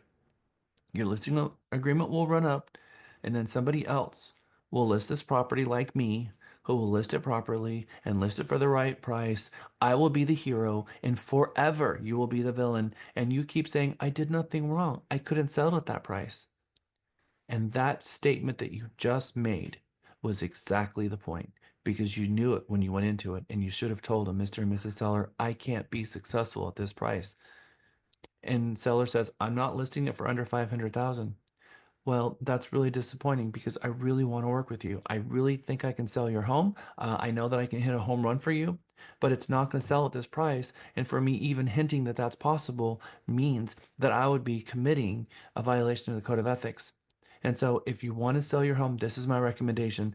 I do this for a living. This is what I do for a living. I'm not going to point you in the wrong direction. This is my recommendation on how to sell your home for the most money possible. And have that conversation with them. And hopefully you'll get through to them. But if you don't get through to them, don't take the listing. And that may be hard for agents, because they think, I can just take the listing and then they'll reduce and I'll end up getting it sold. The truth is, most of the time, it doesn't sell. And it goes back on market with another agent who does list it properly. And then they're the hero, and you lost your photos and your time and your reputation in that neighborhood.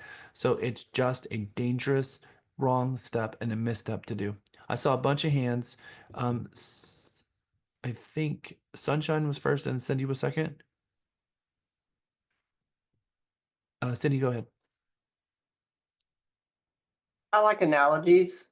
I always do, especially with agents, and trying to explain. If you go in with the mindset of taking a listing that won't, do you know it's not priced correctly? I use analogy. Would you take a buyer out and show them homes that you knew that you couldn't buy? And they always say, no, I would never do that. I'm like, well, then what's the difference? Well, and then some of them are going to say, Cindy, respectfully, well, it's listed at 500. Maybe they'll take 450. And they have that same attitude with the buyers as they do with the sellers. And so it's that, but the same premise is true. Do we think that a seller is going to take $50,000 under and have a success there? And But yeah, but for sellers, it's even more difficult, because if I say if I'm taking a listing, I feel like I'm making a promise that I can hit that number. And if I know going in that I can't, knowing that I'll just negotiate them down lower, to me, it's kind of like if I hire a contractor to do my bathroom and they start tearing it up, and then they come to me like, I know I told you we bid it out at 15, but it's really going to be 35. And they knew it was never going to be 15. They knew it was going to be 35, but they wanted to get the business, knowing that once the mess was made, I'm kind of stuck and I have to ride it through. I feel like when agents aren't being clear with pricing and having the ability to walk away from a listing that's not priced correctly is better in the long term than just taking it and trying to go backwards in time and to renegotiate a lower sales price. I mean, I understand there's market changes, and like in what was in 22 when we had the elevator of inventory like overnight. There's some things that are out of our control, but yeah, I agree. you got to be willing to walk away from it, because you can't take an overpriced listing. It's not going to work out well for you. You're going to throw money out the window, and you're going to have a seller who's going to be mad at you. I tell you, if you walk away from it, you're really showing them your professional ethics and your ability. And most of the time, they're going to call you back and say, we really thought about this, and we really need to get this home sold. Thank you for being honest with me. They do want to sell their home sometimes more. And you get those unrealistic people, and they're negotiating with you. If they're going to push so hard to be pricing a property outside of the realistic spectrum, imagine how difficult they're going to be throughout the entire transaction. Because you've got to be willing to work with the buyers. You got to be willing and interested in selling the home. And if they're going to bring that to the list price, it's going to be a mess. So just know that we have a code of ethics that says that we're not going to mislead the sellers to market value. We also have a code of ethics that says that we're not going to show the home um, in a manner that is inconsistent with the seller's wishes. So you're not allowed to show a home that's not consistent with the seller and how what they've listed. And if they're at 500,000 and you're showing it to a buyer that's 400,000, you have violated the code of ethics in that regard, no different than you violated the code of ethics if you take an overpriced listing. Because if you take an overpriced listing, you know that it is not going to sell. You are telling the seller that there's a likelihood that that property may sell. Why is a home not going to sell for $50,000 more? I need really you guys to have the light bulb, because people who've been in the business for their first year, they themselves have this little question. Well, maybe there's a buyer out there. Maybe it'll sell. I don't know. I don't have a crystal ball. Yes, you do have a crystal ball. What is the crystal ball? Your CMA. CMA. The crystal ball isn't the CMA, but it's something that's on the CMA. Your competition. The competition is the crystal ball. The buyer is going to have an advantage that the seller doesn't have. The buyer is going to have what I call a mini master's degree in the market at that point, because they will have gone and see all the inventory on the market. They will have seen it all. And the buyer is going to buy the home that offers them the most for the least. So think about it this way. And Kamei, just give me a moment here. When you're with the buyer, and you go from house to house to house to house, you're going to show them everything that matches their criteria on the market, and they're going to pick the home that offers them the most for the least. Let's look at a $50,000 difference in price. When someone gets pre-qualified, you usually show them all the way up to that price and maybe $5,000 more, because you can usually squeeze the numbers a little bit higher. Because if someone's qualified for 400, you're probably looking at 415 and under. That's probably the case. And here, this property is listed at 415, but it shouldn't be at 415. It should be down in the 350s. Let's just look at it that way. So now, is it fair to put that house in a category of homes that are bigger and have more upgrades than it? And guess what? The people who could afford that home, the real buyer for that home, didn't see it, because they were at 350 and that home was invisible to the people who could afford it, and doesn't stack up to the people who can and don't want it, because they're going to buy another property that has more square footage and more upgrades. So you haven't been fair to that house, and that's what the seller has to see.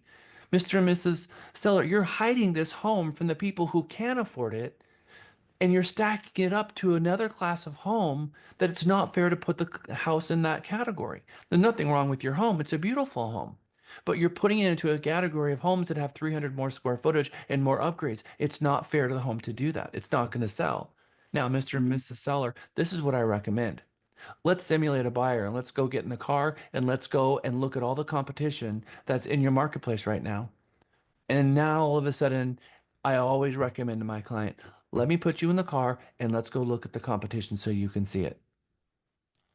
And one question that I am brave and bold to ask, and I have never, ever, ever, ever had them say yes. And you're going to be really brave to ask this question. And I always get a smile, and they always look at me and they're like, okay, Mr. and Mrs. Mr. Seller, would you buy your home for this price? And not a single one of them say yes. Not a single one of them say yes. They just smile at me and like, no. I mean, that's kind of the mic drop moment right there. They've agreed.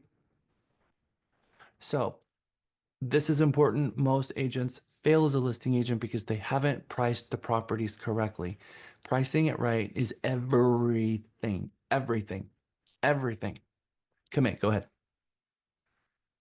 I wanted to ask you if you can give a little bit more clarification on what you meant by if you price it lower, you'll get a higher offer. Yeah. So when I'm going to go ahead and send you all on break at 12:04, come back at 12:15, and we're going to power through the last 45 minutes before lunch, and I'm going to answer Kamei's question on break. So for those of you who want to stick around, please be my guest. Otherwise, you are officially on break.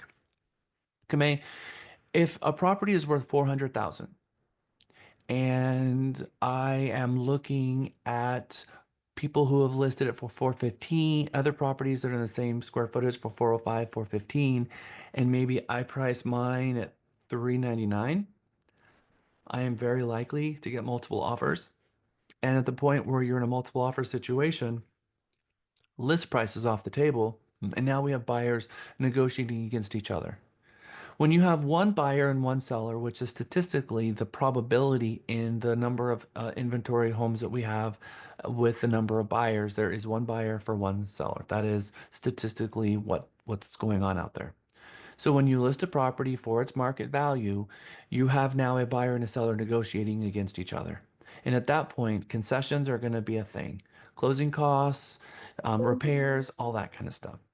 But if you can get the property in a multiple offer situation, then the seller is no longer negotiating against the buyer. The buyers are negotiating against each other. And at that point, they're willingly to go over.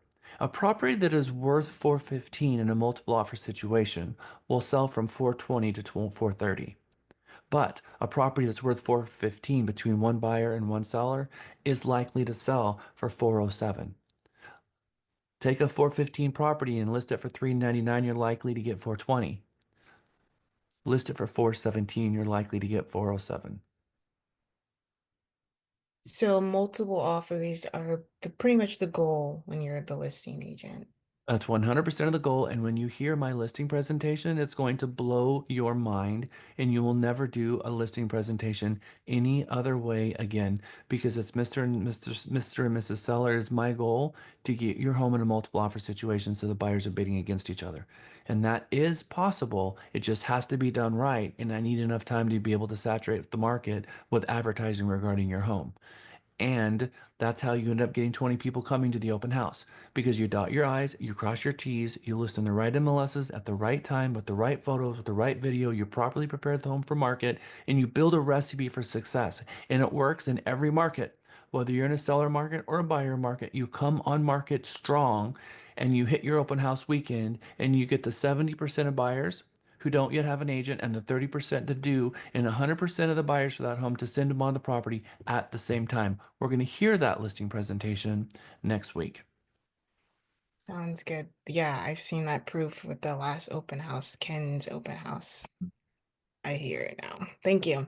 Yeah, it's like a mixing pot, Kamei. It's some agents just use salt and pepper, and then you've got other agents that use oregano, salt, pepper. They use different seasonings, but yeah, overall, it's just how much can you add to that listing when you hit the ground running. But yeah, I mean that's great advice on the lower listing, to get a higher offer for sure. Makes sense. Okay. Thanks, Luis. Hey, Jack, I have a quick question. Yep. If I'm looking to purchase, am I still required to hire a mentor? Would that be considered, I guess, like one of my first 3 transactions, or? Chuck looks at you as a consumer no different than anybody else. So when you're representing yourself, there's two people standing in your shoes, a licensed real estate agent and a consumer. So we as a firm have an obligation to treat you as a consumer and to treat you as an agent simultaneously. So Trek requires that I make sure that you have someone helping you that is competent. So the answer to that question is yes, because if you fail yourself, then the firm failed you, and then it's my license. Sounds good. Thank you. Yep, that's a good question.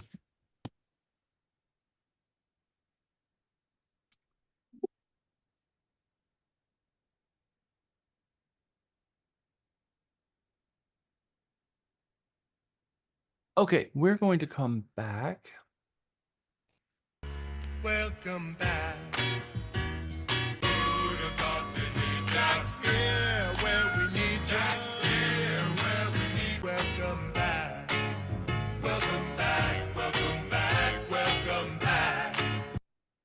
We have lots of stuff to go on. We've got to power through the day because we've got just so much information to cover. We cannot mislead our sellers as to market value. That's a very big deal. I also want to talk about Standard of Practice 1-16, which is part of Article 1, that realtors shall not access or use or permit or enable others to access or use listed or managed property on terms or conditions other than those authorized by the owner or seller. There's a huge bucket here. You can't throw a party in your seller's house. You can't swim in the seller's pool over the weekend. Can't make yourself a ham sandwich in the kitchen. I'll tell you that that may sound like who would do such a thing. I served on a professional standards case where a agent was inside of a seller's home, grabbed a plate, grabbed bread, opened up the refrigerator, made themselves a sandwich, grabbed a glass, went to the liquor cabinet, poured themselves a drink, ate the sandwich, and drank their liquor, cleaned the dish, put it away, cleaned the glass, put it away. The showing met them there. They showed their property and left, and it was all recorded. Oh. Agent decided to throw a pool party for his friends in the backyard. The home was vacant and the seller was out of town. Neighbor filmed it over the fence, sent it to the seller. Actual professional standards case. So here's a couple of those situations, but it also goes to more than just those types of things.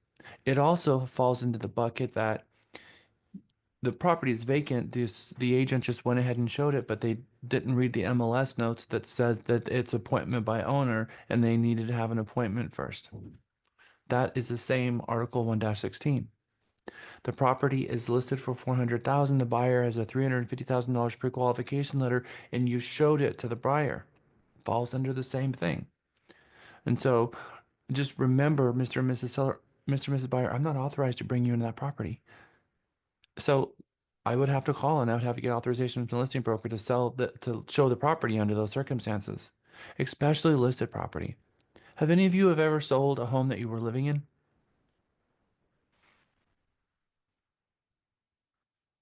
Raise your hands again. Sunshine, will you tell the class kind of what you did to prepare for showings? You're on mute. I cleared my house of all the junk and made it look better. I was not there when they showed the property. Yeah. When we have our home on the market and a showing happens, we are doing the dishes, clearing out the sink, scouring out the sink, we're making the beds, putting everything in the laundry, squeegeeing the glass in the bathrooms, making sure that we're not having breakfast that day so the house doesn't smell like pancakes and eggs. We are tidying the house and we're getting it ready. We're grabbing the cat and the dog, putting them in the car. We're driving around somewhere and doing all of that so that someone can see the home. And the person that's showing the home is just maybe listing the house next door and they just want to see what it looks like, not realizing the impact that they're putting on that person. Or they have a buyer that doesn't qualify or a buyer, all of these things. So you better have communication with the seller to let them know what's going on, so that you are not showing a property on terms other than conditions authorized by the owner, especially if it's an occupied property. Remember the impact. We have to be fair to all parties. Is that fair to that seller to do that to them? So just put some thought into that. These are the types of things that we start becoming more cognizant and aware of because we've read the MLS. Okay. Which paragraph is correct, A or B? And then we're going to leave the code of ethics behind and we're going to start moving on to another topic altogether. And these are just a few things that I like to throw at you so that it can start giving you some ideas of what types of things might be found in the code of ethics, and hopefully you'll read the whole code and bring back some questions to me in our reputation class, which is going to be on Friday. Hopefully you will read hopefully you'll read the code of ethics, highlight some things you don't understand, and bring it to me so that I can explain it to the class and you, so that number one, I can see that you've read it, but number two, You know who to come to ask these questions to if there's something that doesn't make sense. In 2020, we had some changes in our code of ethics. So let's see what paragraph it was changed to. A. Let's read B first. A realtor shall be subject to disciplinary action under the code of ethics with respect to all of their activities. Or B. While realtors are encouraged to follow the principles of the code of ethics in all of their activities, a realtor shall be subject to disciplinary action under the code of ethics only with respect to the real estate related activities and transactions involving the realtor. Which is the rule, A or B? B. Oh, sorry. Yeah, no, I'm asking. What is it, A or B? B. B. Has it ever been A?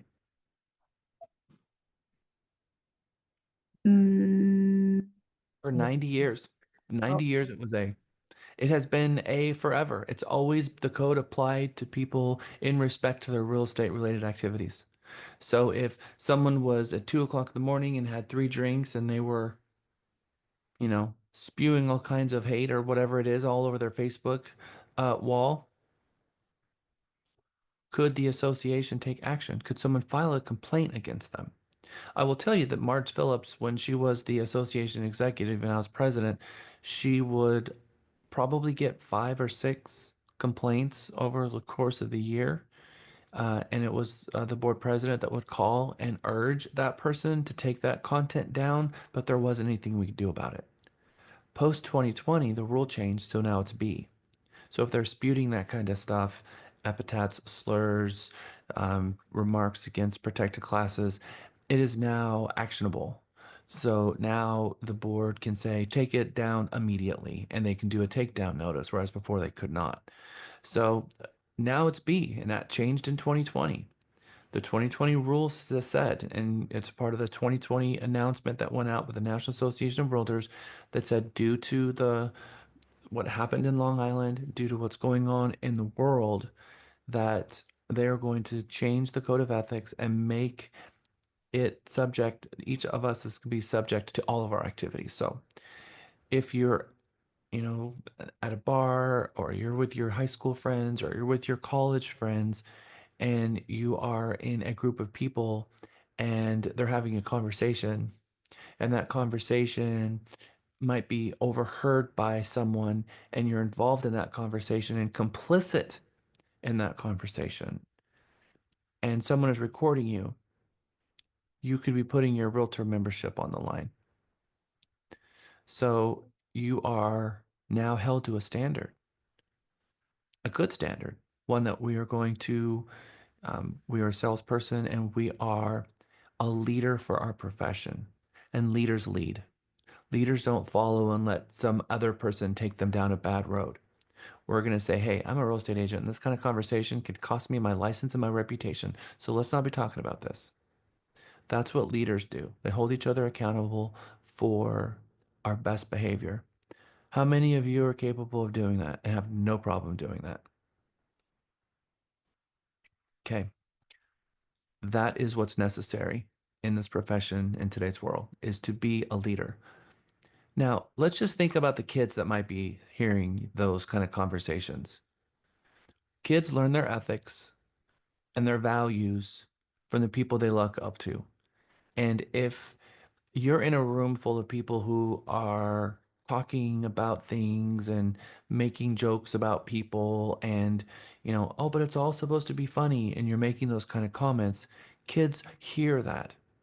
And so if you make it a point to make sure that you shut that down, your kids are going to hear that shutting it down, and they're going to learn a new set of values. That is what being a role model is. And you do have your First Amendment rights, or First Amendment rights. We get to have an opinion. That is a choice.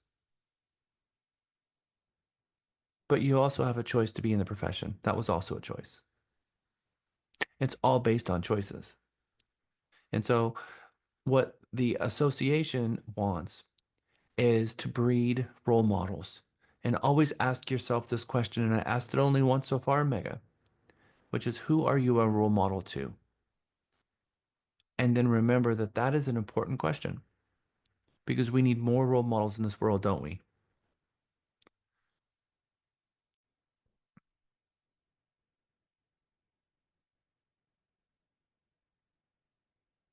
All right. We're going to jump into a very familiar conversation. A successful agent standing on the code of ethics, standing on the laws. You're looking at a person here, got their sales scripts. This is a chat GPT created avatar based on a script that I put in. So that's getting better and better, right? Standing on the Chapter 11(1) of the Real Estate License Act and the Code of Ethics as a foundation. Successful agents, we have to continually search for ways to generate more leads, convert more leads, provide better service, learn, grow, and continually get better and better. That starts with knowing our code of ethics and our license act. So please take it upon yourself to read that stuff and know your profession really inside and out. Because how many of you really wanted to make the $1 million in the next 12 months? That is a reality for you. I think one of the things that come across loud and clear in Mega is how many people you're talking to and you're getting referrals and finding out that they're wanting to buy and sell. Ken has come to me multiple times. Ken, share with the class what you just told me on break. Well, and I didn't even tell you this part, Jack, about it, but I was actually, because I am actually calling everybody in my phone, every single person. And I know people in Seattle, and I just was like, you know what? Why not? Why not call them too? And I said, hey, how's it going? And again, it's one of those, I haven't talked to them in a long time, and this is really working for me. And they said they had somebody that they knew in Houston that was going through a divorce and needed help with something. And during my break, I was getting with Amy to see about referring it off to somebody in Houston because they knew somebody. And I'm like, this is crazy to me how this is actually, it really does work. So if anybody ever doubts Jack, like, I mean, I'm working this for sure. One of the things that if an agent comes to me and says, Jack, I'm down to my last $500 and I can't pay my mortgage, can't pay my car payment, can't pay my cell phone bill, what do I do, Jack? You get on the phone and you be humble with your people and say, I need business. Who do you know? And you get your people to help you because that's what the village is there for. People want to help you. You're down to your last $500. You pick up the phone because it's not going to cost you anything. And you call every single person you know. And I promise you, there's going to be 3 transactions in there. And let's do that math. That's $9,000 per transaction. How much money is that, guys? $27,000? Hello? So 100%, Ken, if you want to make $1 million this year, have a commitment in your business plan to make sure that you're making all those calls and reconnecting with everyone on a regular basis. Poof, problem solved. Your $1 million is on the way. It's going to be a simple math problem. You need 100 leads a month. Where are you going to go get them and spend your time? And it's going to feel like the first month that you're going to feel like, okay, I got a couple transactions, maybe one, but you call all those people that you know from the past first. You're going to get business from them. Now, after you've done that and you're not going to call them again for 30 days or 60 days based on the smart plan, now you're going to supplement from the opportunity vault. And you're going to supplement by making 3-hour appointments in our lead ISA department. You're going to do an 8x8 campaign. You're going to do open houses. You're going to go to the city council meeting. You're going to start posting videos online regarding the city council meeting, and you're going to start diversifying your prospecting in all the different areas that you're starting to get leads from. And you're going to realize, wait, I only need 3 a day. That I can do. I'm not going to get caught up in I need 100 all at once. I need 3 a day. 3 leads a day is going to equate to a 24-to-1, hopefully a 5% conversion rate, but let's just say a 5% conversion rate, which is 5 out of 100, or the baseline 4 out of 100 is going to get you that 4 closings, which means out of the 3 a day over the course of that month, next month, 4 of those is going to turn into business. And over the next 6 months, the 4 from this month is going to close sometime over the next 6 months. And the next month, 4 of those is going to close some point over the next 6 months.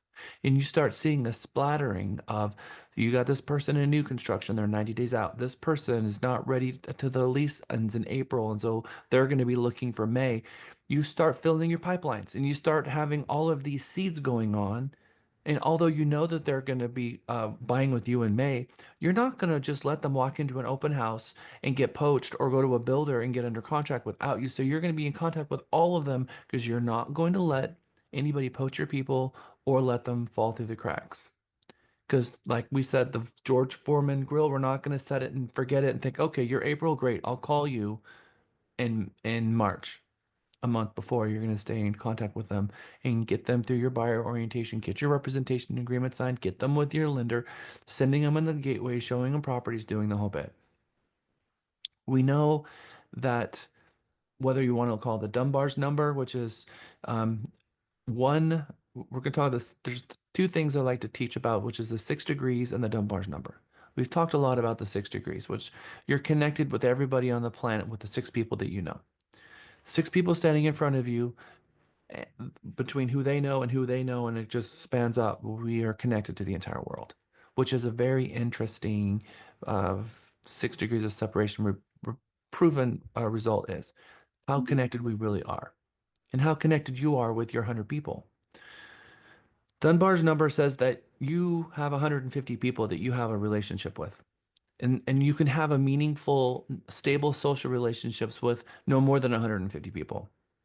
So your database should be full of people that not only you closed with, but also the stable number of 150 people. You should already have 150 people in your database. According to Dunbar statistics, if you really sit down and put a piece of pen and a paper together and you really go through your phone and you work on this as a project all of its own, you will find that there are 150 people that you know. Whether it's from high school, whether it's family members, whether it's extended family members, whether it's people you went to college from, people at prior jobs, that there's 150 people that you have. No, I don't. Yes, you do.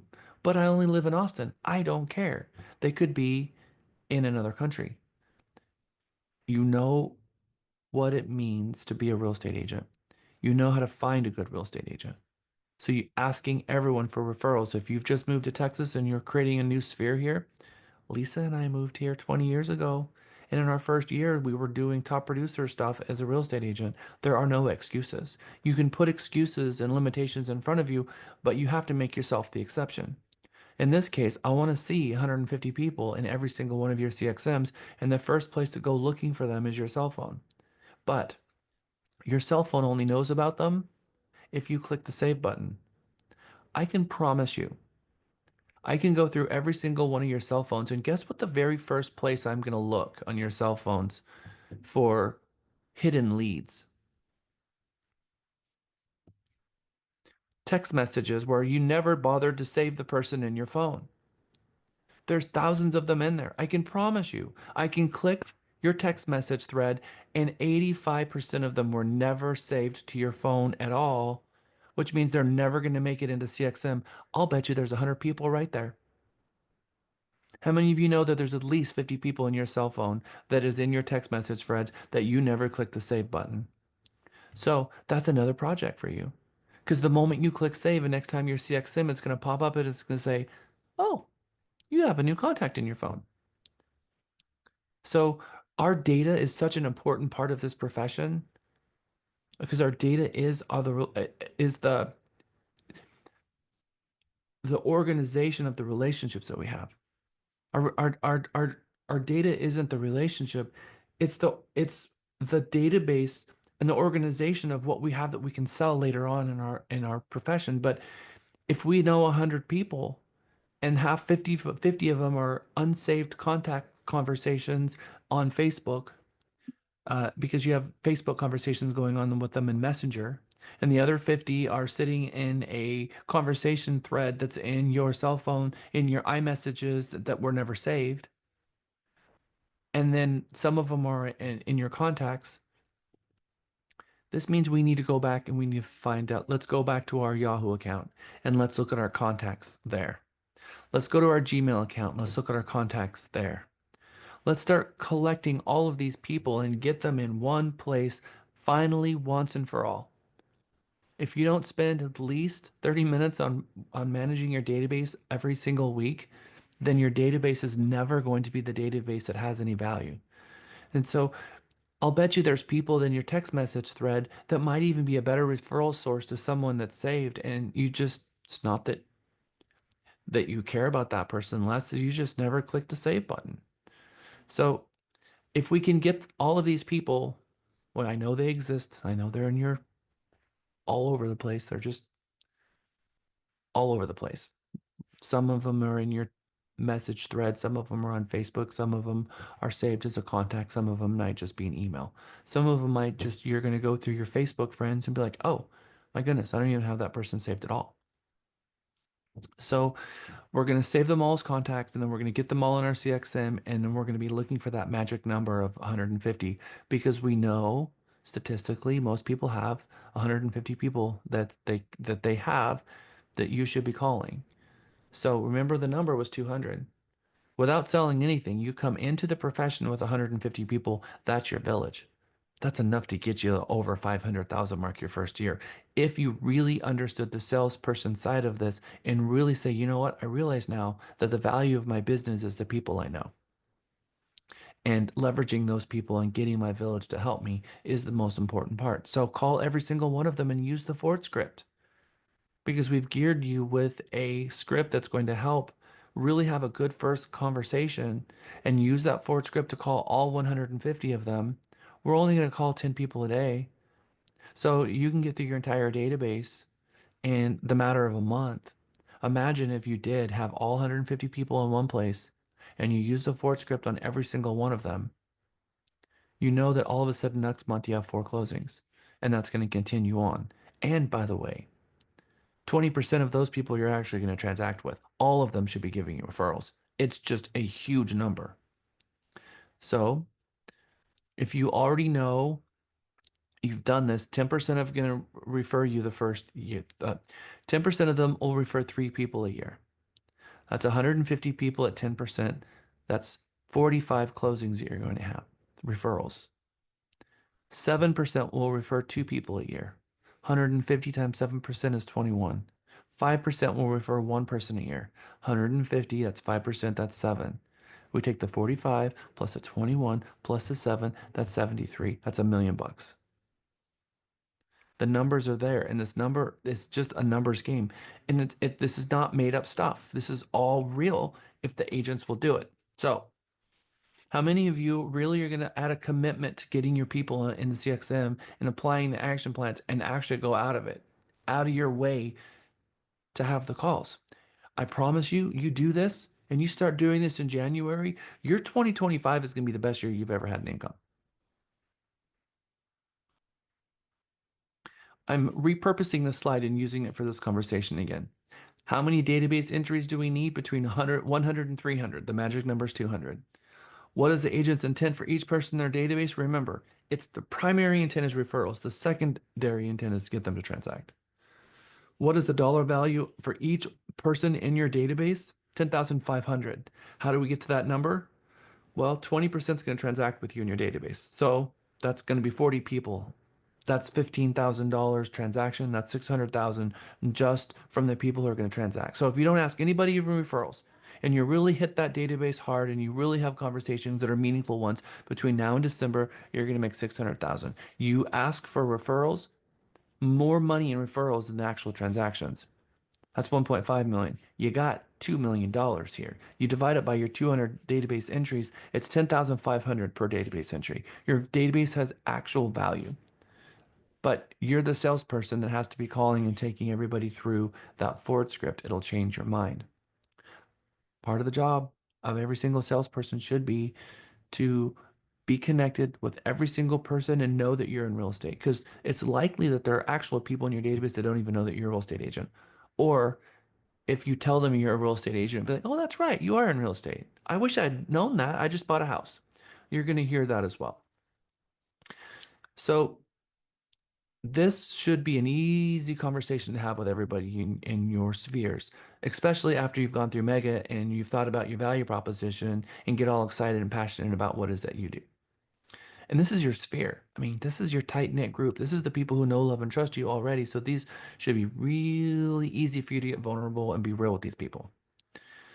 When you know someone looking to buy, sell, or lease a home, please call me and let me know, because your referral would mean the world to me.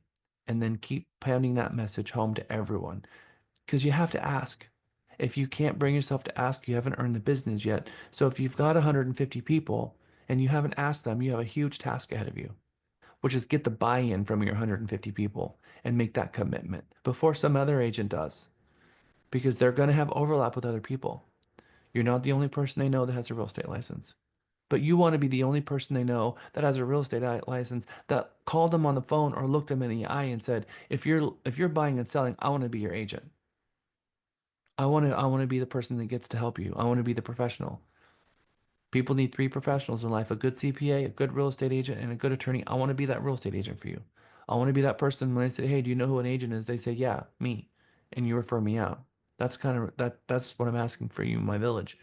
And also ask the question, and how can I help you?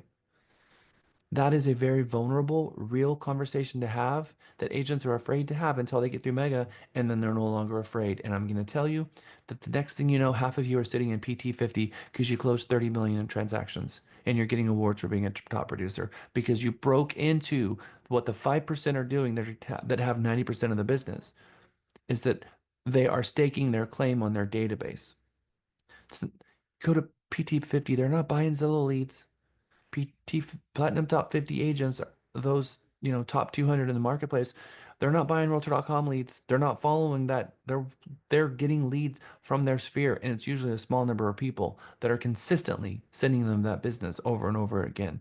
And again, the Ford script makes it so easy, and you've been practicing it well enough now.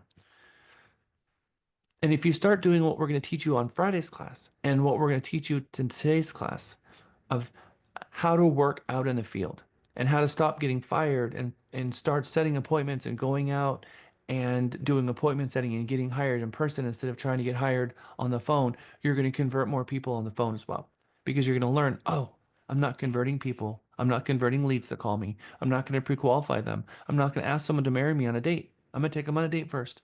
Go out and meet them first and then have the conversation about getting hired. And by the way, when you set the date, they're already telling people you're their realtor. Set the date and they're already calling you their realtor. Try to pre-qualify them on the phone and they're done with you. And so there's a surefire way to get fired and there's a surefire way to get hired. And it's set the appointment and go out there and get hired in person.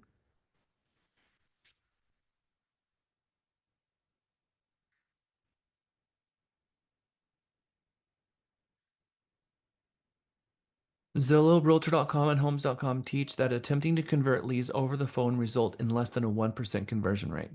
That means out of 100 people you contact, one of them is going to want to work with you. To put it mildly, you spend money to generate leads and they get spoiled on the vine when attempting to have long conversations or to convert them over the phone. These types of attempts make it about the agent instead of making it about the buyer. In order to realize this 4% or 5% conversion rate, that's 4 or 5 out of every 100, the frame of mind must be value related. Being in the right place at the right time, making it easy for the client to work with you, and using the phone and the conversation to set an appointment, they agree to meet you is a big deal. Just getting them to agree to meet you is a big deal. And so many agents say, I'm not going to agree to meet them until they can tell me they're worth it and that I'm going to make some money from them. Otherwise, I'm not going to use my gas. That's being stupid. You're asking them to meet you. You're setting an appointment with them. That alone is a big deal. Use that appointment to go get hired in person, but we have to learn how to get hired in person. And that's what's coming up next. Because part of you getting hired in person sits on a foundation of regulatory requirements that are formalities of the IABS and the buyer rep agreement, that you have to meet this person. But when you're meeting them in person, you have to look them in the eye and say, it is so great to meet you, Before I can take you inside, there are some formalities we have to get through and some regulatory requirements. There are 2 forms that I am duty bound to walk you through.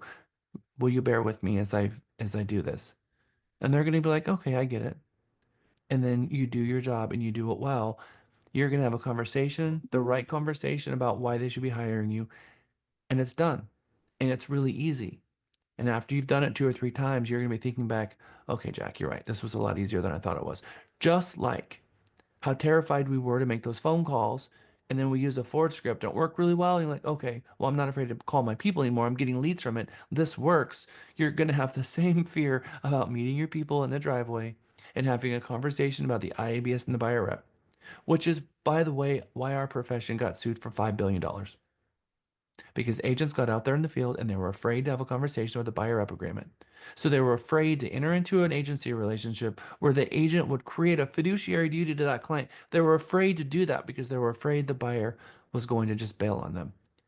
Just like agents take overpriced listings because they're afraid the seller is going to not hire them if they don't hire them. Fear is the number one killer of agents in this business. Don't be afraid.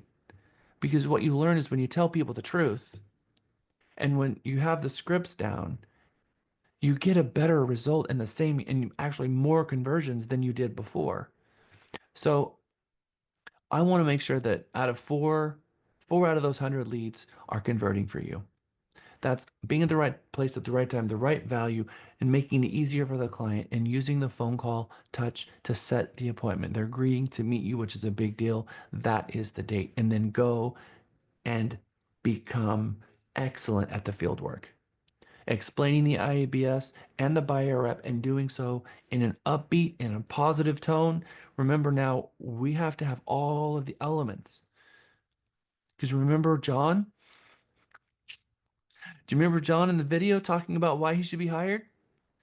We can't be John standing in front of your client because you're going to look like somewhere between a serial killer and someone that's just really awkward. And all of you said, I'm not going to be John, I can do better. Okay, I'm going to hold you to that standard. But how do we be better than John? We got to know what we're going to say before we show up, because that's what John's problem was, is that he was reciting something and he was all in his head. When you know what you're going to say before you're going to say it, now we can focus on the relationship. And if you get out there and you're nervous, your mind's going to go blank. And you're going to be staring at your client with a piece of paper in your head. You're going to be like, and you're going to blunder it. And you can't blunder it because you don't sound like a professional anymore. So this is why we have these kind of classes and why I'm going to put you in groups and you're going to practice the IABS presentation and you're going to practice the buyer rep presentation until you get it down well enough where it's now just a no-brainer and you've completely got this. All right. So we're going to set the stage here. We're going to set the stage that you made the appointment and you have received either a showing appointment for a buyer on your listing, or you went into the grabber and you grabbed a lead, called them on the phone, had a great conversation with them, set the appointment, you used the 5 things, and you use that opportunity to set the appointment. Now, as you get a 5% conversion rate and you've got something that's working, if you want to start adding layers to it, because you've been in the business for 20 years and you're going to start adding layers, that's okay. But let's start with a foundation first. Let's do something that we know that works, and then you can be adding flavor to it later. But let's not try to figure it out on our own. One of the things I've seen agents really struggle with is they start the profession and say, I saw what my agent did. They didn't do much. I can do a better job. And their attitude from beginning in the first 5 years is, I can do this on my own. I'll figure it out on my own. And they're trying to build and create all of this on their own when we've all been doing this for 20 years and we have something that works and we're going to teach you how to use it. So let's start off this way and use this. And then if you want to add layers to it, you can. So you set the appointment, you did the 5 things. Hi, Tom. This is Jack Stapleton with Realty Texas. Realtor.com said you're interested in 123 Main Street. When would you like to see the property? 2 o'clock tomorrow? Awesome. I'd be happy to meet you at the property at 2 o'clock tomorrow. Are there any other properties you'd like to see? No? Got it. Yes. All right. What are the addresses of those properties? Awesome. Let me make appointments. I'll give you a call back because I'm gonna have to get in contact with the owners and schedule these appointments. And then asking the question, if anybody else from my firm calls you, let them know I've always already helped you.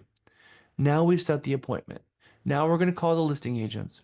We're gonna find out from them if they're all available, and then we're gonna call that buyer back. When we call that buyer back, now we can have a conversation with them about other things, but they've already agreed to meet with you. And now we can ask them a few other questions. But when they registered as a lead, they were on a page, they clicked a button, it sent us an email, and they were interested in seeing that property. We're going to make it easy for them. Because right in the moment, they want someone to do what they're asking, which is show me this property, answer my question. If we make it about us in that moment, it's going to fail us 3/4 of the time because there's a 1% conversion rate in doing that. There's a 5% conversion rate in doing what they asked, which is set the appointment. So we're going to set the appointment. Now they've checked off that list in their mind and they're not thinking about it anymore. Now they know that someone's going to meet them at the property, but we have to make the appointment. So we make the appointment. We're going to go do some appointment work. We deal with that. And an hour later, we're going to call them back. Now we can have another conversation with them because they're not shopping for agents anymore. They've already got that done, and now we can ask them a couple other questions. You can sneak in that question. Are you already working with an agent? And have you seen any other properties? You can even sneak in there. Have you been pre-qualified to lender, or would you like to talk one of mine? You can sneak those 3 questions in at a subsequent call after you have already set the initial appointment and they've checked off that list, and it's not going to get you divorced from them, but it's invaluable pieces of information to know. But don't commingle those questions on the first phone call. And you don't know anything yet because the properties they're calling you on, they could be pending. So set the appointment, tell them yes, verify their phone number so you know that you have it. Go set the appointments with the listing agent and then call them back. And then that second call can be a little bit deeper, but don't set the willingness to meet them at the property based on any of those questions. Okay. So now we've done all of this and now we've shown up at the property. Are we going to show up at the property 5 minutes late? Are we going to show up at the property exactly on time? Lombardi time. We are going to show up, as Lewis said, we're going to show up early. We're going to go make the house show ready. We're going to do all the things, right? And then we're going to go outside and we're going to wait for our client to arrive. So in this moment, when the client arrives, they get out of the car. We have regulatory requirements, which we can call formalities or we can call duties. You can say all of those 3 words in 2 sentences. That's up to you. But in this moment, you have a regulatory requirement, also known as a formality to get through, also known as duties to perform. What are the 3 duties that you have to perform to this person who's just getting out of their car that you have only had one conversation with on the phone that you've never met? What are they? Provide the IABS and the buyer rep agreement. Okay. Yep. So that is 1 and that is 2. What is the third Explain one? it. You have to explain it. Okay, I'm going to say that providing the IABS and explaining it is the first one. The second one is going to be providing the buyer rep because now the regulatory, not the regulatory, but the membership requirements of NAR says that you have to get an agreement with them signed before you can open the door. So the first one's going to be all about the IABS, handing it to them and explaining it to them. B is going to be about the representation agreement. What is the third one? Unlock the door. No. Get some more referrals. I don't know. You have to get an agreement to tour the property. No. The third one, so let's talk. The first one is present and explain the IABS form. So you guys got that one correct. 2, tell the prospect who you represent. If you are the listing agent, you have to tell them I am representing the seller currently. Because when you go through the IABS and you tell them here are the types of licensees in Texas, broker and sales agents. Here are the minimum duties that I have to perform, the 4 minimum duties. And here are the ways that a agent can represent a party in a transaction. And then this is what happens if they act as a sub-agent. And then here's the contact information at the bottom. When we're talking about the different ways that the agent can represent a party, you're then supposed to, regulatorily, you're required to tell them who you represent. So that is a requirement that you have. So the third one is obtain a signed agreement to tour the property, which is the rep agreement. So present and explain the IABS, tell the prospect who you represent, and obtain a signed agreement to tour the property. Now, here are our 2 one-pagers. On the left-hand side is the one-page Realty Texas short form representation agreement. We are going to take a moment and we're going to go through the information about brokerage services first. Then when we get back from lunch, I'm gonna send you to a breakout group, and in groups of 4, you're gonna rotate. One of you is the client, one of you is the agent, and you're gonna present the IABS to each other, and you're gonna do it in a circular motion until everyone has done it. Until you've got it down. So the next time you're in front of a property, you've got this. Okay, so first, I told you that there's 4 sections. The first section is types of real estate license holders. The second section is the broker's minimum duties and the 4 things. And then this section here is how the agent represents different parties to a transaction: seller, buyer, intermediary, subagent. And then the last section is the license holder. So there's 4 sections. So Mr. and Mrs. Buyer, I am duty bound, or I have regulatory requirements, or however you want to start this conversation, but I like calling them formalities. Mr. and Mrs. Buyer, I am duty bound by the Texas Real Estate Commission to get through a few formalities with you. One of them is to explain a form called the information about brokerage services. This is a requirement for me as a licensee. Would you bear with me as I go through this? And they're going to say, I got it. How many of you do this on a regular basis, or just kind of hand it to them and have them initial it and walk inside? Okay. So if you're being secret shopped, you're going to get nailed to the wall by Trek, because Trek has no sympathy for this. They want this done right. And we think to ourselves, my gosh, but this is going to change everything for me. Well, this is going to elevate you to a higher standard now, because you know what? When I do this, do you know what the number one things buyer says to me when I'm going through this with them? Why hasn't anybody else explained this to me? Is the number one thing people say to me. So then I have a script for that too. Well, I really can't speak for the other agents. All I can say is that I have a regulatory requirement by the commission, just like all the other agents do.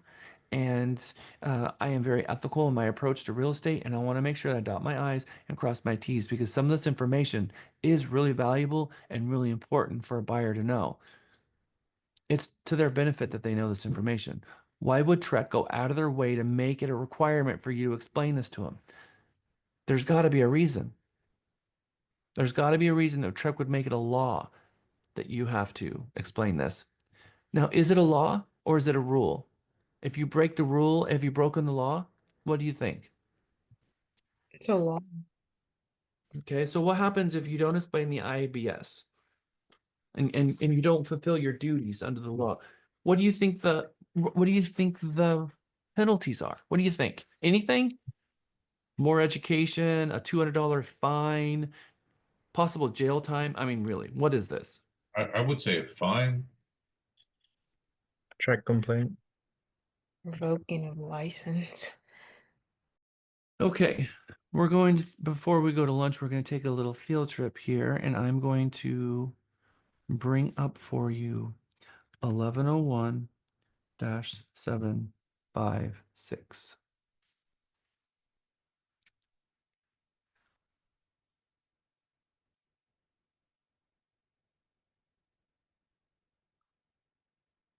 Does anybody know what Chapter 1101 is?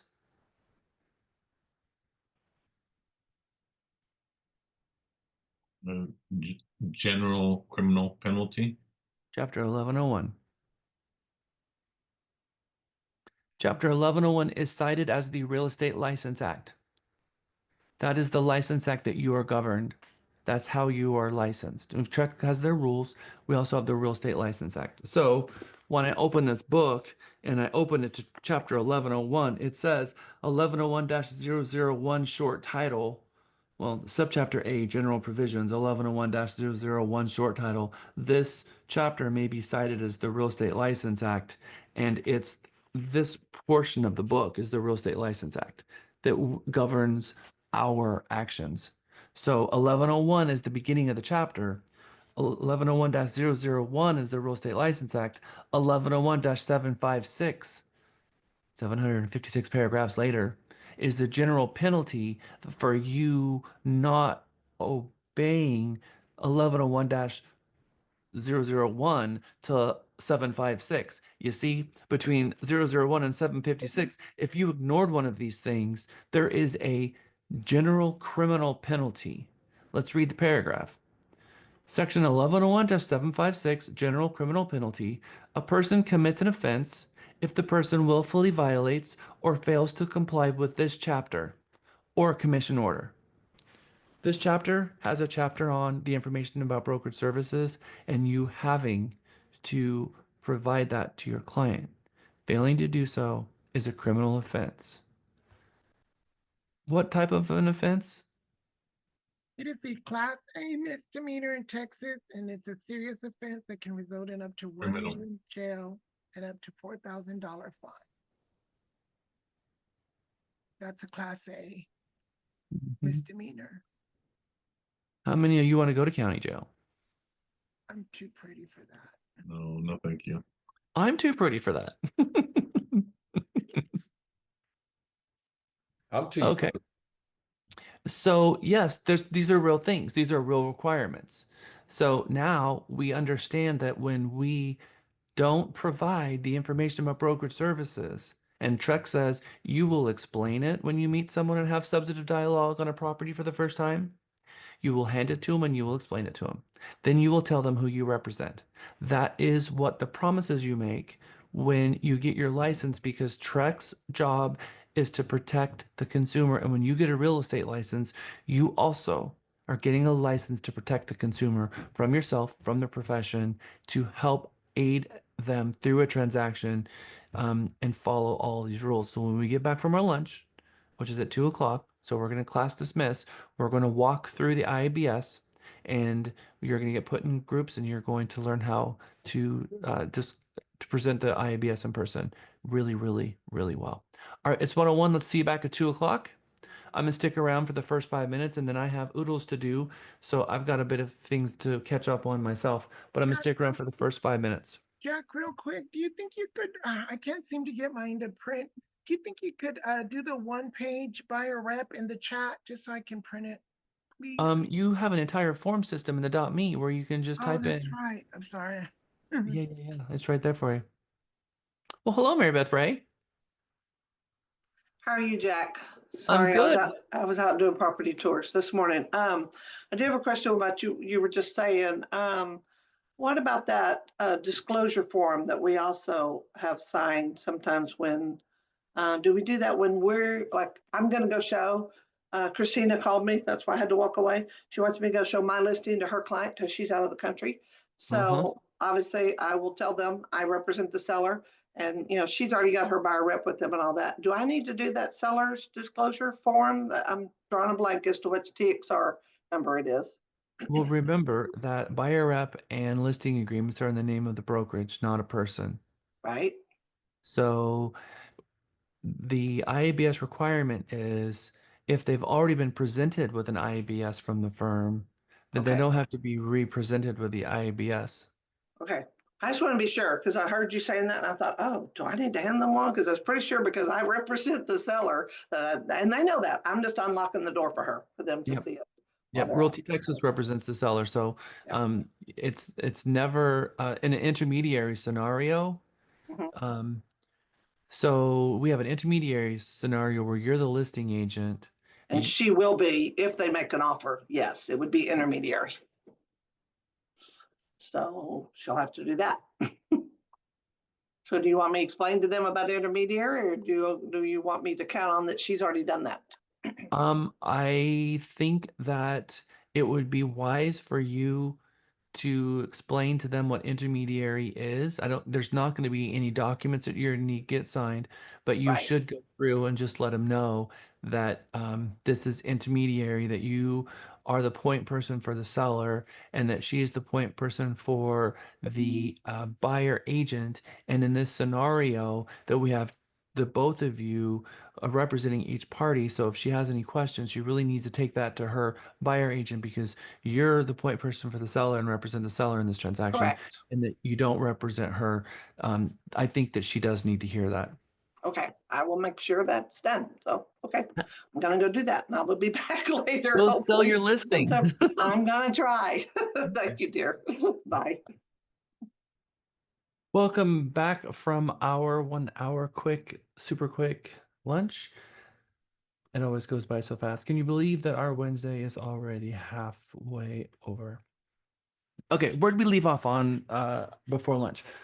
We were talking about information about brokerage services, and we were going to break it down and learn how to explain this to our clients. So if we are in person, in front of a property, we've never met this person, we have the regulatory requirement to explain the information about brokerage services, give it to them, and explain it to them. There is no requirement that they sign it. Signing it is proof that we gave it to them and explained it to them. You see? So if they say, I refuse to sign it, it doesn't mean that you haven't fulfilled your regulatory duties of handing it to them and explaining it to them.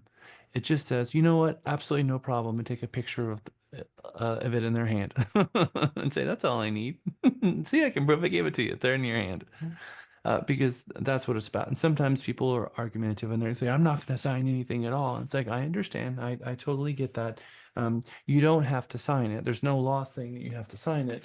There's just a requirement that I have to prove that I gave it to you. And that's what the initial does. And so you'll see that on here, there is no signature. There is an initial affirming that I gave it to you. And that's a difference between an initial and a signature.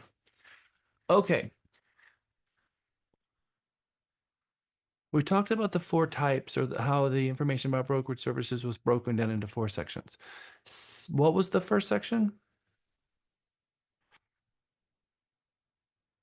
Types of real estate holders. Types of Yep. license holders. Yeah.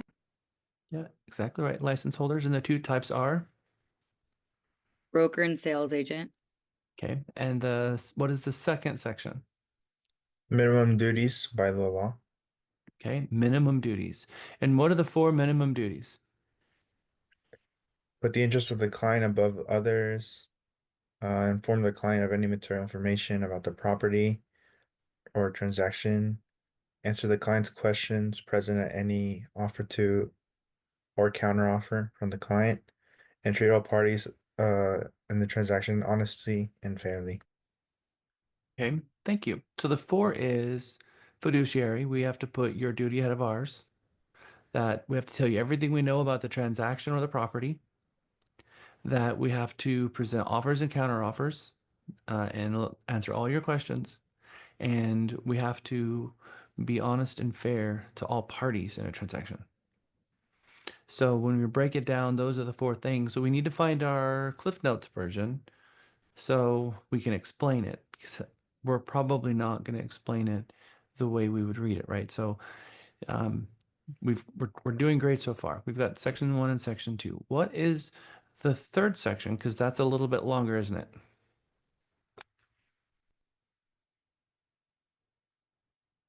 Who wants to take that one? Who we're representing?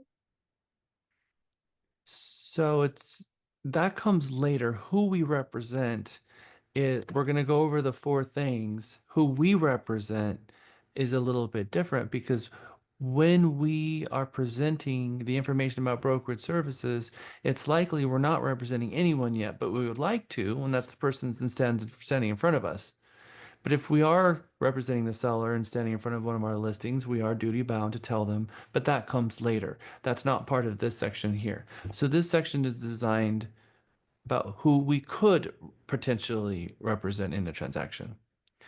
Similar, but it's precursor here because the moment we have any substantive dialogue, which is any real, actual meat and potatoes kinds coming from a vegetarian, uh, from a conversation about real estate that's not about a property that's in an open house. If it's open house, as long as you're talking about that property, no issues. But if you're an open house and the conversation goes to a property listed by another firm or across the street, then we have to provide them information about brokerage services. Because Trek wants the consumer to know who this agent represents because there's fiduciary duties here. And so part of our duties is to be fair and honest with everyone. Part of that is letting everybody know, look, Mr. Buyer, I don't want to confuse you and make you think that I'm representing you. I don't. I represent the seller. I owe my duties to them. I can't hint that that they would accept an amount less than what the property is listed for, and I have to put their needs so high that it actually is above my own. And so Trek wants us to have that conversation with everyone we come in contact with.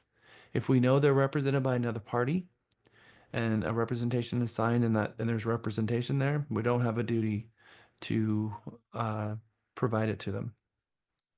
There's a couple of prohibitions. There's 11 requirements that we have to give it to them and 3 prohibitions. One of the prohibitions, meaning you don't need to pull out the IABS, is if you're at an open house. If the client is talking about a lease transaction that's going to be less than 6 months, or if you know that the party is already represented by someone else. But that doesn't absolve you from the requirement to always tell them who you represent. So if we have a prospect in front of us, potential client, someone we want to hire, we know that we have to give them this transaction, this form, because if we want to hire them, then they can't already been hired, right?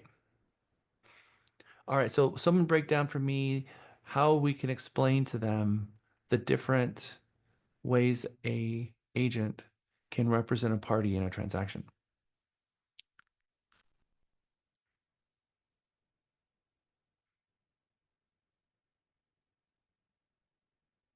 Okay. I will start. Okay, Cindy, you want to give it a go?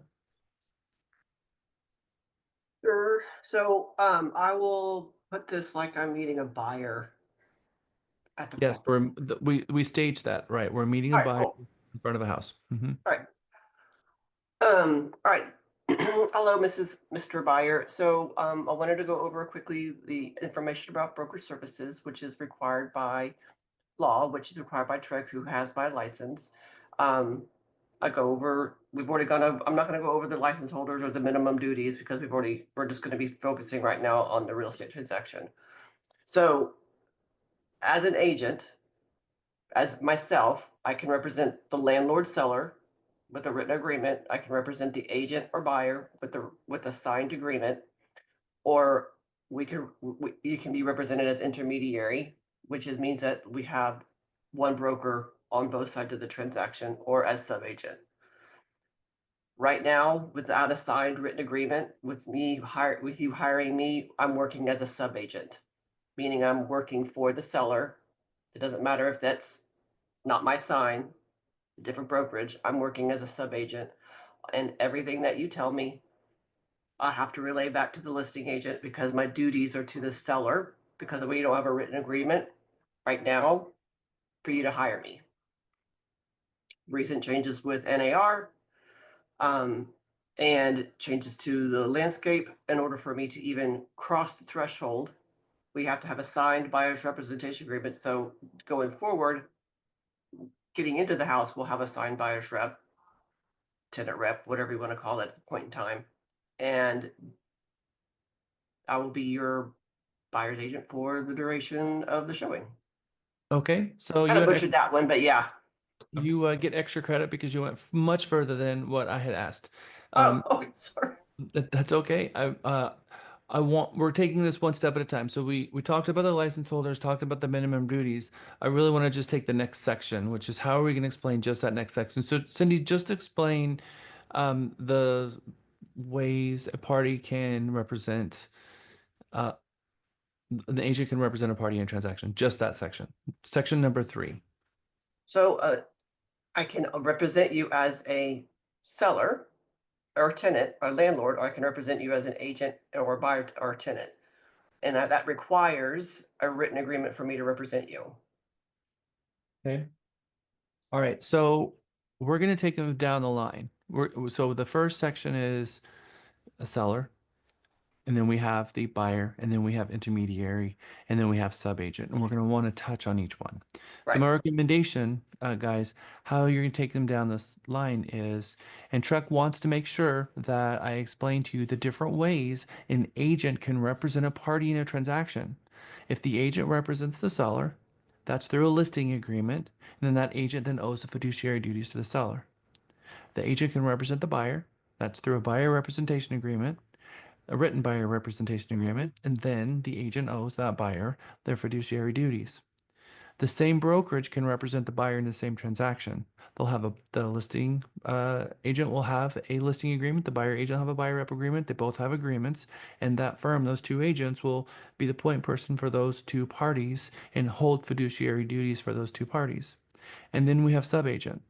And sub-agent is when a buyer is aiding, when an agent is aiding a buyer, but they don't have a representation agreement with that buyer. And that means that they have to put the duties of the seller first instead of the buyer. That is a very, very important sentence. It's probably the most generous sentence Trek will ever give you because it is permission for you to enter into a buyer representation agreement because Trek is giving you the goods here. Tell them. Trek is telling you, buyer agent. Trek is saying, tell them. Tell them if you don't get a buyer rep agreement signed, that not only does it look like you're helping them, but you're not, but you actually owe your fiduciary duties to the seller. Tell them that. And the consumer is going to say, oh, wait, so you're kind of helping me right now, and I'm getting advice from you, but you're telling me everything that you and I are talking about, this relationship that we're starting to form, and I was thinking about hiring you, that you really work for the seller, and everything I just told you, you have to tell the seller. Yes, Mr. Buyer, that's exactly what I'm telling you. And then the light bulb goes on. They're like, yeah, you're not in my camp. You're not part of my village. You're from the other village next door. You're a rival village. You don't have my back at all. So that's when we read sub-agency and we read this very beautiful sentence. A license holder acts as a sub-agent when aiding a buyer in a transaction without an agreement to represent the buyer. And that last sentence is a mic drop. A sub-agent can assist the buyer, but does not represent the buyer and must place the interests of the owner first. It's the most powerful sentence we have in any of the documents that are provided to us in our arsenal. Because it is the very next conversation that we start having a conversation with the representation agreement. And then we say, and now, due to the regulatory changes in 2024, we must enter into an agreement before I can open the door for any prospective buyer. And then we go through the buyer representation agreement. So they sign the IABS and then they sign the buyer rep agreement. But we're going to talk about the first section, which is the different types of license holders. The second section is the minimum duties an agent must perform to be compliant with Trek rules. Third, the way an agent's role in a transaction. Either they represent the seller or the buyer or tenant, or both through intermediary, or they don't represent anybody. That they are a sub-agent of the seller and they have no actual representation. So they can help the buyer, but they have to tell everything that the buyer says to the person who's representing the seller. So now they are a communication gatherer and have to be a double agent and present that information to the other village, which is the listing agent when we're trying to help the buyer. And then the fourth section is about contact information, which is important to note. And at the bottom of the form is my contact information, the contact information for my supervisor, the broker of record of the firm, and then the company.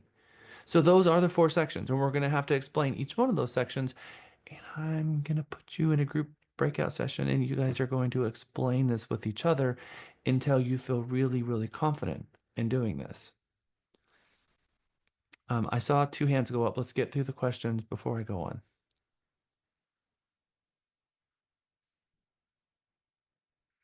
I just saw a pop up. I don't know who it was. Oh, I was going to ask about intermediary. If the seller and the buyer agreed to that, does you, Realty Texas, our broker, recommend allowing one agent to handle the transaction if both parties are in agreement, or That's not what intermediary is. Intermediary is not one transaction representing the buyer and the seller. That's called dual agency, and that's not legal in sorry, Texas. dual agency? Sorry. Yeah, dual agent does not exist in the state. It's not legal.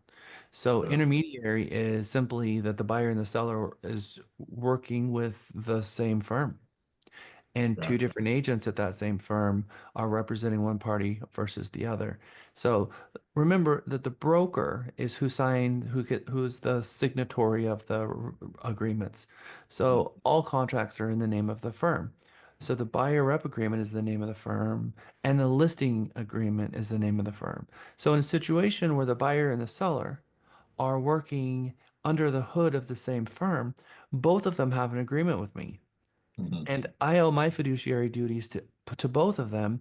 And it says in the Trek rules that you can't have split loyalty. There cannot be any split loyalty.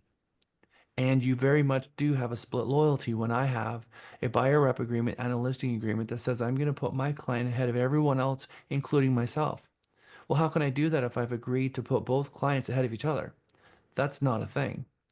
So they carved out this thing called intermediary and said, fine, if the brokerage wants to do that, which we're fine with, and we do quite a bit of these, then the broker has to subjugate themselves, meaning that I am not um, the I can't have anything to do with these 2 files, which is why I've created a second requirement that only we have at Realty Texas, which is we're going to assign as normal one prospect to one agent and another prospect to another. So the listing, the sellers is assigned to one agent and the buyer is assigned to another.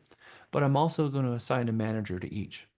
That way, that agent knows when I get underwater or I get over my head, I know that I can't go to Jack. I know exactly what manager I'm going to go to so that we don't have both of these agents going to the same manager and that same manager providing advice that I myself had to subjugate to them, putting us right back in the same place we were before I subjugated myself. So we let the agent know who is your manager.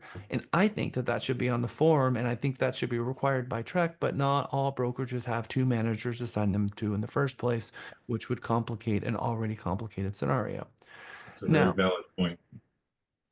yep, so we're going to talk about that even more about some of the requirements of intermediary, even though this is not an intermediary class. I think it's probably worth spending 5 more minutes on this one topic. And I know you also mentioned in the GRI class that even though it's housed by the broker, where we have 2 agents assisting the seller and the buyer, they cannot discuss anything at all amongst themselves, even in the same office or when they're around each other. Well, I mean, they have to negotiate. I mean, they have to have. Well, not if the seller says, you know what, I'm willing to drop my price $10,000. Yeah, You yeah. know, so Exactly right. Exactly right, Louis. All right, so let me explain for the rest of the class so you guys understand the intermediary thing. Cheyenne, do you have a question specifically about intermediary that I'm about to explain, or do you have a question about something else? Something else. Sub-agency. Okay, so let me get through intermediary and then we'll jump on sub-agency. Thank you. All right. So you have a duty that when you're representing a seller or a landlord, you cannot hint that the seller is willing to accept an amount less than what the seller has authorized in the listing agreement. So if you're a buyer agent and you call a broker and ask for the listing agent and having a conversation with them and saying, hey, would the seller pay my commission through the closing cost, as we have now? It's one of the options.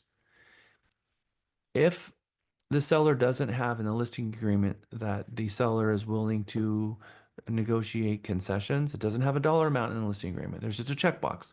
The seller is or is not willing to pay some or all of the of concessions. If they didn't check off that box, the listing agent can say, "I'm not authorized to talk about concessions. I will present any offer you receive, but I'm not authorized to talk about that because you're not." Unless they checked it off and it says, yes, seller is willing to negotiate concessions. How much? That's the thing. There's no dollar amount. So I'm not authorized to negotiate on behalf of the seller. All I know is they are willing. So my recommendation is get in an offer and I'll get that offer in front of them and we can negotiate it and see if we can get a deal done. That is how this has to be. Well, I'm not going to submit an offer unless you tell me exactly how much. Well, great. Submit an offer so that I can tell you, get it to the seller and let the seller tell you how much because the seller makes those decisions, not me, because they do. And that's true. So remember on the seller side, we can't hint that the seller is willing to accept an amount less than what the listing agreement says, which is why it's so dangerous to take an overpriced listing. Because if you're the listing agent and you took a property for 500, you know it's not going to sell for more than 450, and a buyer agent calls you and says, "Hey, I've got a buyer that's really interested in that neighborhood. We've seen everything else in the neighborhood, and they really want to be in there, but we've come across your listing, and we're unable to support it by the comps. Could you share with me your comps?" What do you think that agent typically responds to me with? I've had this conversation 100 times, so I can say typically.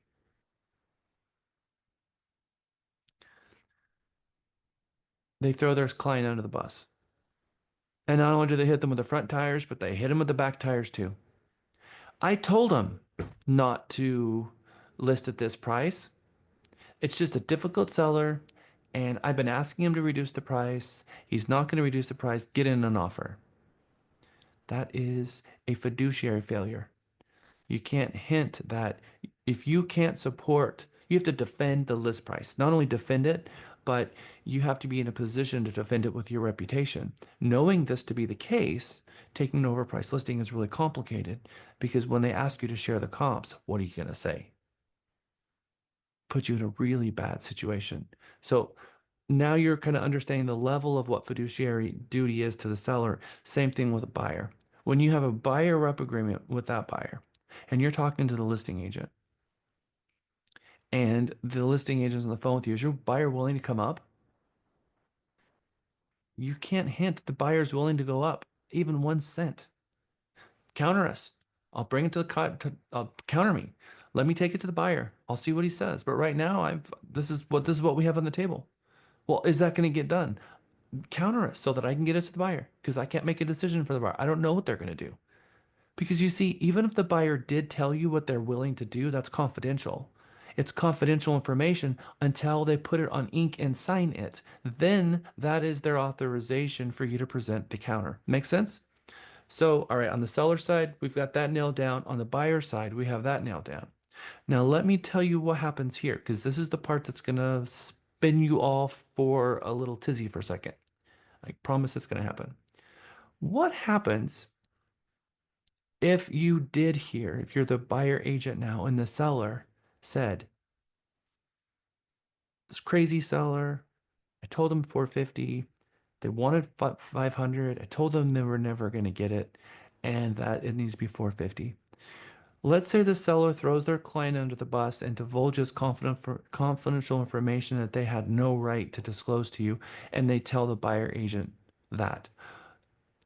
With a buyer agent at one firm and a listing agent at another firm, when that buyer agent on the phone is hearing that from another firm, what is that buyer's responsibility with that information they just learned? Felix. To tell their buyer immediately, because your responsibility is to your buyer. That's right. But what happens if it's intermediary? Mm. You cannot disclose that. That's right. You see your duties change in intermediary versus outside of intermediary. Two different houses. Because Trex says you're likely to know confidential information from the seller being under the same roof, because you're likely to hear things that of the door open with the sales manager, or overhearing conversation where the listing agent saying, "Oh, we're going to reduce the price tomorrow to your," oh, and they hear that conversation, and maybe that buyer agent's in the office listening to all of this. Now the duty of the brokerage is to not let confidential information get out, but they're within walls that could hear that stuff, so that they've said, look, you can't disclose it. You're duty bound to disclose it in non-intermediary scenarios, but inside an intermediary scenario, you can't. So it says, you notice how the intermediary has a couple of bullet points here, because they're telling you there's a different set of duties associated with being an intermediary. So first it says meet must treat all parties to the transaction impartially and fairly. May, with the party's written consent, appoint a different license holder associated to the broker to each party, owner and buyer, to communicate with and provide opinions and advice to. So what they're saying is, if you assign a party to each one, then you can give advice and opinions and carry out the instructions of each party. But some brokerages will do what's called an intermediary without appointments. An intermediary without appointments isn't something that we do, and it's not something you can really. We do these skits in some of the classes that I've taken, and it's ridiculous. If they don't appoint anyone, then you can't give advice, you can't give opinions, and you just literally have to zip your mouth shut. And every time they ask you a question, you have to say, I'm not at liberty to say. Should I get an inspection? I'm not at liberty to say. But aren't I representing you? Well, we are in an intermediary transaction and I owe the same duties to both, so I can't tell you. It's a mess. You can't give them a CMA. You can't explain the CMA. It's a mess. So it's not realistic. So intermediary with appointments is the only thing that really works.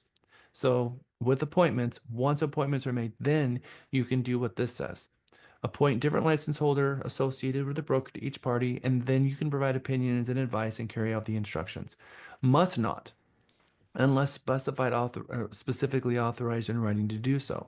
So someone please read these 3 bullet points here, because that's the kicker and that's what's different about intermediary. Andrew.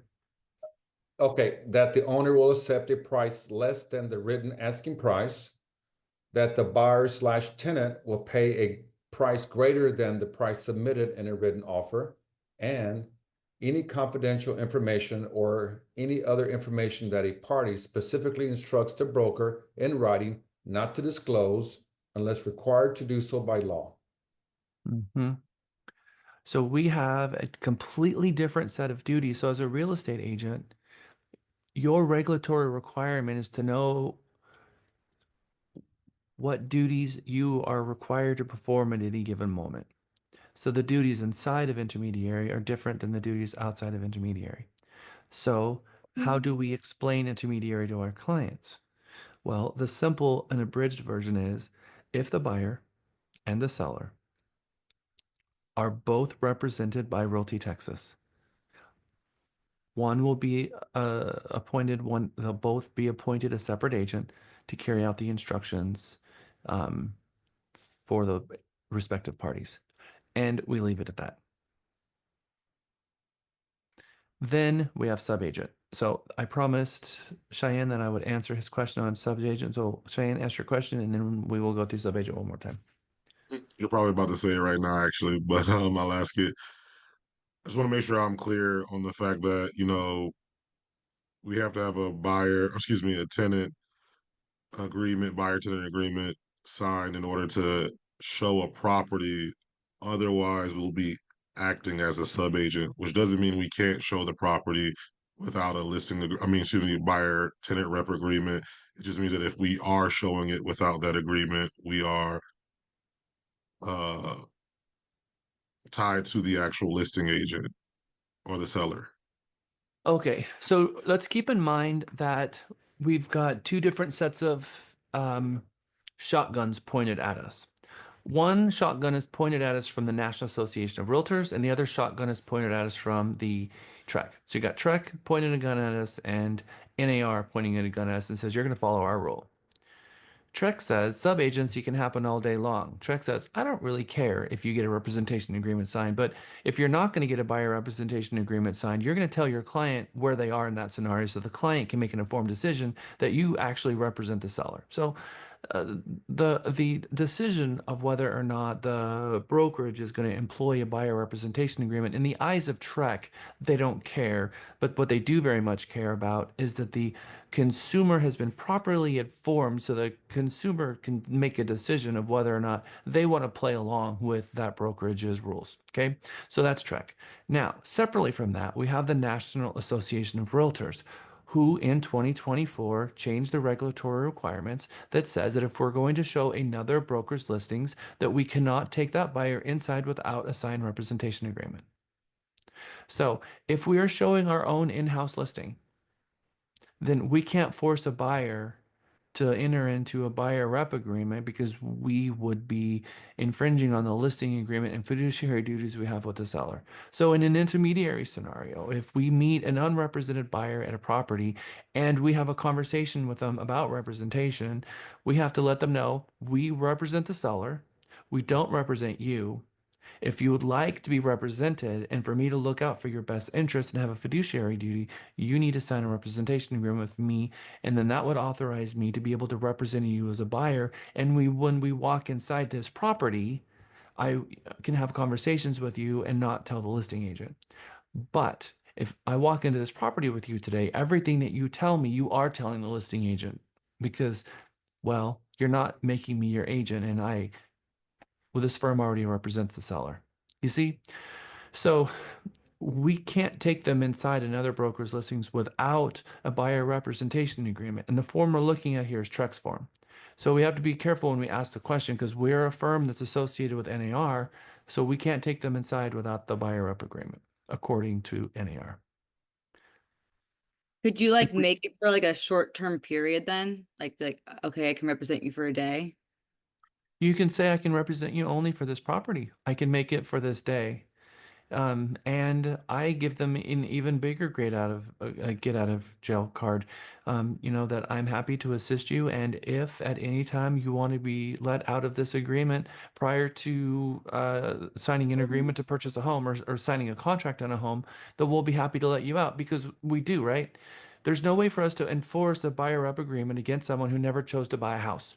If someone, before they bought a house, they went out of their buyer representation agreement, it's going to be very difficult for us to try to enforce it because it specifically says that they're not required to buy a home. So I always let them know, look, if you want out, if prior to going under contract in a home, you want out of this agreement, talk with our sales manager, and our sales manager will be happy to respect your wishes. But it's my goal to give you such great service that you would never want to work with someone else other than me. That's what my recommendation is. But yes, exactly right. You have to get this signed before you go show the property. So then the question becomes, what conversations are you going to have with the buyer? And the more you get into the weeds with this, the more questions like that's going to come up. So we are not going to jump and fast forward into the rep agreement yet. We're going to just stay squarely rooted into the IABS. And after we're done with this and got really good at this, then we're going to tack in the buyer rep. But I don't want to commingle those two things because those are two separate conversations, two separate scripts. And I don't want us to get all wrapped up in the buyer rep side, which is going to suck the oxygen out of the room. And it's going to cause us to focus only on that. The IABS deserves to have its own conversation separately, which is what we're going to work on now. Now, I have given you a script. I wrote it down, and it's in your notes, and you have them in your slides. If the broker represents the seller, they're the listing agent. In this case, I'm not, because I'm standing in front of the property. You remember the stage that we set was we had a conversation with the buyer and went through the 5 things, met him at the property, and here we are. So now I'm standing in front of the buyer and I'm going through the agreement with them. The broker represents the seller, the listing agent. If the broker represents the buyer, they're the buyer agent. If the broker represents both the buyer and the seller in the same transaction, that type of representation is called intermediary. We talk about what that means. And then we go into the next one. Here it is. I want you guys to take this. This is the and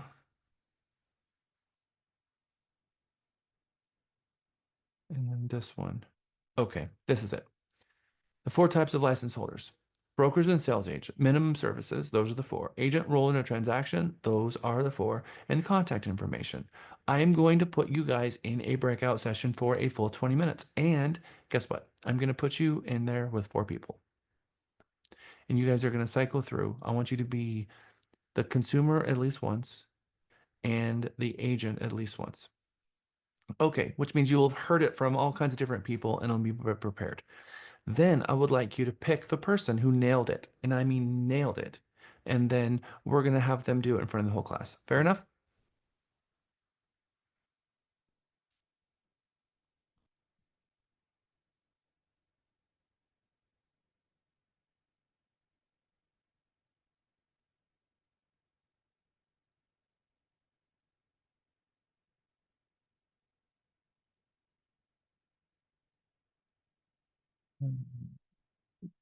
Doing some surgery here on your rooms.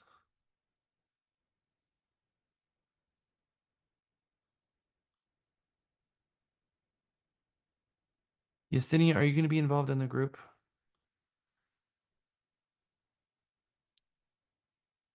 I don't think Jack, I'm actually doing other stuff while I'm listening to you. Okay, thank you for letting me know. Thanks. Okay, so I have Sunshine, Ken, Gavin, and Akila in group 1. Alexa, Andrew, Latanya, and Lewis in group 2. Group Cheyenne, are you going to do the group? Chris, sir. Amon. Okay. Show, Indu, Imonte, Chris, Cheyenne, Felix, Jessica, and Candy. Group 5 is Asia, Kamei, Phyllis, and Alfonso. And the group 6 is going to be Anna, Cindy, Belladonna. And then that works out perfectly. Okay, I will see. I'm going to be popping in. Someone should try to take a screenshot of this particular slide so that you guys can follow along and then share it out with your groups. How did that go? Went great. It went good. It's smooth. You guys feel more confident in doing that in the real world now? Definitely. Yeah. Ease a little bit of the butterflies. I love it. I had 3 of you messaging me. Can you tell me your script again? Can you tell me your script again? Before I'm authorized to show you the property, I am duty bound by the Real Estate Commission to go over 2 forms with you. Will you bear with me as I go over them with you? That is my precursor. That's how I start the conversation. All right. Who in group 1 is our spokesperson and who did we pick? We picked Aquila. Sorry, I Okay. never know what group I'm in. All right, thank you. All right, group 2, who is our spokesperson? Who's a group captain and who do we pick out of group 2? Okay, so I'm the group captain. We picked Luis. Thank you. Group 3, Chris, Amante, Indu, who is your captain and who did you pick? I rose my hand to be the captain. We didn't get to the part of we selected who was the best person. Well, as the leader of the group, who was the person who, in your mind, did the best job? I'll go ahead and go with Amante then. Okay, thank you. We did have some questions in our group. There was a 4th person that popped in as well, but there was a question as to, so you may want to reiterate this piece for everybody about presenting the 2 forms prior to opening the door. Some have a discussion on whether prior means send it to them via email the day before or present it to them at the door. Yep. Okay. You're going to run into all of these situations. So Aquila, Luis, Amante, group 4, and Diane. group 4, Cheyenne. Okay, of course it's gonna be Cheyenne. He is very well spoken. Very. All right, group 5, Alfonso, Asia, Kamei, and Phyllis. Aisha. Aisha all the way. Nice. Okay, group 6, Anna, Belladonna, Cindy, and Jeru.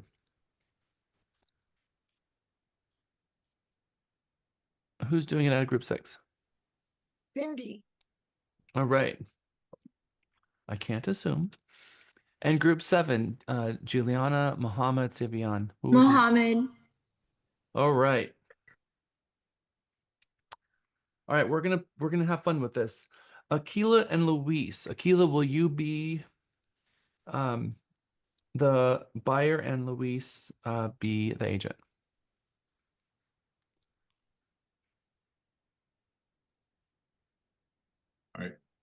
All right. Good afternoon, Akila. How are you doing today? Good, how are you? I'm doing great. Thank you for asking. Before moving forward with the tour of this property, would like to discuss with you a form called the Information Brokerage Services, also known in short as the IABS, agent representation. So there's 4 elements. I'm required by Texas law to disclose the information to you, and I'll go over each of those 4 elements. The first one is the type of license holder, and the license holders are going to be a broker, which a broker is responsible for all brokerage activities, including acts performed by each sales agent who's sponsored under that broker, which is Realty Texas. I'm a sales agent. That's the other license holder, which I'm sponsored by Texas Realty. The other one is going to, number 2 is going to be minimum services, and that's going to be where we put client's interest above all others, including broker. Disclose to client material information about the property or transaction. Answer questions, present offers, counter offers received by broker, and ensure that we treat all parties fairly and honestly. The Okay. third one, Keep going. Good job. the third one's going to be the agent's roles in each transaction. One of those being representing the seller through a signed listing agreement. The second one's going to be representing the buyer through a signed buyer rep agreement. The third one's going to be the intermediary relationship, where 2 agents at the same firm will represent opposing parties. And the sub-agent, where the agent can help the buyer but does not represent the buyer and owes fiduciary duties to the owner. And the last one is going to be the contact information.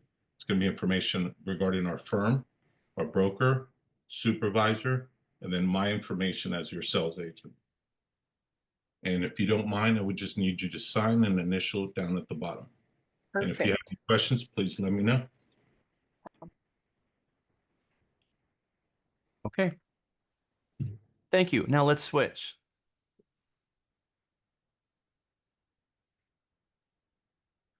Okay. Who's it, Luis? Hi, Luis, how are you? I'm good. How are you? I'm doing good. Thank you for meeting me out here today. Before we step in the home, I do have a couple things that I have to go over with you. It's just required by law that I go over our IABS, which explains all of my services. Do you have a moment? Yes. Okay, great. So I'm an independent contractor as a real estate agent, and I'm under the umbrella of a brokerage, my brokerage being Realty Texas. So I go through everything with them. So they handle all of our contracts and things like that. So it's not just me, there is a whole team behind me, and they're one of the best brokerages in the world. So trust me, you are in good hands. Our minimal services are to provide clients with honesty and fairness. I also will be disclosing all material information about the property or the transaction, and I'll also be able to answer any questions you might have while also presenting offers and doing your counter offers. There are 4 roles that I can play in the transaction. I can represent the seller and the owner. I can represent the buyer, or I can represent both, which would be a sub-agency. No, that's wrong. Which would be sorry, lost my spot on this. Represent the buyer, and then an intermediary relationship, which is just both agents will be under the same umbrella of Realty Texas. So if my agent and then another agent into my brokerage were doing the same transaction, that'll be called intermediary. And then there's also a sub-agency, which means that I don't have a fiduciary responsibility to you, unfortunately. So any information that you do give to me, I wouldn't be obligated to keep that to myself. But if you do sign the agreement, then I'm all yours. Okay. At the bottom, at the bottom of the contract is going to be contact information for my brokerage, me, and anything else. If you have any questions, feel free to call any of the numbers. Thank you. All right, thank you, Asia. Okay, Akila. Let's see. That was Akila and Luis. All right, so Amonte and Cheyenne. Let's do both of you and flip between the two of you.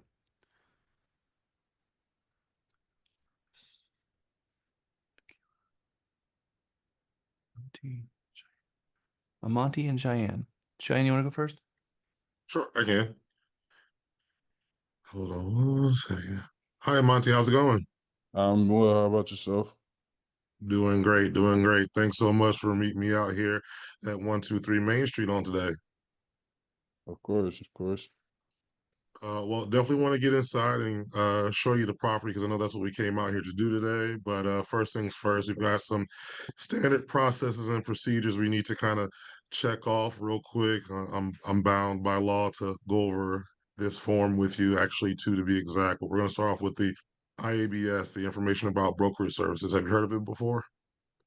Yes. Okay, cool. So it should be a breeze for us to go through, but it's by law, so we'll get through it. First things first, it goes over the types of real estate license.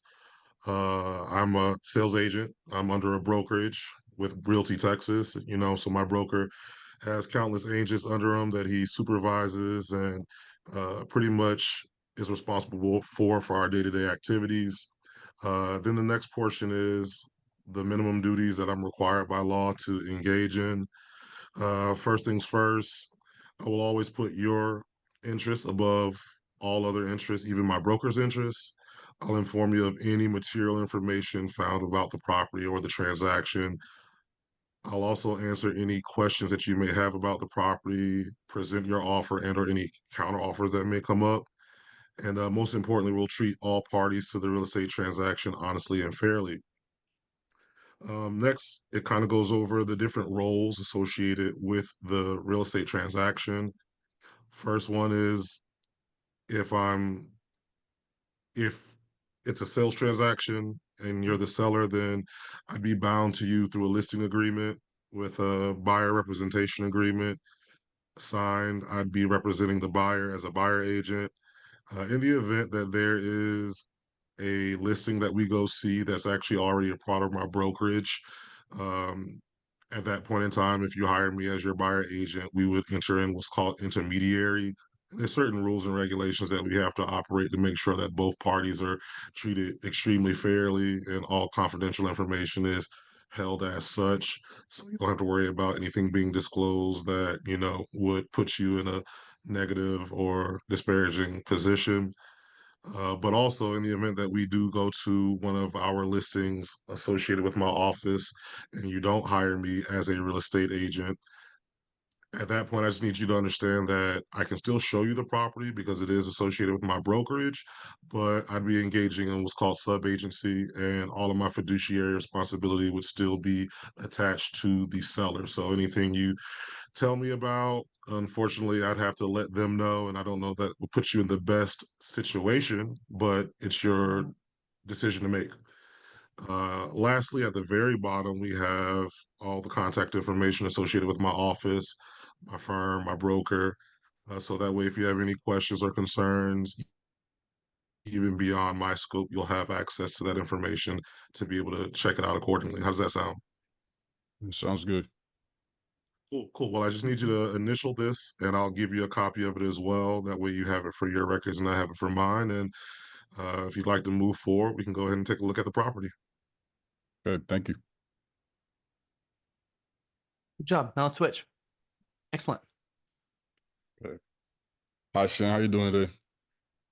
Pretty good, brother. How about yourself? I'm doing good. Before we can go inside, it's required that I show you the IABS agreement. Have you heard of this form before? Are you familiar with it? I've heard of it, but I haven't seen it. Okay, so the agreement is going to explain my roles and duties to you. I can represent you, or I can do sub-agency where I would not represent you. I will owe fiduciary duties to the listing agent or the seller of the property that we're going to view. If we go in as an intermediary, this is me basically showing you a property that's already under my broker. And we have to go about that, carefully. The seller owner be me owning fiduciary duties to you. And this means that your benefit is before my own. So your needs and wants are more important than my own, and I take care of you. And then the buyer agent, same thing. The contact information is for my broker. So if you have any questions or complaints with me or anything, you can feel free to reach out to my broker and let them know. Okay. Thank you, Amati. Good job. All right, so now we have um Asia and Cindy. Asia, go first, and then Cindy switch. Good job. Great. Let me go here. Okay. Hi, Cindy. How are you doing today? Hi, Asia. Nice to meet you. Yes, nice to meet you as well. Now, are you ready to see the property? Yeah, I'm excited. Awesome. Before we go in, there's a few formalities that I must go over with you. I'm going to go over what's called the IABS, which stands for Information About Brokerage Services. So to get, yeah. So to get started, there's two types of representations, or two types of license holders, which is a broker, which is Realty Texas, and a sales agent, which is myself. Now, the duties to a client, I get a little nervous, but the duties to the client are to put their interest above all others, to tell everything we know about the property, be fair to everyone in the transaction, and answer any questions and present any offers or counter offers during the transaction. Now, there are a few forms of representation in a transaction, which would be a buyer, landlord, or buyer, tenant, or seller and landlord, which is put in place by a written agreement. Now, there's also what's called an intermediary, and what that just means is that both listings or both sides are represented by my broker, by one broker. However, for today, the last one is a sub agent, which is which is my role here today. That means I represent the seller in all fiduciary duties or anything you tell me. I relate to them or back to the listing agent. However, Wait, so Asia, so everything I tell you, you have to tell the seller? That is the case in this moment. However, as I said, we do represent each other by what's called a written agreement. So I do have a temporary or a short form buyer representation agreement, which I'd be happy to go over with you here in a moment, which would make my fiduciary duties to you, meaning that I put your interest above all others, and I represent you in the transaction. Okay. Okay. So then now, and then so we'll go ahead and sign it. Now, down at the bottom is my contact information, my managers, and my brokers as well. And feel free to reach out if you have any questions, comments, or any compliments as well. Great. Look forward to working with you. You did good. Thank you. Asia. Thank you. Cindy, you're up. Batter up. Okay, batter. All right, so hi Asia. Pleasure to meet you today at 123 Main. How are you doing? I'm doing great. Well, lovely to meet you in person. So, out of curiosity, has anybody ever gone over this form? It's called the Information About Brokerage Services. In all of your time looking at Never. forms, has this gone over yet? Never heard of it. Awesome. Well, I would love to be able to go over this with you real quick. So this is so you understand what I do and how I'm going to potentially represent you or not when we're going to be seeing this property. So that sign is not a Realty Texas sign, as you can tell. So that broker represents the seller and they are the listing agent. That clear? Yes. Okay. Perfect. If the broker represents the buyer, they're the buyer's agent. Okay. Follow? Got it. Right? Simple. If the broker represents both the buyer and the seller in the same transaction, that's called intermediary. Oh, okay. Some states call it dual agency. Some other agents call it facilitation. Here in Texas, we call it intermediary. We at Realty Texas do not do this, and we feel like we need to either work for the buyer or work for the seller, but not for the buyer and the seller in the same transaction. Okay. Follow me? Yeah, I like the way that sounds. Lovely. So if the buyer's agent and the buyer work together without a representation agreement, right? That's called representation called subagency. So that's the fourth thing on this paragraph that we're going through. So subagency means that although I can assist you, I actually work as a subagent to the listing agent and really work for them. And I have a duty to tell them, i.e. the seller, everything you tell me when we go into this house. Sort of like a sneaky double agent. So, and here where it says license holder must act as a subagent when aiding in a buyer as a transaction without a written agreement to represent them and must place the interests of the owners first. So we clear on that? Okay. So right now, we've gone through this. In order for, if you want me to get it coming through here, and I have a 1-page, very quick buyer's representation agreement, if you'd like to go through that. I don't know if we're supposed to be going through that as well. So that when we go through the property, then I am exclusively working for you. Otherwise, we can go through and we can accept subagency. We can see the property. Just know that everything that you state in the property, I have to relay back to the seller. Any questions?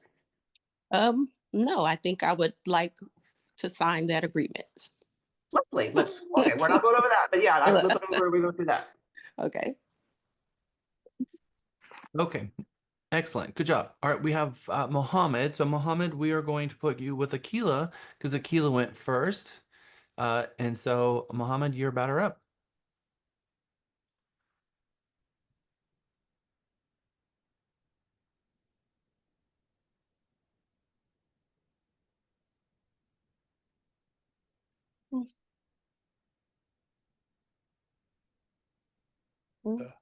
Unmute. Thank you, Mohammed. All right, let's go.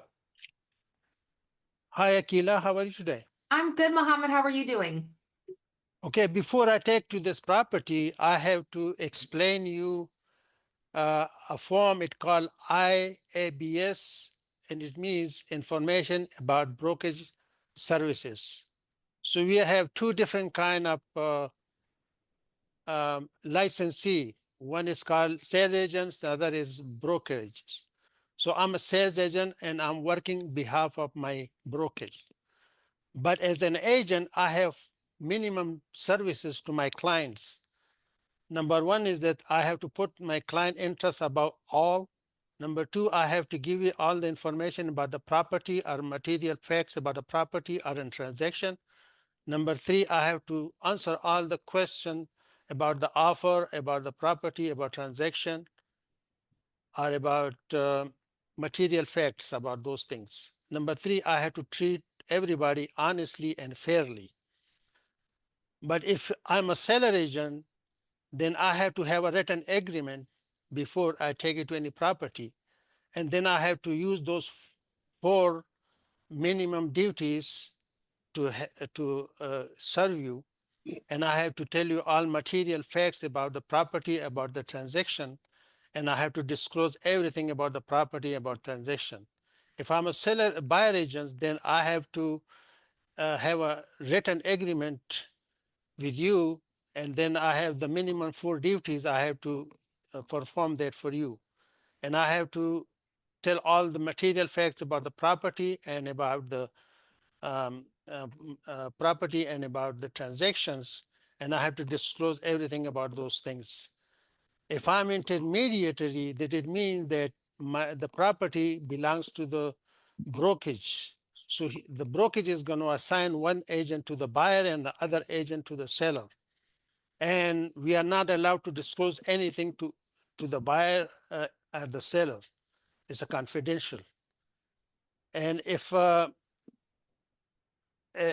you the fourth one is that subagency. The subagency means that if you don't have a written agreement, it means that I cannot disclose anything about the property. I'm working for the seller.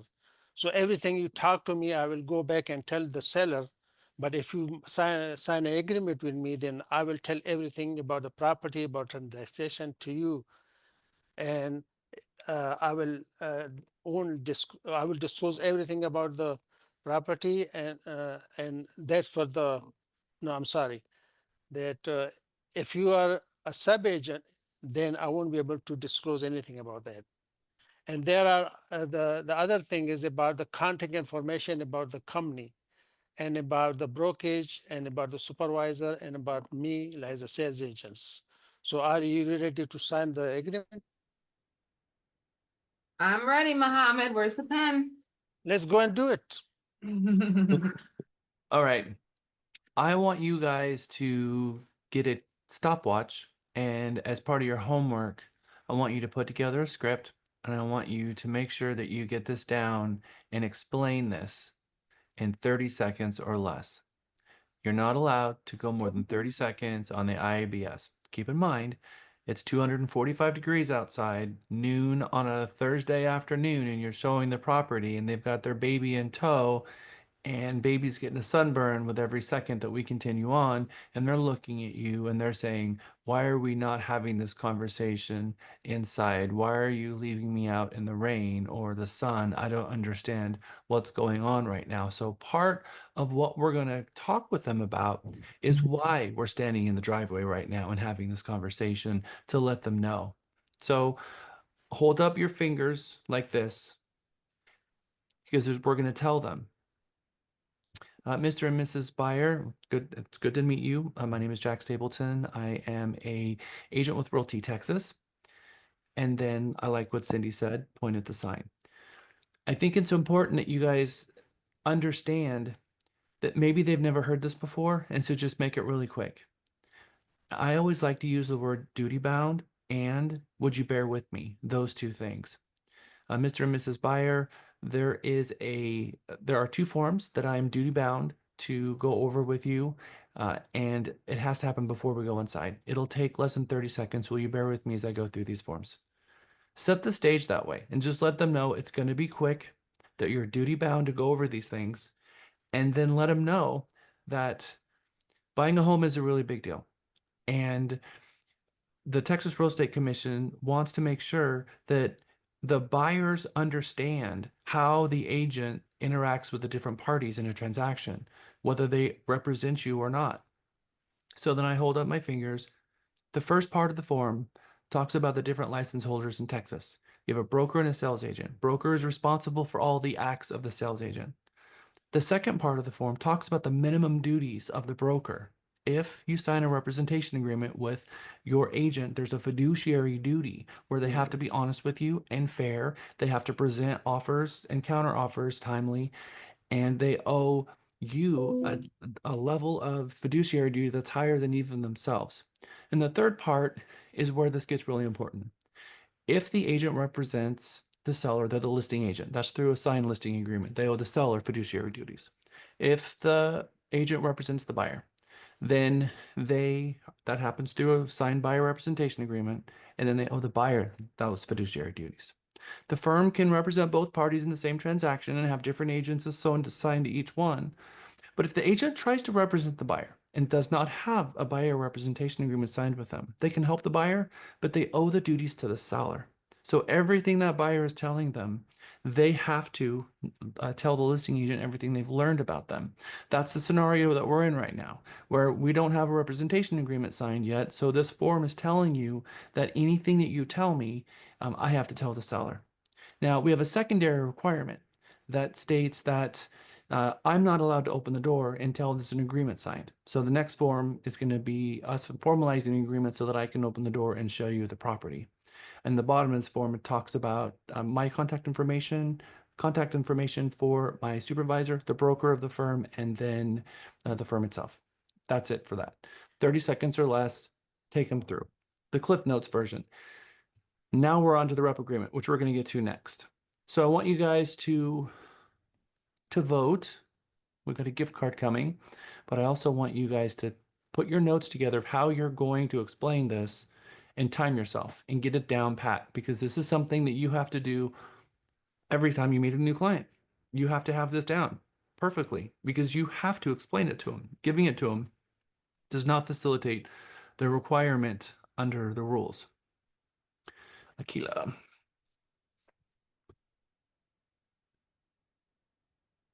Thanks, guys. All right. Let's move on to the next one, shall we? Let me share my screen, get back on my slides. Voila. Okay.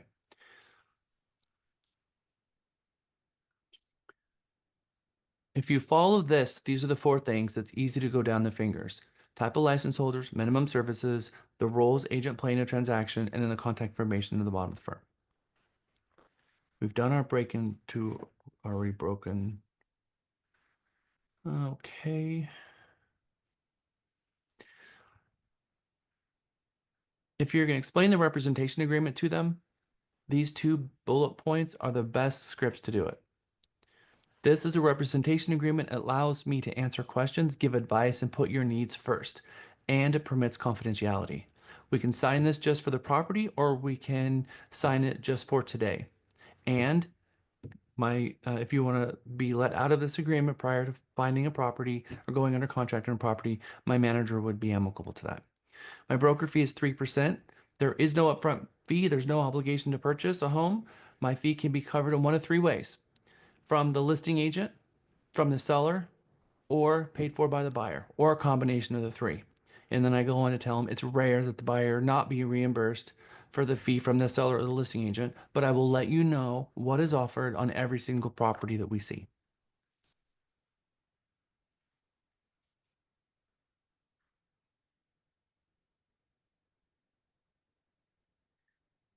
Realty Texas has added to your app and added to our process an avatar that explains both the information about brokerage service and the buyer rep for you on behalf of the company. Would anybody be interested in seeing that? Say it again. All right. So this is the full explanation. This is what I call the kitchen sink version. So we're going to talk about what my recommendation is when you meet a buyer at a property. We're going to take a step back and we're going to look at this holistically. We get a call or we get a lead that drops in. All of you get a notification on your app. It says, act now, there's a new lead. You go to your grabber, you pick a lead out of the system, and it's from realtor.com. And it has an address in the note of 123 Main Street. You push the call button, it's ringing, you're the first one to grab it, and the client answers the phone, hello. Hi, Tom, this is Jack Stapleton with Realty Texas. Just got an email from realtor.com. They said you're interested in 123 Main Street.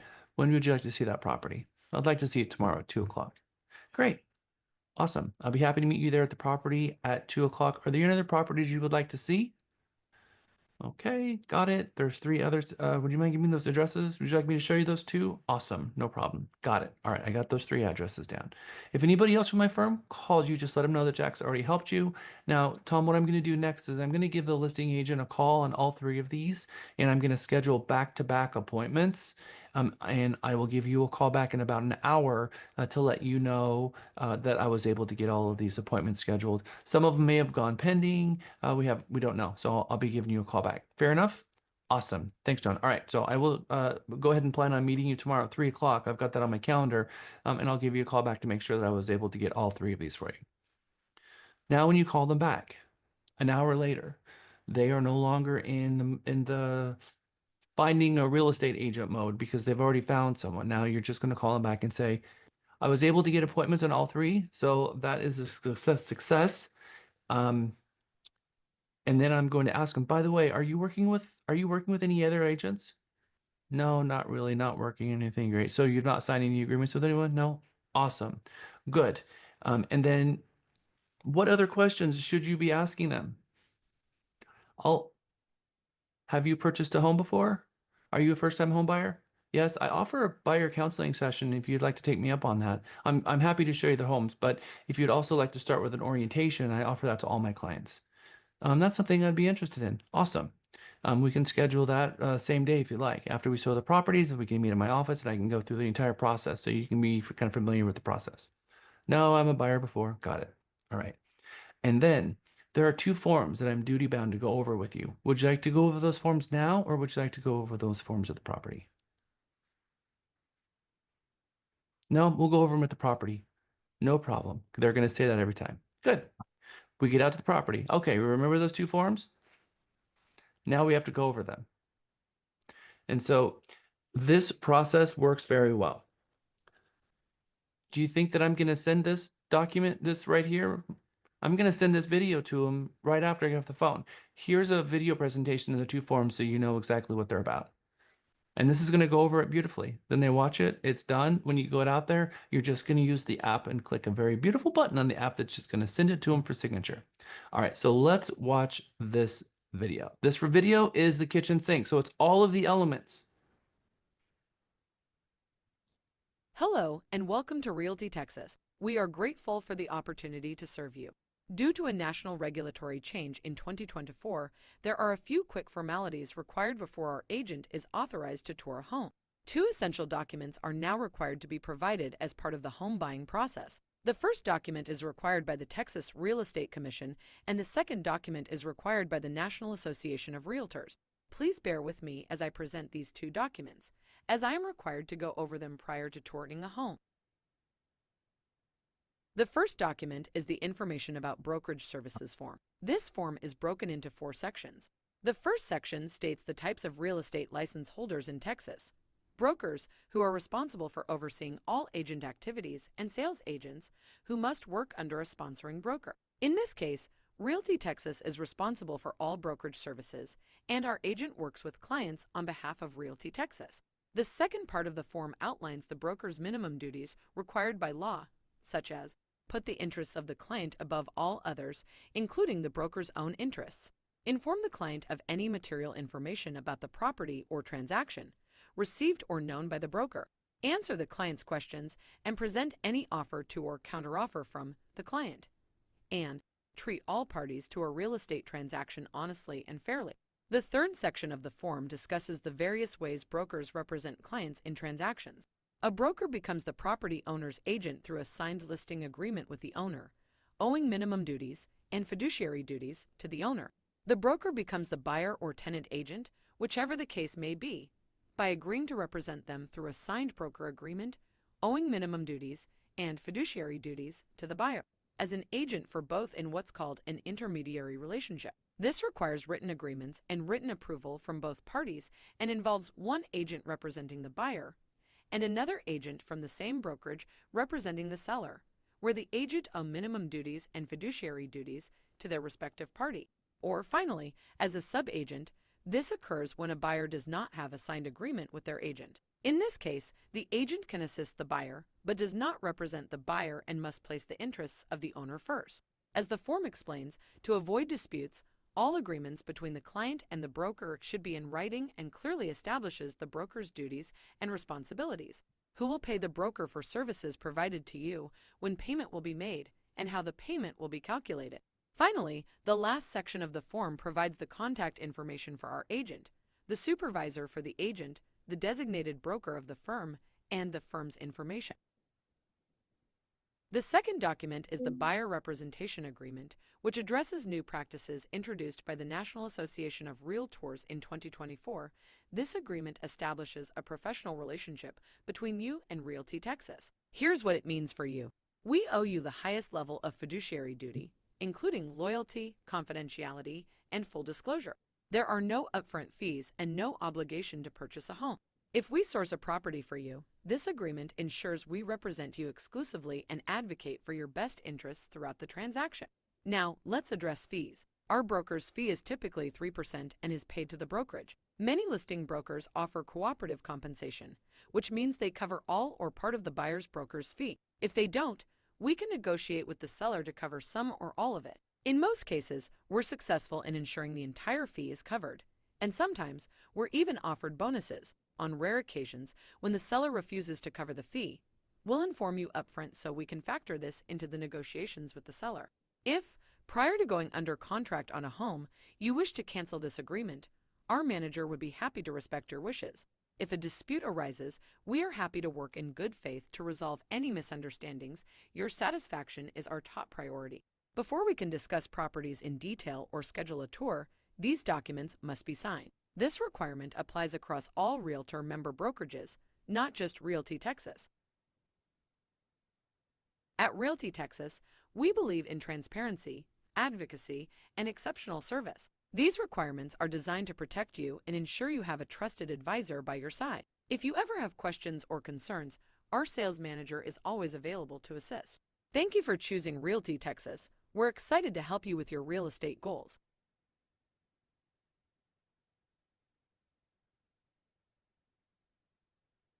What are your thoughts on that? Loved it. So it allows you to hear my rendition if it were the full kitchen sink version, the version that you can send it to your client so they have a very clear understanding regarding information about brokerage services and a very clear understanding about representation, and send that to them via a text where they can actually watch the video themselves. It's 4 minutes and 30 seconds long for them to get through it, and just let them know we are duty bound by the Texas Real Estate Commission and the National Association of Realtors to go over this document, and so that you understand representation before we open the store. Now, if when you were on the phone, you went ahead and scheduled those appointments and then called the seller back, you let them know, look, we can go over these forms now, or we can do so with the property. We're going to send them this via text message and let them know to please watch the video, and if they have any questions, let you know. And now we're going to go to the next section, which is how to use the Realty Texas app to do a buyer representation agreement. How many of you have used the Realty Texas app to send a buyer rep agreement and get it signed? Well, the good news is you're all going to do it right now, because I'm going to put you in groups and you're all going to create a representation agreement and send it to the other party. So I'm going to put you in groups of 2, and you're going to put them through an interview. You're going to get it signed. And then once it's signed, then you're going to flip the script, and the other one will be the agent and take them through the app. So you will have all got a buyer rep agreement signed in the app, so you know how to do it. Sound good? All right, before we do that, this video here is the video that's going to walk you through so that you know how to do it. So you need to watch this because you're going to be doing it in real time. So it's very simple. It takes less than 15 seconds from start to finish. And I'm just going to explain what this does, because this is doing a lot. You're going to, the client already may be in your system, and if a room was created for you, then the client already is in the system, so that's cool. You can just type in their name and add them to the buyer representation agreement, but you're going to see the buyer rep agreement. It has all the fields that you can fill out for the buyer rep agreement inside the app. It has the company defaults. And then if you've changed your defaults, the overlay defaults will be there for market area and all of that. So you should be able to click the quick wrap and all of the defaults already been filled out. Click next, add the client, and click next, and you're done. When you click done, in the background, what it's doing is it's creating a room, it's adding the packet, adding the forms, filling out the forms, overlaying the data, overlaying the signatures, creating the packet and the envelope, taking it and then sending the envelope via SMS to the client, and for you, refreshes the screen and it takes you to e-sign, where you can immediately digitally sign it. And they'll already have it on their phone, and all of that's happening in a matter of seconds. So we're going to watch this video, you're going to see all of that, and then you're going to do it yourself once, so that you know if you're in the field and you need to get an IABS sign, you can do so in seconds. So let's watch the video. Hello, and thank you for your interest in the Realty Texas Power App. In this video, I will demonstrate how to send, in just 2 simple steps, a representation packet to your client for signature via email and SMS using your Realty Texas mobile app. Let's get to it. Click Tools and Settings from the menu bar at the bottom of your Realty Texas app. From the Tools and Settings section, click the Quick Rep menu item. The one-page buyer rep loads with your template form's default values. Click Next to add buyer clients. Load existing clients using the search bar, or click the plus button to add a new client. From the blue Add form, enter the client's first name, last name, phone number, office line if they have one, email address.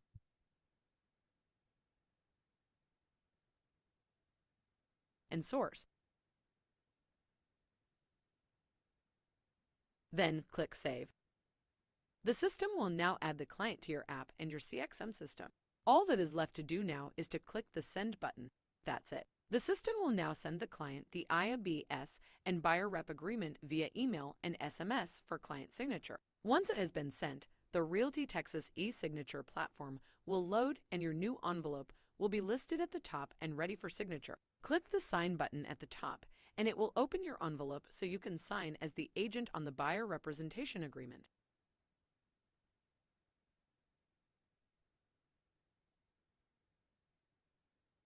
The Realty Texas Quick Rep feature was designed to create a... Okay, I'm going to go through it one more time so that, because I know some of you are trying to follow on your phone. And so I'm going to go through it one more time so you can see it. All you're going to do is in the bottom right-hand corner of your app, you're going to click the Tools and Settings button. That'll open up the Tools and Settings tab. And then you're going to click the Quick Rep, which is one of the items on that list. Then what's going to load is the Quick Rep and the default values for the Quick Rep. You're most likely going to leave all of those alone. So let's watch it again. Hello and thank you for your interest in the Realty Texas Power App. In this video, I will demonstrate how to send, in just 2 simple steps, a representation packet to your client for signature via email and SMS using your Realty Texas mobile app. Let's get to it. Click Tools and Settings from the menu bar at the bottom of your Realty Texas app. From the Tools and Settings section, click the Quick Rep menu item. The one-page buyer rep loads with your template form's default values. Click Next to add buyer clients. Load existing clients using the search bar, or click the plus button to add a new client. I will things from the menu. Okay, so I'm going to take you to this screen if I can find it here. Hold on. Packet to your client at the bottom. The Quick Right Rep menu here. item. The one-page buyer rep loads with. Okay. This is your buyer rep fields that's on the actual buyer rep.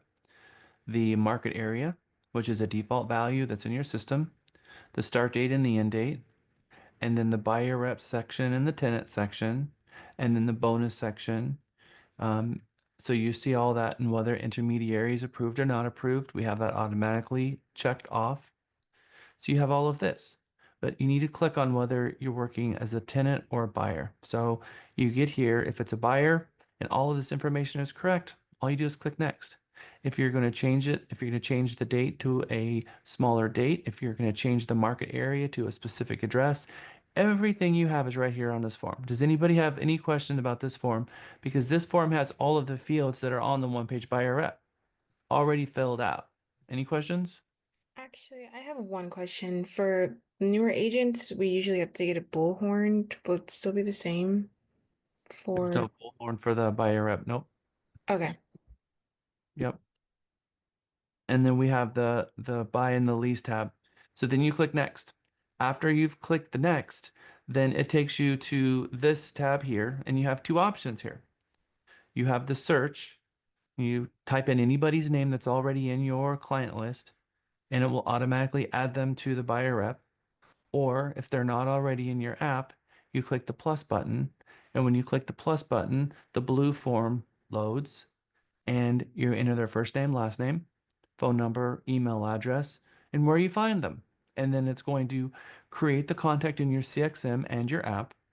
And then it's going to do all of that for you. Create the buyer rep, the tenant rep, all of it. And it's going to send it to the party via SMS for signature. And they're going to get a text message.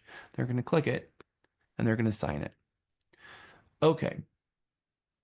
So we're going to watch this video. This is what I call the pulling it all together video. This is a long video, but imagine for a moment you're meeting someone. This is a skit between 2 people. So this guy is meeting her at a property. He's going to take her through the IABS. He's going to take her through the representation agreement live and explain it while he's filling it out and be completely done with it.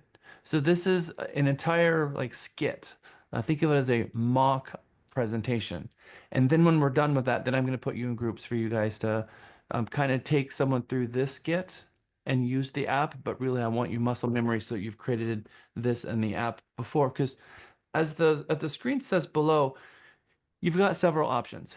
You can bring a piece of paper and the IABS and the representation agreement out there with you and get it signed in paper.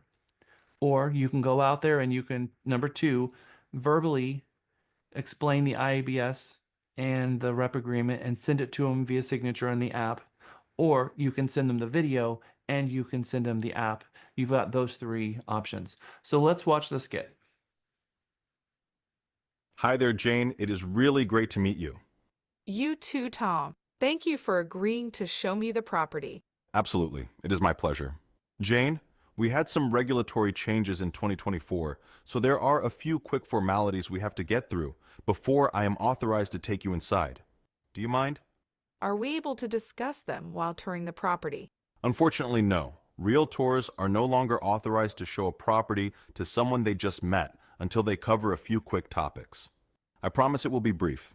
Okay, no problem. Thank you for being understanding about it. There are two one-page documents that I am required to go over with you. Okay, It will just take me a moment to send them to you. no problem.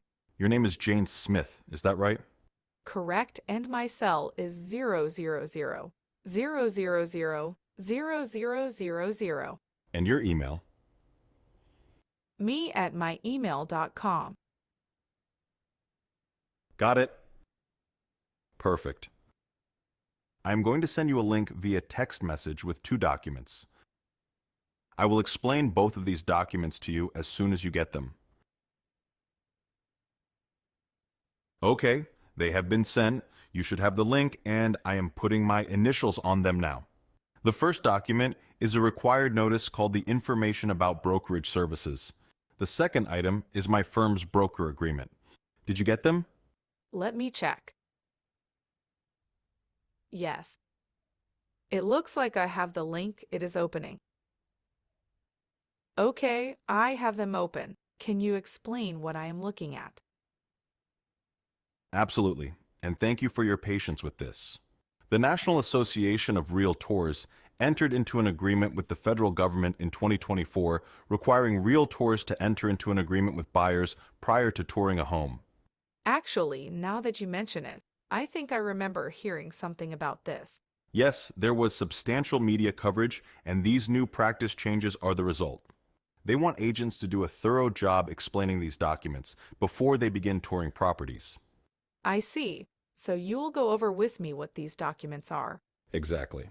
The practice changes happened on the national level because not all states had these agreements. In Texas, we have had them for many years, and my firm have always required their use. The first document in the list is actually required that I give you by the Texas Real Estate Commission. It is called the IABS, or Information About Brokerage Services. This document states that there are two types of real estate licensees in Texas, a broker and a sales agent. Brokers are responsible for all the actions of their agents, and agents are required to be sponsored by a broker. In this case, my name is Tom Collins, and I work for Realty Texas, the brokerage. The second part of this document talks about the different roles real estate brokers can play in a transaction.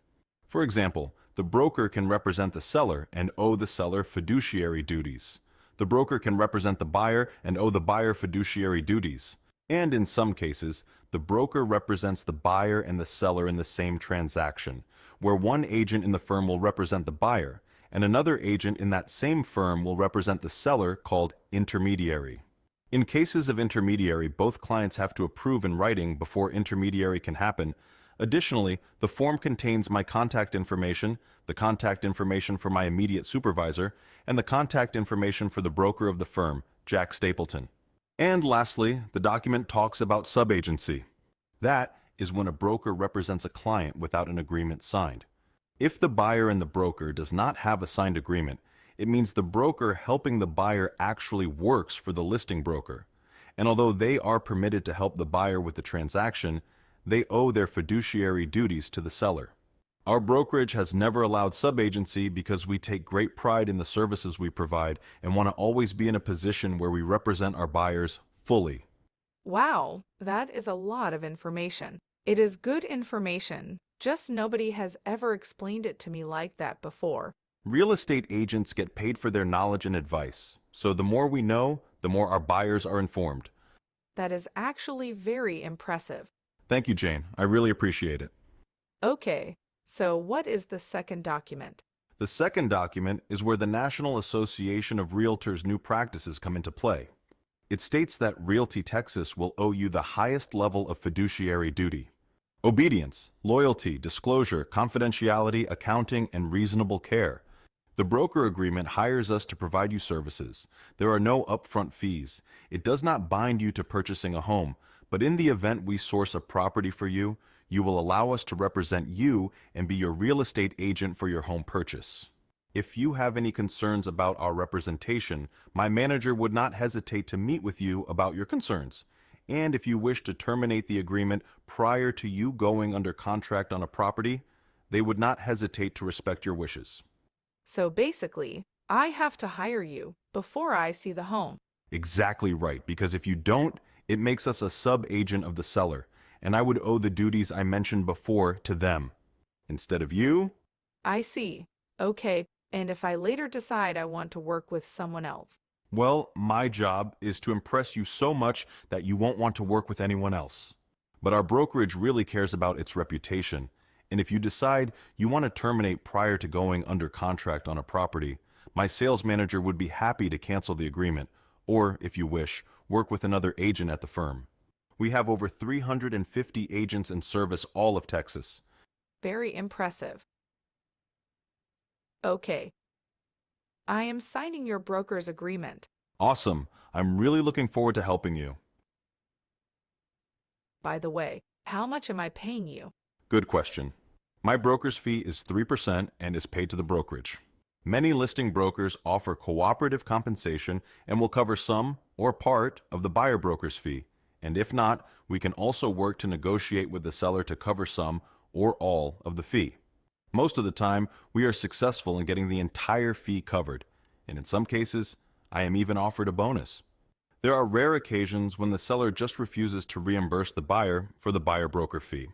I will inquire on each property we preview, so you can take this information into consideration in our negotiations. Sounds like you have done this before. Yes, you are in very good hands. Okay, so that's what I call the kitchen sink explanation. So we put these videos out there for you guys in the Learning Center so that you can kind of get the look and feel of it from beginning to end. So here they met at the property, they had, their pleasantries, and then sent the document over to her for signature, explained the documents, and one and done. So we're talking about a lot of different situations.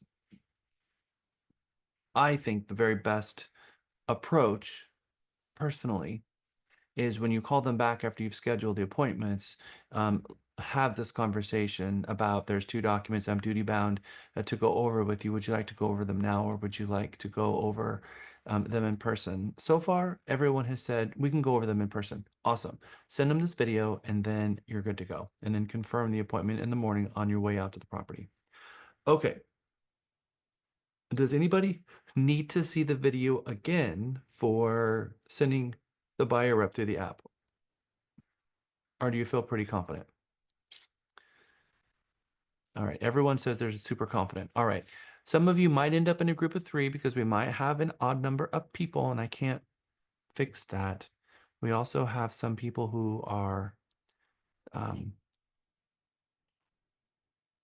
got their video off. If your video is off, just know that I am going to not include you in a room. So, Deandra, Lisa, Edie, Yesenia. That's okay. That's okay.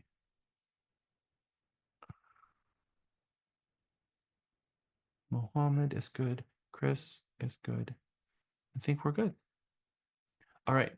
You have your invitation. I'm putting you in here for 9 minutes. It takes 15 seconds to do it, so I'm going to give you guys 4 minutes each, but take them through. In fact, I'm going to give you 12 minutes. Actually, now that I think about it, 6 minutes each. Take them through the IABS explanation and this at the same time, because you're going to be fumbling with this. We are field service agents. The field is our workplace. That's where we're meeting people all the time.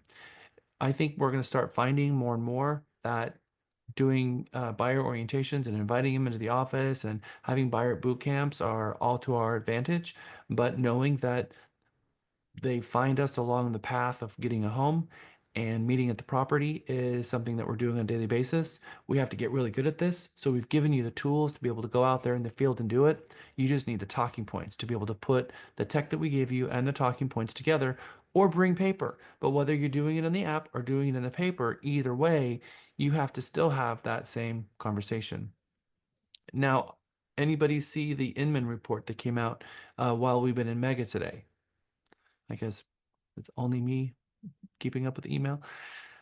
So Inman reported today that the top 5% are making more commissions than they were before these practices came up, and the 95% are making less commissions. And so those agents who are having these conversations and know how to have these conversations are doing really, really well. Now, probably all of you get the Inman reg, so that was the big keynote that came out today. So I want you to read that, but I'm going to be sharing it with you in our Teams group. All right, you've got your invitation back. I'll see you back in 12 minutes. Okay, welcome back from your breakout sessions. All right, so it looks like Savion, Andrew, Cheyenne, Akila, Savion again, Jessica, Kamei, Ken, Mohammed, Alfonso, Candy, Gavin, Zhao, Andrew, Akila, Chris, Cheyenne, Edie, Alexa, and Asia all were able to create rooms and were able to get their packets out. So what do you think about this? That is pretty cool, Jack. Yeah, It kind of is smooth. pretty Awesome. cool. Super easy. Easy, Smooth. Thank you, easy. Jack. Super easy. Yeah. So does it all, and then you'll notice that it takes you to e-sign in your app. Then you also notice you can click the rooms section in your app. You got that logo in the middle. You can click it there. Now you can see your room created there. You can click edit and edit that room. So if you had issues or any problems at all, please get with Katie, and Katie will walk you through it. But easy peasy. We've had 300 of these done since we rolled out the app, and we've only had one person have an issue, and the person who had an issue had a old version of the app, a 1.1.1. We're dealing with 1.1.3 now, so that's in the past. So I want you guys to have practiced with this, know how it works, and be confident with it. So if you've done it before, then you know exactly what to expect. You've got the app, it's going to send the IABS and the buyer rep. You also have another tool built into the app, which is the ability to blast out an SMS and send the link to the video, which I'm going to show you now. A couple of hands. First, Alexa, and then Aiden. I was going to ask about the video, but you're about to go over that. So, yeah, where's the video at? Because I don't want to ever explain it again. Is that what I'm hearing? no, of course not. Good answer. Okay, Aiden. I was just well, I know you just said right now to mention it to Katie, but I had a technical issue. It's still loading. I thought you should know too. So I wanted to disclose that to you. Like I was trying to send the forms and it's just loading still. Okay. Eddie, sorry. Eddie. So I don't mean for this to be a dumb question, but isn't the IABS supposed to be signed in your CXM room? This puts it in your, not in your CXM room, but your rooms. This is your room. This is creating a room, and it's adding a packet, and it's putting it in there for you. So if you go right now and log into your rooms, you will see this new packet there, and you will see it sitting there. What if you get it like signed like hard copy though? Like, Then would you you're just gonna fill it have, out? Okay, yep. okay, you don't. Okay, okay. All right, thank you. Yep. If you do it hard copy, then you're going to have to scan it in and put it in your rooms and go through that method. Exactly right.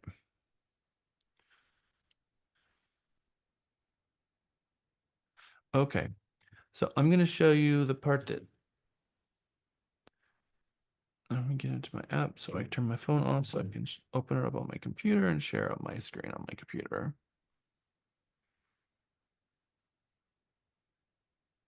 Here. Here. All right. Everyone able to see the Realty Texas app? Okay. So click on your text message. I'm going to click on K, click on the paperclip, and IABS intro. And it's going to take that video and it's going to dump it into the link, and it just sent it. That's all you got to do. So very simple. Just go in here and click it.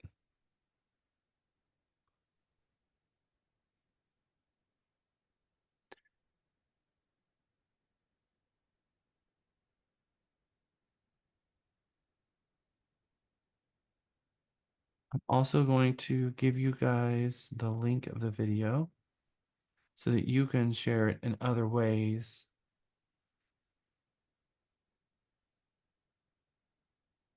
And put in the Teams. Okay.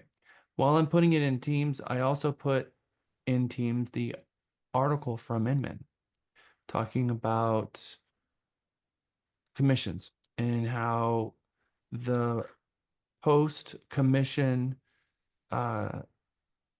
requirements is completely different now. But we're seeing agents actually making more commissions in some cases than 95%.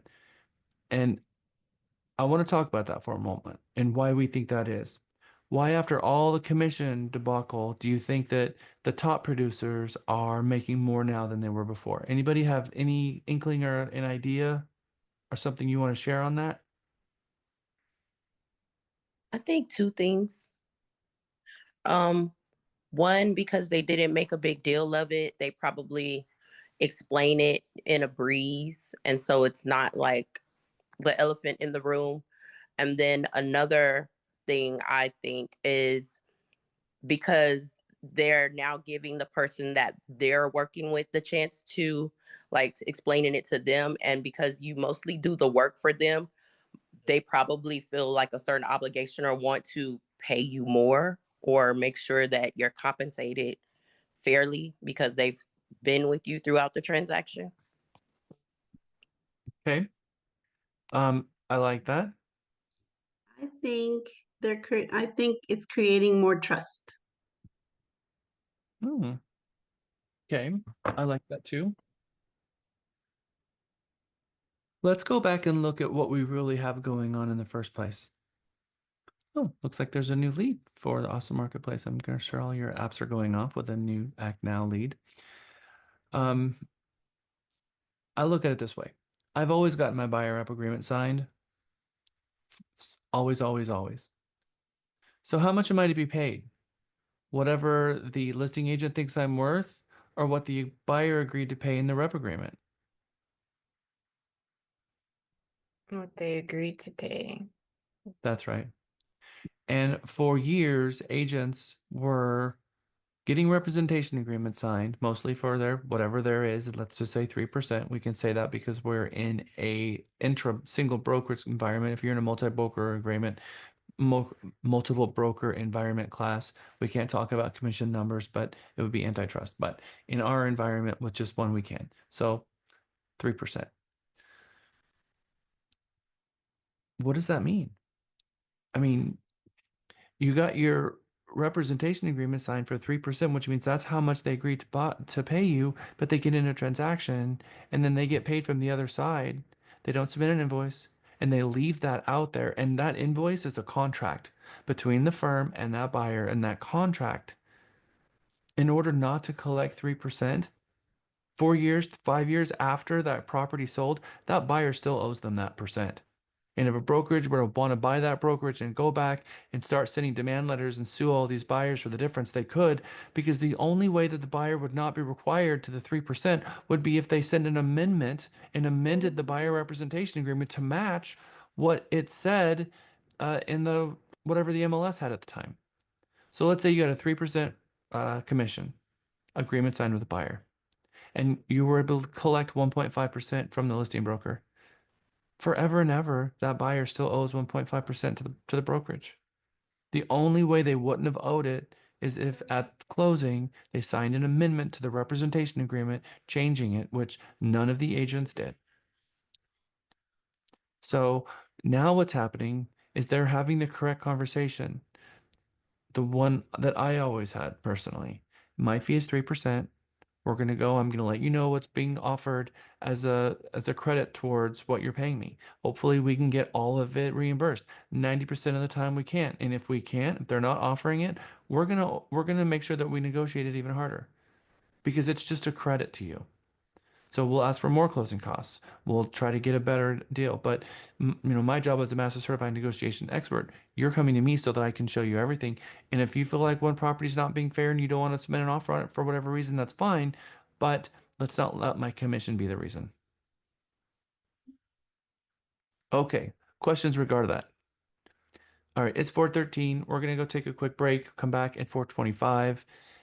And we're out of here at 5:30, so we've got just enough time to get through the rest of the slides, but I want to talk more about this when we get back from our break. Jack, I have a quick question. Oh, Latanya, okay. Yes. In the app, are you able to walk me through where you went to drop the video of the IEBS presentation? Because I was trying to follow and for whatever reason, I couldn't figure out where you pulled it from. Yeah, I had the same question. I sent the link to you guys in the chat. It's a YouTube video that's on our Realty Texas YouTube channel. You have Sounds to good. download to the 1.1.3 version, and I am in the process of, I just updated that and I'm looking into something. But you have the video in the chat. But it should be when you're having a text message conversation with a specific person, you click the paperclip, it brings up a screen where you can send them your V card and other links. It should be there as IABS presentation.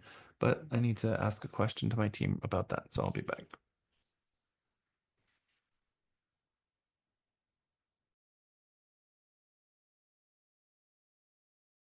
Okay, so it's not listed on there for us just yet. Look correct.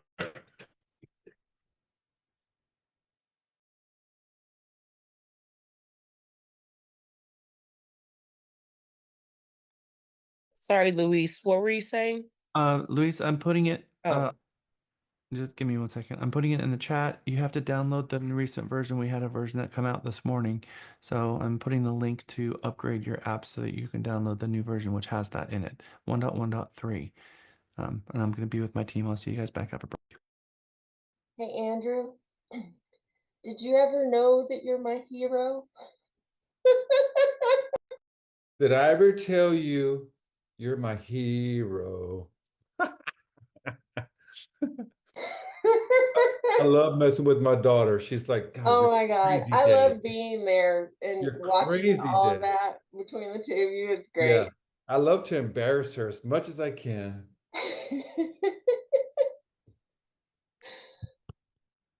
So you're gonna meet that girl that we pay $50 an hour. She's very good. Oh On my Thursday. gosh, I that can't wait to. mouth, it just doesn't move right. It just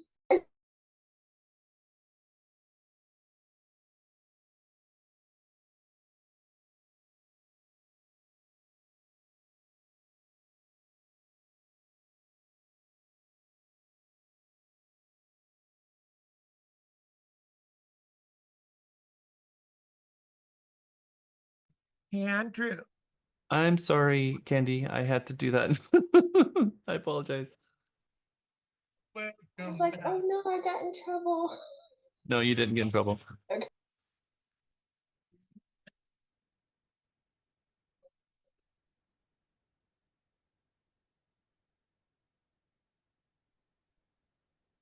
When you guys are talking, I'm on break. Sometimes I'm on a Teams, and then this is louder than my Teams, and there's no way for me to turn this off, so that I'm sometimes, and I had to have finished that conversation real quick. So I apologize. That doesn't happen very often. Usually Sorry I do about it on a different computer, so that's my bad. I apologize for muting you. You guys should be able to talk freely in this great breakout session, so I'll make sure I don't do that again. Hey, Jack, I just got a grabber like 5 seconds ago. Can I grab it?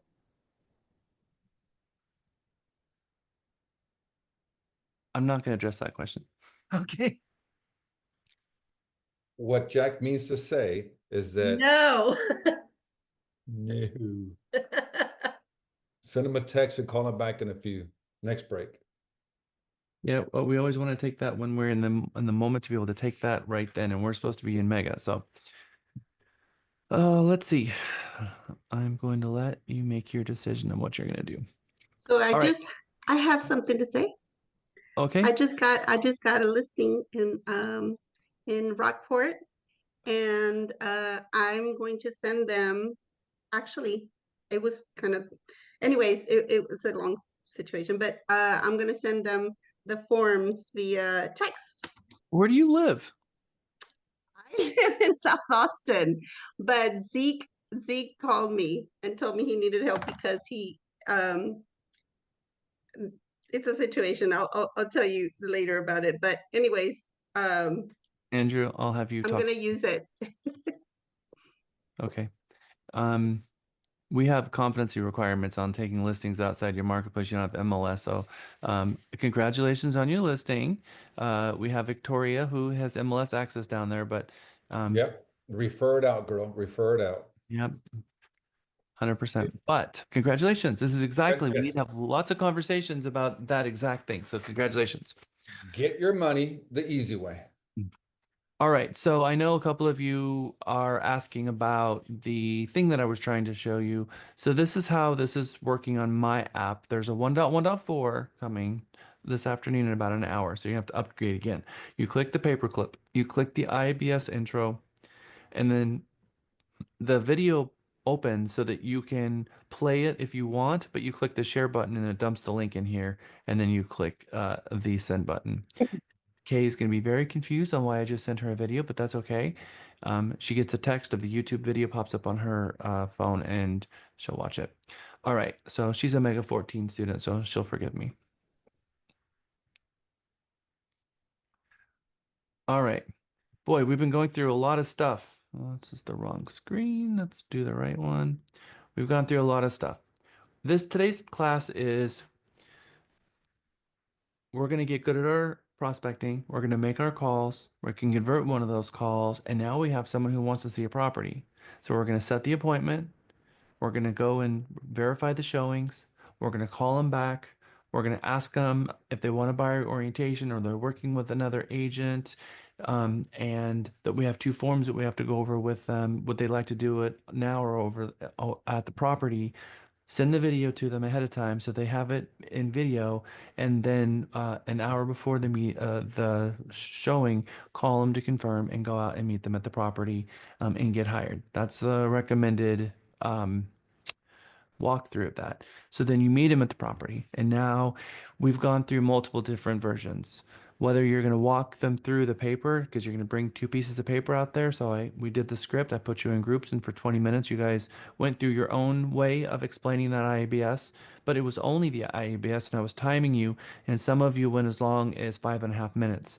And so we have to compress that conversation down to about 30 seconds. So then I shared with you my quick idea about how you can go through the IABS, holding up your hand, saying the four things: the types of licensees, minimum duties, how an agent is going to interact in a transaction, and then at the bottom, the sub agency, which is part of three, but the fourth one really is the contact information at the bottom, and then take them into the IABS, the rep agreement.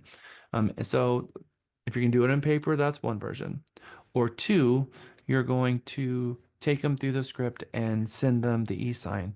And there should be no issues with that, especially if you're using the 1.1.1.2 version, which everyone should be using at this point. That is a tried and true version. So we had 40 rooms created in our test example, so that was awesome. If you have any issues, that's okay. Get with Katie and Miguel, and they will share their screen, or you can meet them in person, and they'll take you through it step by step. We've had Lisa and several other people actually out in the field and do it, and they're like, "Oh my gosh, it was so much easier than I thought." But they waited until they got out in the field to test it, and it's much better for you guys to be doing this inside our group so that you can have a good idea how to do it. So when you are out there, you already have it up here and you know exactly what to do. And then the third version is you can do a simulation of both. You can send them the video and the IABS and have it go over both of those things with them. Okay, so which option are you going to choose? I'm curious to hear from you. How many of you are going to choose option 1? How many of you are going to choose option 2? And how many of you are going to choose option 3? So let's start with option 1. Option 1 is you're going to bring paper with you. Raise your hand if you're going to bring paper. Okay, we have 2. How many of you are going to use the app and have a conversation and send it to them app and the video both? 1, 2, 3, 4, 5, 6, 7, 8, 9, 10, 11, 12, 13, 14, 15, 16, 17, 18. Okay.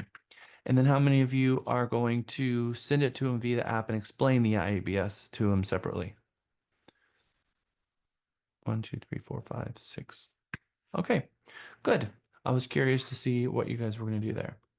Thank you for sharing. Jack, this is There Phyllis. should- It also has to do with my market in Sun City. Not all Sun City, but when I'm out of Sun City, I'll definitely use that app. Yeah, so from the client perspective, it's even easier on their side because they get a text message and they click it. But you're right. I totally understand. I totally get that 100%. I have a lot of seniors I work with. And what I have found is, the seniors have gotten pretty good at text message. They're pretty good at it. They're watching their YouTube videos and they got their iPad and they're playing with stuff, and they're doing good. So I have found that they are much better than we give them credit for. And I think that has to do with my generation and just a generation older kind of grew up with the technology as it got there. So in any case, would not be a bad idea for you to have paper and say, are you guys good with text? No, okay, let's do it on paper. Would you rather do it on paper or would you rather do it on text? But I Yeah, there totally, should be an option 4 for both uh-huh. for and tech. So, but if you don't have paper and you're long away from the printer, the app is going to be your only option. But you should have in the back of your car a set of representation agreements and IABSs so that you can make sure that you do not open a door without the representation agreement signed, because we know that that's a no-no. Okay, so then we get it signed. Then what do we do?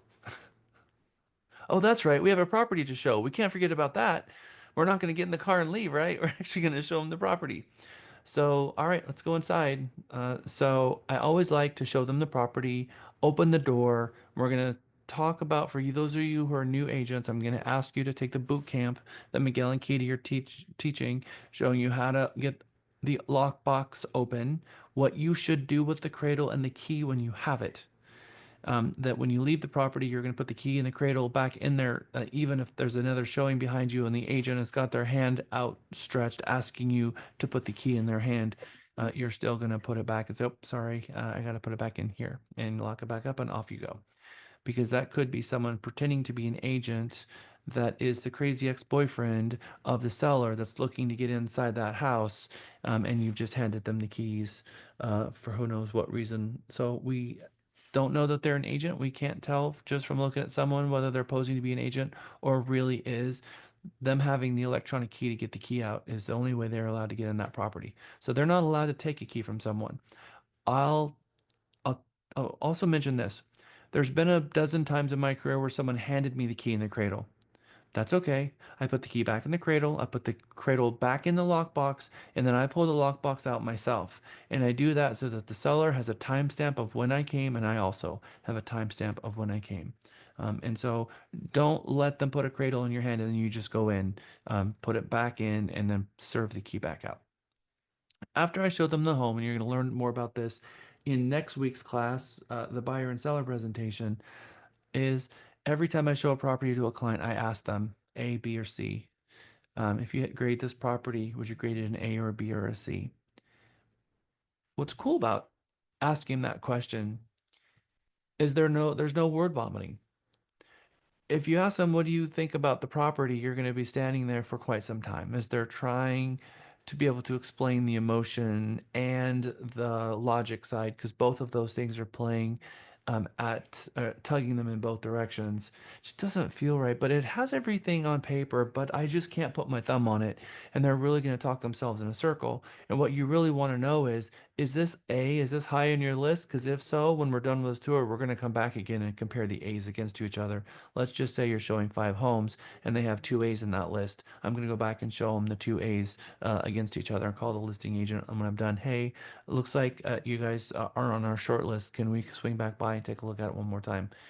In this market, they're going to be like, yeah, let me make a call. Yeah, no problem. And I'm going to go back and compare them next to each other.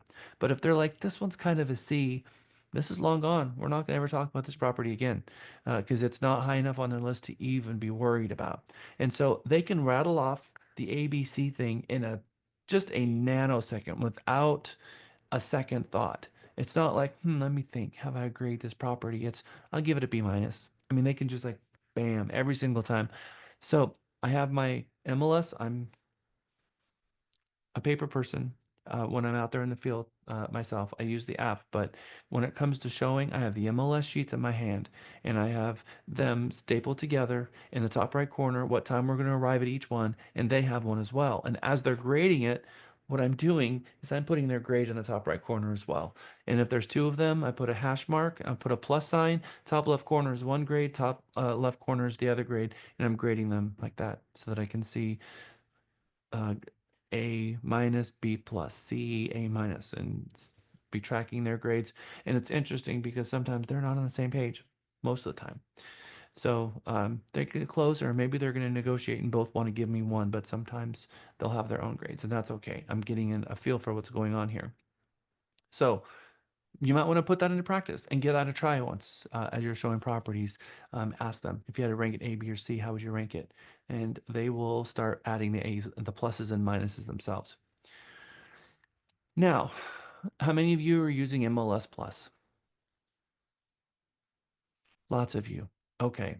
So one of the very cool things about the MLS Plus product is we have been able to give you a value that rivals Zillow, at least in Texas. Now, what do I mean by that? Isn't it a little frustrating for you as an agent who are paying $800 a year or more on MLS that the consumer has more data than you? Isn't that just a little bit frustrating?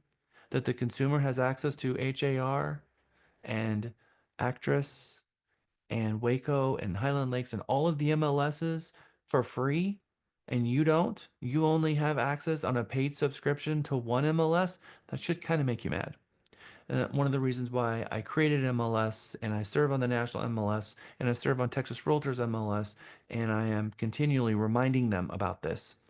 You guys are allowing the consumer to have more data than the agent.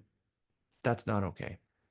The agent needs to have access to all the data. So me understanding this as well as I do, what did I do? I created a platform and I'm vacuuming every day all of the MLS data from each one of the MLSs and I'm putting it in one database for you so that you have HAR and Waco and Highland Lakes and Bryan College Station and Sabor and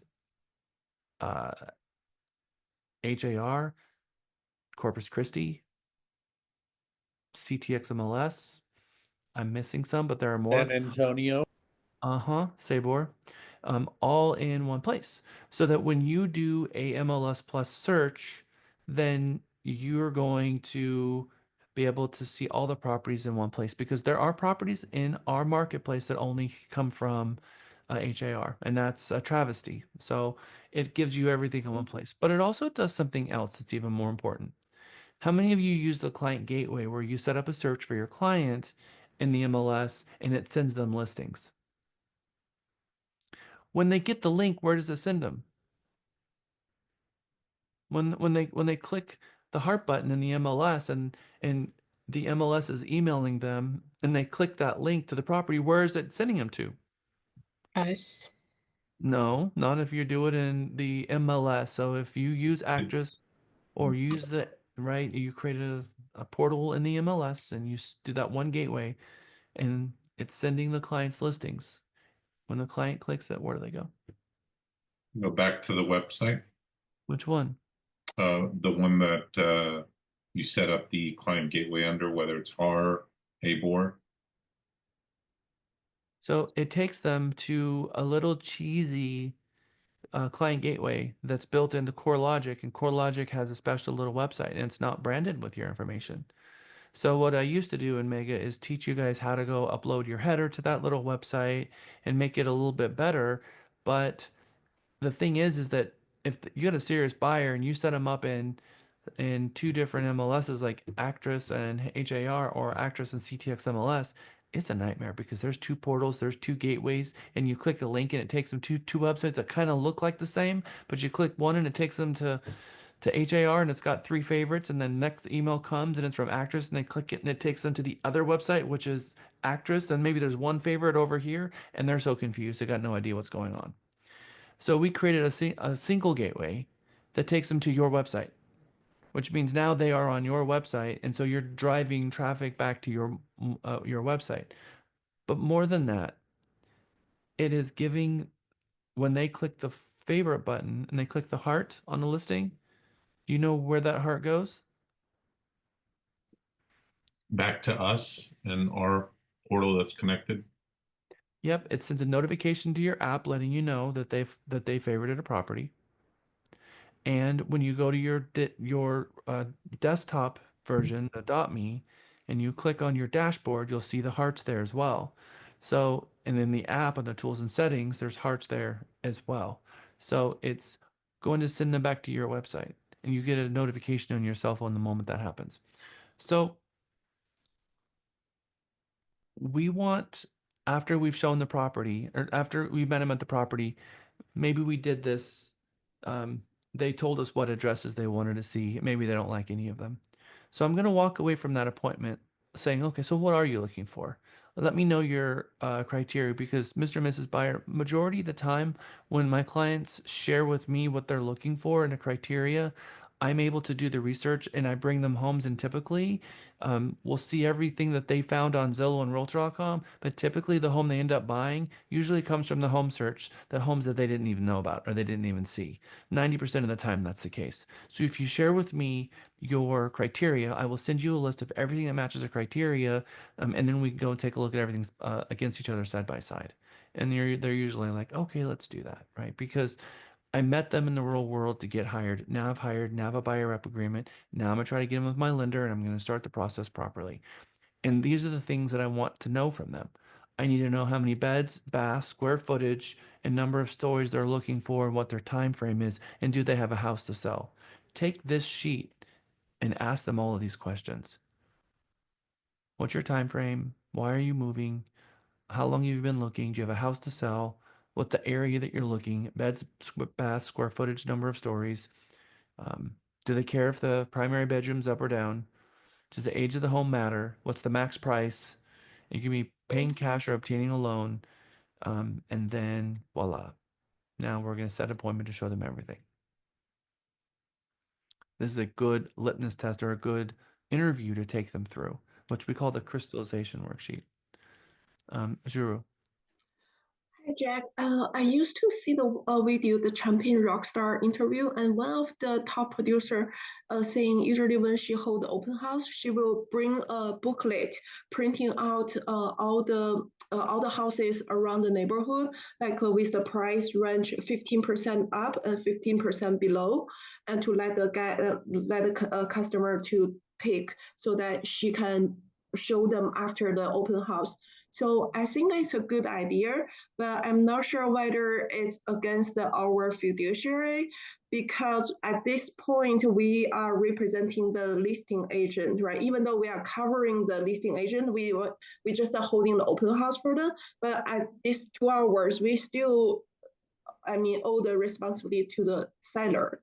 So I'm not sure how that sounds to you. So I have a class called the the listing marketing and grand open. And in that class, I spend about an hour going in that topic. That class is going to be on the 24th. So if you can hold that question to then, if you need it between now and then, let me know and I can do one-on-one with you. But I really want to cover that in that class because that is a very important question, and I pound the message home in that class. because you're right. You first have to send them through an interview and determine whether or not this property is what they're looking for. And I don't take all that printed out with me. I actually have my laptop and I set them up a client gateway right there at the property. So there is the Mega 14 listing marketing and grand open that you can watch that explains it, because we're going to have a duplication of that class exactly because nothing in there has changed. So thank you for the question. Bring this with you as part of your litmus test. So the questions that you're going to ask, so you ask them all the right questions. How much, how often are you asking the question, do you have a house to sell? I mean, I know we know that we need to ask that question, but how religious are you about asking that question? Because if you're meeting a buyer, are you assuming that they don't have a house to sell? Or are you asking the question? So make sure you have something written down somewhere that's going to make sure that you ask that question, because it's a important question to ask. Because if they're encumbered on a house, they may have to sell the house, but more importantly, you might leave it open where somebody else ends up being the listing agent on the house they have to sell. And if I'm going to do a buy sell where they're going to do a simultaneous sell where I am responsible for making sure that they're going to do a point to point move, which means they're going to leave their house that morning uh, with everything loaded, go to the title company and sign for their sell and their buy, and then they're going to wait 3 hours, and after lunch when they get keys, take their U-Haul to the new house. I need to be on both sides of those so that I can make sure that everything's lined up. So if I have to push one side, I have to push the other. But if I'm not in control over both of those, it makes my job 10 times harder. So ask the question. Okay, so the next video is a video that I have filmed that's part of this class that's going to walk you through on how to use our MLS Plus feature and how I intended it to be used and how the notifications work. Because again, now it's going to be time to set them up in a portal. And it's my hope and wish that you guys are using the client gateway on a daily basis. Because again, if the MLS has had all the data in one place, we wouldn't need this, but they don't. So this is why we have such a huge advantage right now. And I don't know if any of you heard, but MLSs are not getting any better. In fact, about 45 minutes ago, I received a notice from, I'm a governor of CTX MLS, that our dear friends Waco just signed an agreement with Netris, pulling them even further away from our market instead of pulling them into our market. So these MLSs are making fear-based decisions that are not in their broker's best interest. They should be consolidating, not making things more and more difficult for their brokers. All right, so let's watch this video, which is a video that's going to help you next time you're ready to put someone in the MLS Plus feature and set up a portal for a client and set up a search. When you go to the .me and you click on the MLS Plus, you will see a search form that looks somewhat like the MLS's search form when you go to the criteria page.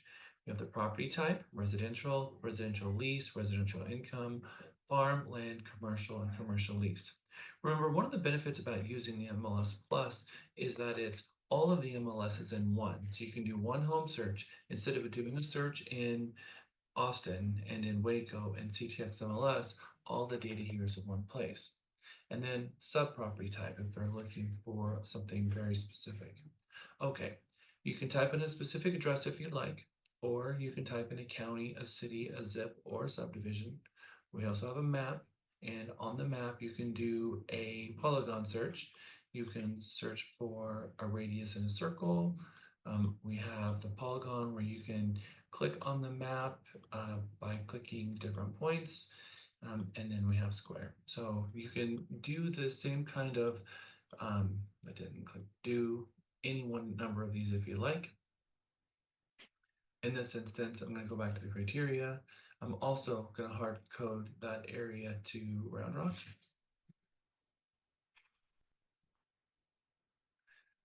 And I want to see homes over $800,000 and less than $2 million. I want to see single story homes. And I want to see homes that have at least a 3-car garage. Now, down here in the bottom, you can see that the matches are keeping track with what I'm doing. So I'm going to go back to the map. I'm going to clear all these polygons out, go back to criteria. Now it looks like there's 4 matches that are in Round Rock that's between 800,000 and 2 million. That is a single story home that has a 3-car garage. So I'm going to click the results.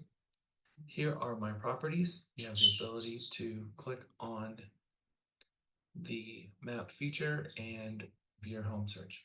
And I'm going to choose a client. And we are going to click, we can, from any of these tabs, whether it's the map tab, results, or criteria, we're going to click the save gateway.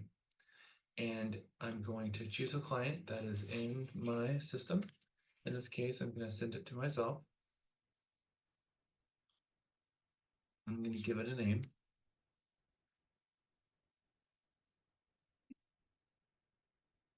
And I'm going to set it up as ASAP and save it. Now I have a saved gateway.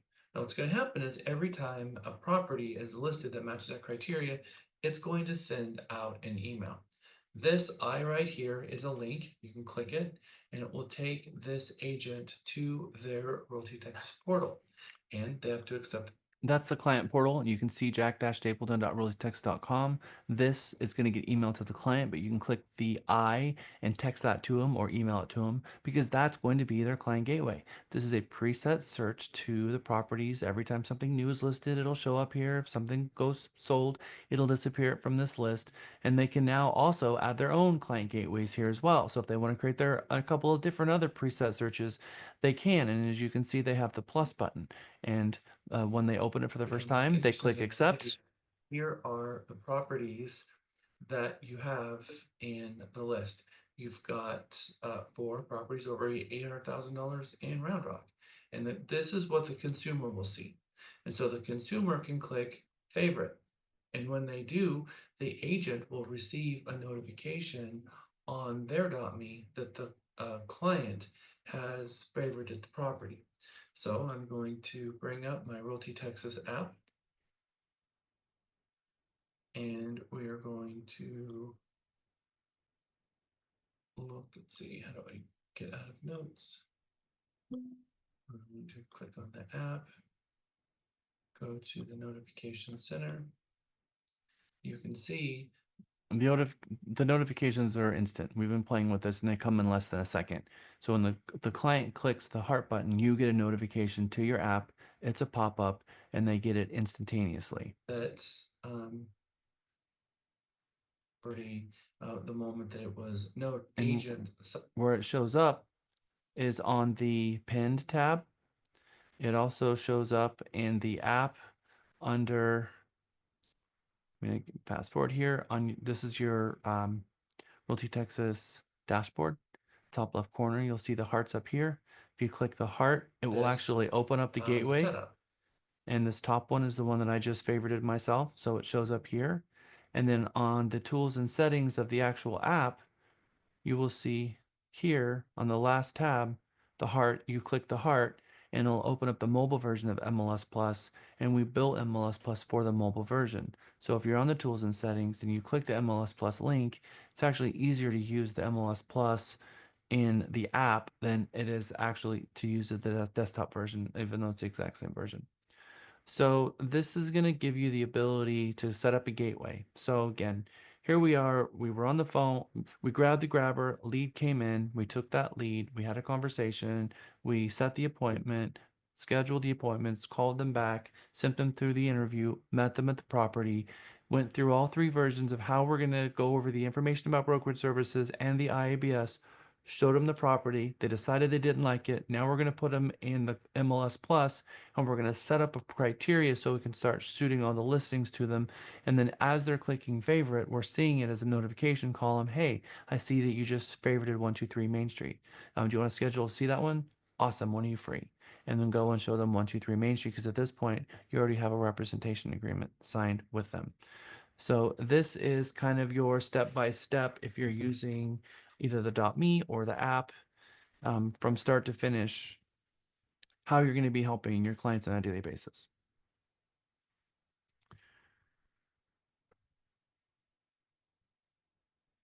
Let me zoom out here. One of our famous sayings is that the consumers are not in the market to hire a realtor, they're in the market to buy or sell a home. So prospecting is about setting the appointment. Converting is about getting hired. Don't commingle those two. Make sure that those are two separate processes. So first set the appointment, second meet them at the property and go get hired. NAR says that 90% of consumers hire the first agent they meet, not the first agent they speak with. They don't even know how many agents they speak with, because when NAR says how many agents you've spoken with, most consumers can't even tell you how many they've spoken with. So it's usually the first person they met. So if you have a 45-minute conversation with them and you think these people are going to hire me, that's great. Somebody else is making an appointment to go show one of these consumers a property, and when they do, they're going to get hired. So be that person to meet them at the property and get hired. Qualifying them over the phone may work some of the time, but remember the statistics on trying to convert someone over the phone, what the conversion rate is.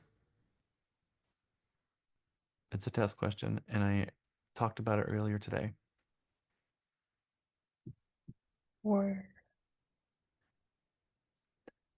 So 4% is setting the appointments and getting hired and all of that. So but trying to convert people over the phone and trying to get hired over the phone is a 1% conversion rate.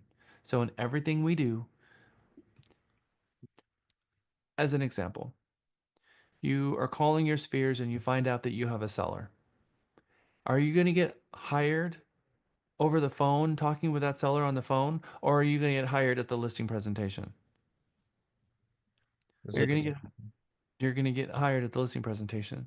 If you have a conversation with them on the phone and you keep just trying and trying to convert them over the phone and send them a listing agreement via email for them to sign, your conversion rate of how many times you're going to be hired is going to be 1% as a listing agent.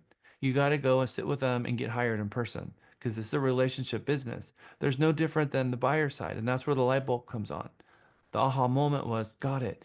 So I'm calling the buyer and having a conversation with them, and I'm going to use that time that I have them on the phone to be scheduling the appointment so I can go meet them in the real world, just like I do with my seller. But in this case, I'm going to go out there and I'm going to meet them and get hired as a buyer agent. I can either bring my buyer up agreement in paper, or we can do it on the app, but I'm going to have a conversation with them about it. There are two documents that are required. No different than, is there a document that's required for the seller to be able to hire you? It's called a listing agreement, right? So no different. Listing, you got to get a document signed to be hired by the seller, just like now we have a document. We've always had a document, the buyer rep agreement, but we're just utilizing that now before we even go inside the home. Okay, so my don't get fired slide, which is if you're on the phone and you call them back. Let's say you've had a conversation.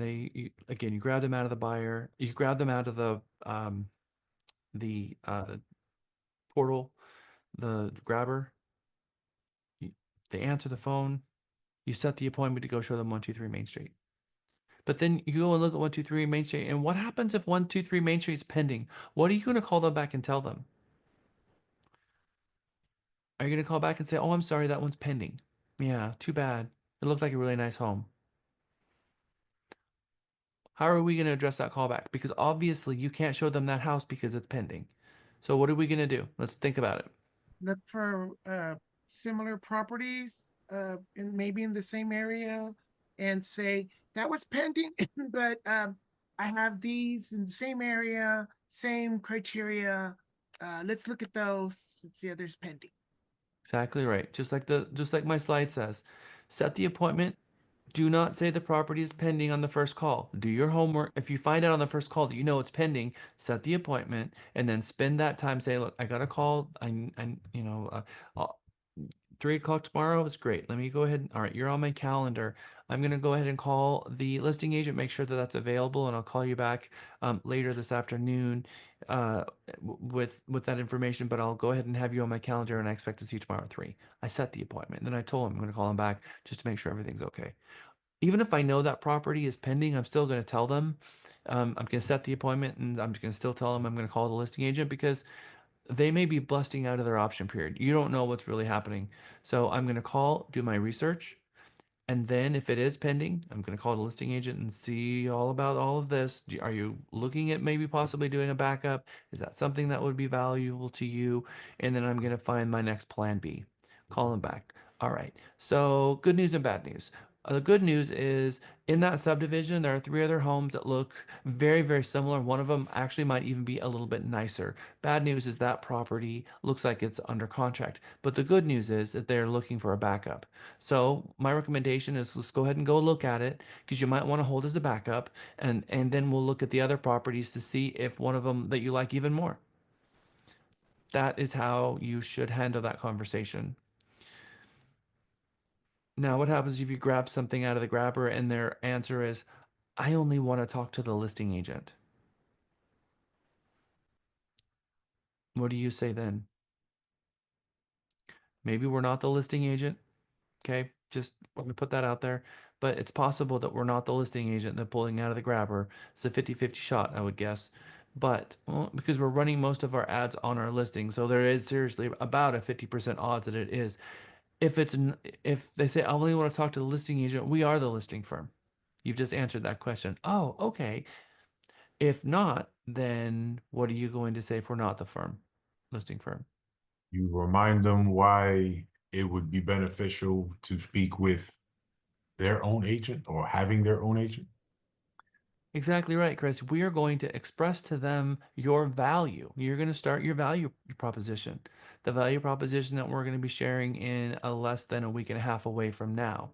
We're going to have that same one because we know what sub-agent means, right? So if you work with the seller, just remember that that listing agent owes their fiduciary duty to the seller and not you. And anything that you share with them, they're going to have to tell the seller. So don't disclose anything confidential with them. And at the point where you're looking for an agent that's going to look out for you and put your duties first and that can negotiate for you, because the listing agent can't negotiate for you. They have to negotiate for the seller and only the seller.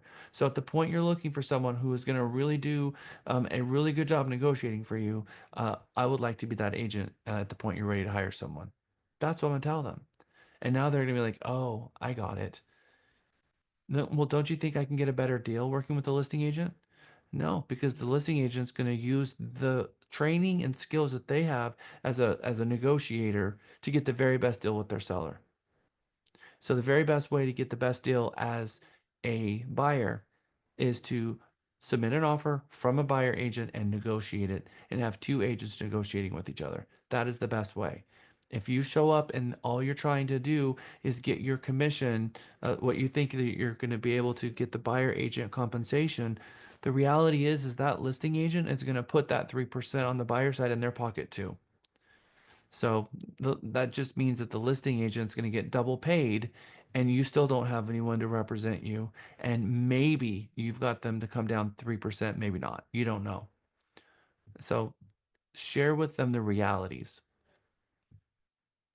Is this property for rent? Well, how are we going to respond to a question about rent?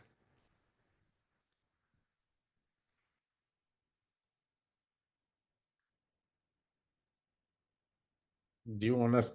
I can speak. I mean, it says it right there, Jack. It does say it right there. So I yep. mean, Ken this can property read. isn't for rent. Have you considered buying? I mean, really, and a lot of the times these clients don't know how easy it is really to buy.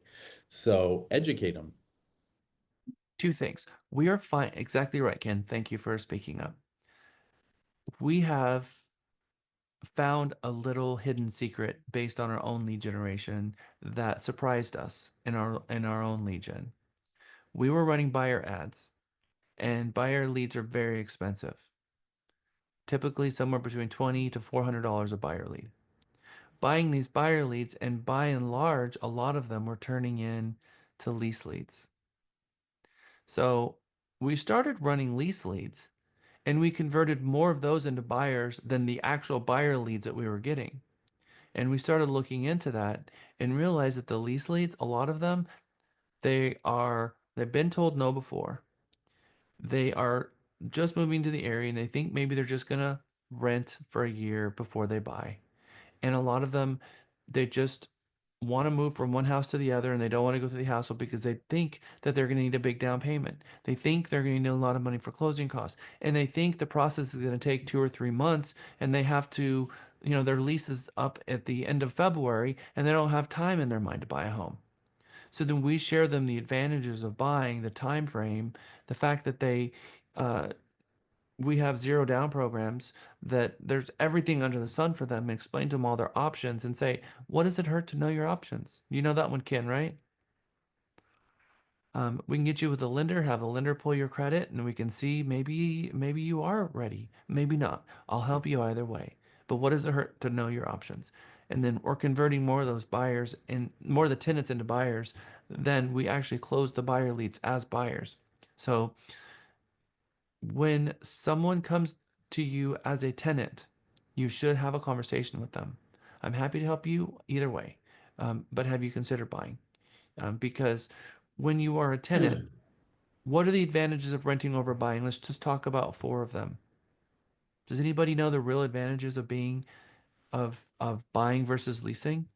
And can you, if I were to ask you right now to impress me with your script on how to explain to a buyer the advantages of buying versus leasing, raise your hand if you feel really confident in having that conversation.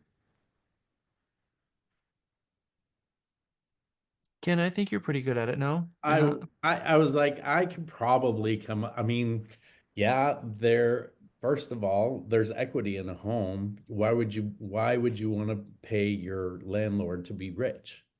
First of all, there's tax write-offs with it. Security. There's a lot of people that want the security, especially I know my wife, she wants security. She doesn't want to know that in a year from now she's got to move, you know. And, and in a year from now, that the payment's going to remain the same.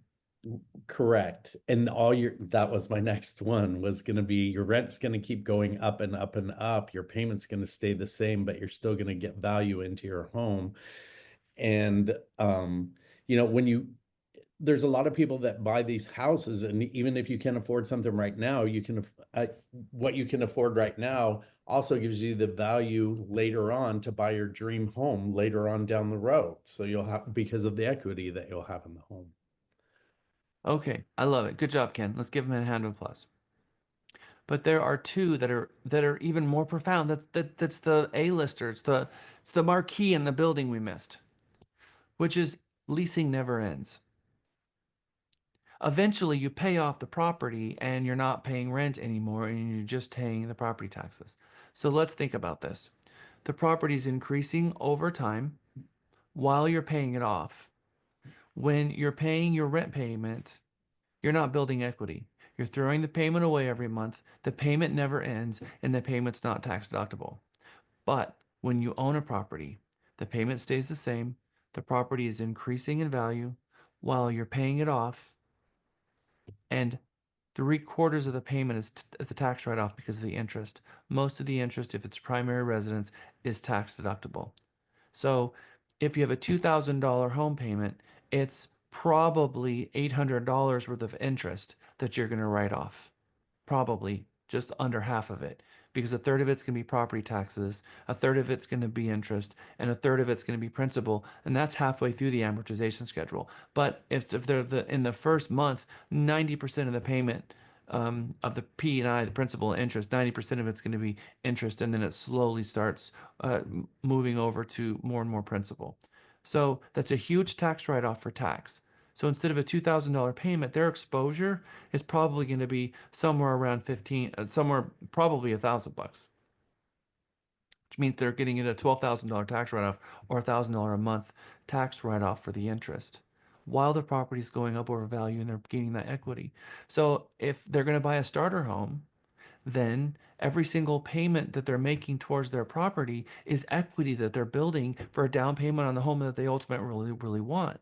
But if they're renting that entire time, they're throwing away that rent payment. So not only do they have to throw away that rent payment, but they also have to save money on the side in order to build equity for the down payment. So buy the smaller home now, live in it for 3 years, have paid it down, it's went up in value, you have the tax write-off, and now you can buy a home. sell it and use that equity in what I call upgrading your equity.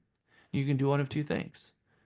You can refinance it and take money out as a down payment and turn that into a rental, or just sell it and upgrade your equity into the property you ultimately really want. All right. So those are the advantages, and I need you guys to know those because you're going to run into a lot of people who are renting. And I hope that your script is going to be really good with them on getting them to be homeowners because there is not a really good reason for people to be renting.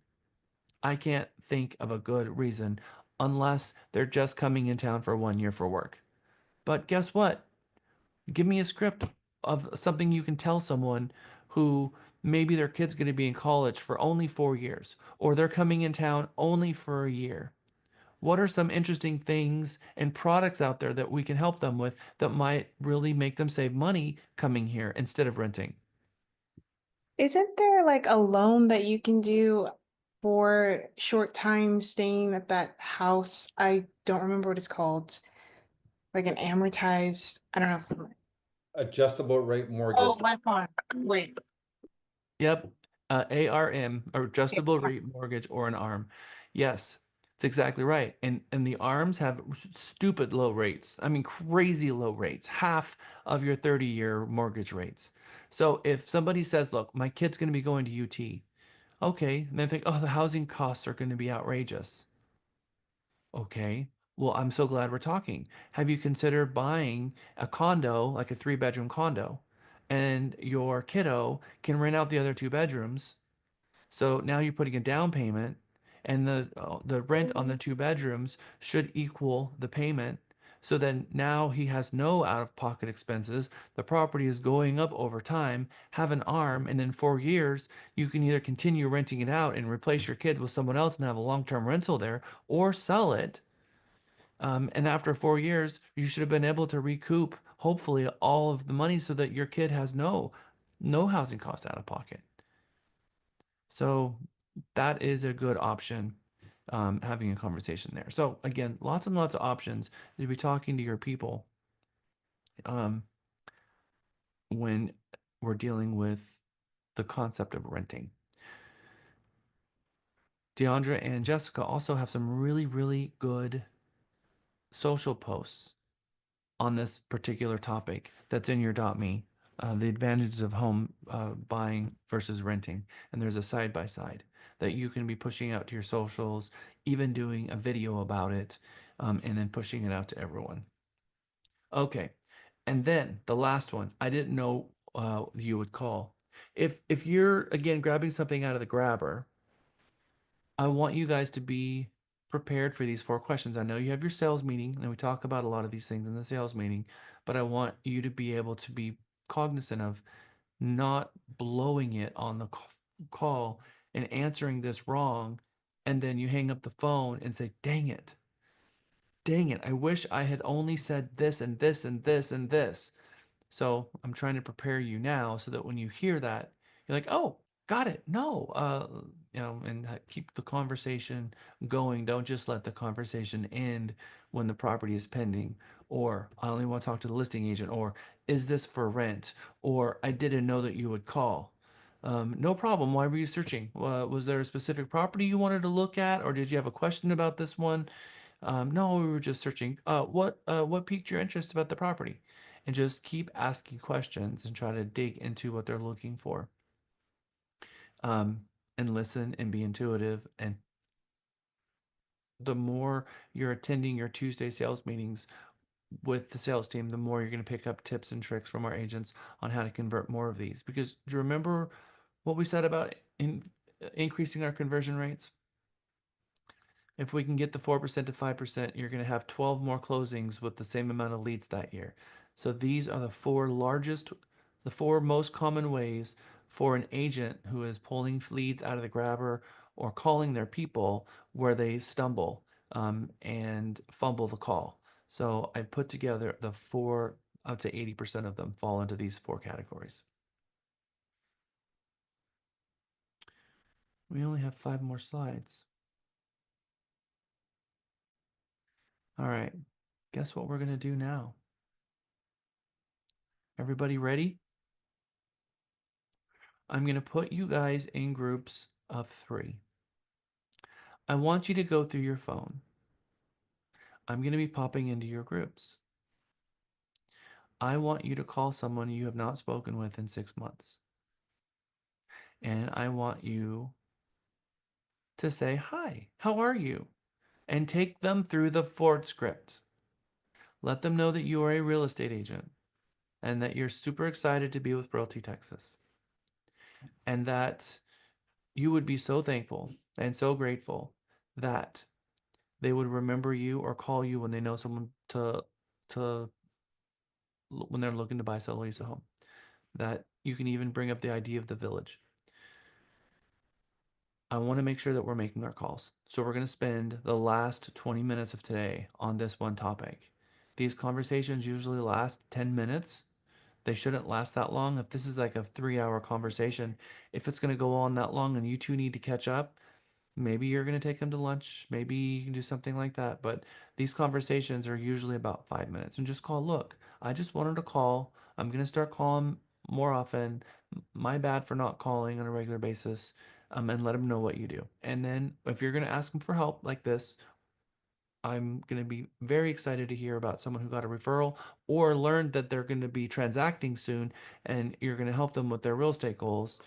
And then come back to group session. I'm going to put you in the exact same groups you were before that you were Hey, in. Jack. I have to head to work. So you can exclude me from the group session, but I will make sure I make my call today. Calls. Thank you. Okay. Perfect timing if you ask me. Someone's not graduating.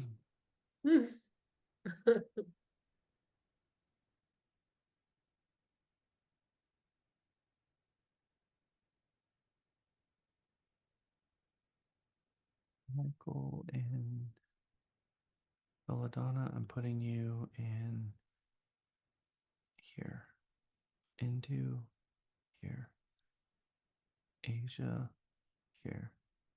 Chris here. Michael Potter, you can stay where you are.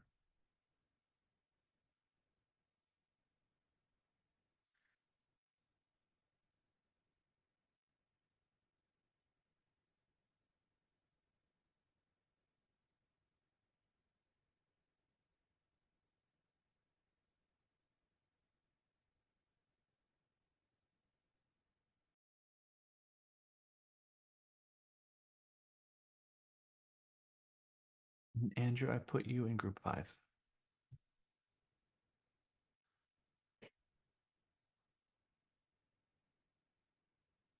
Group 8, actually. Anybody have a conversation rather than a voicemail? I did. Andrew did. All right, I want to hear from Gavin first, then Andrew, then Ken.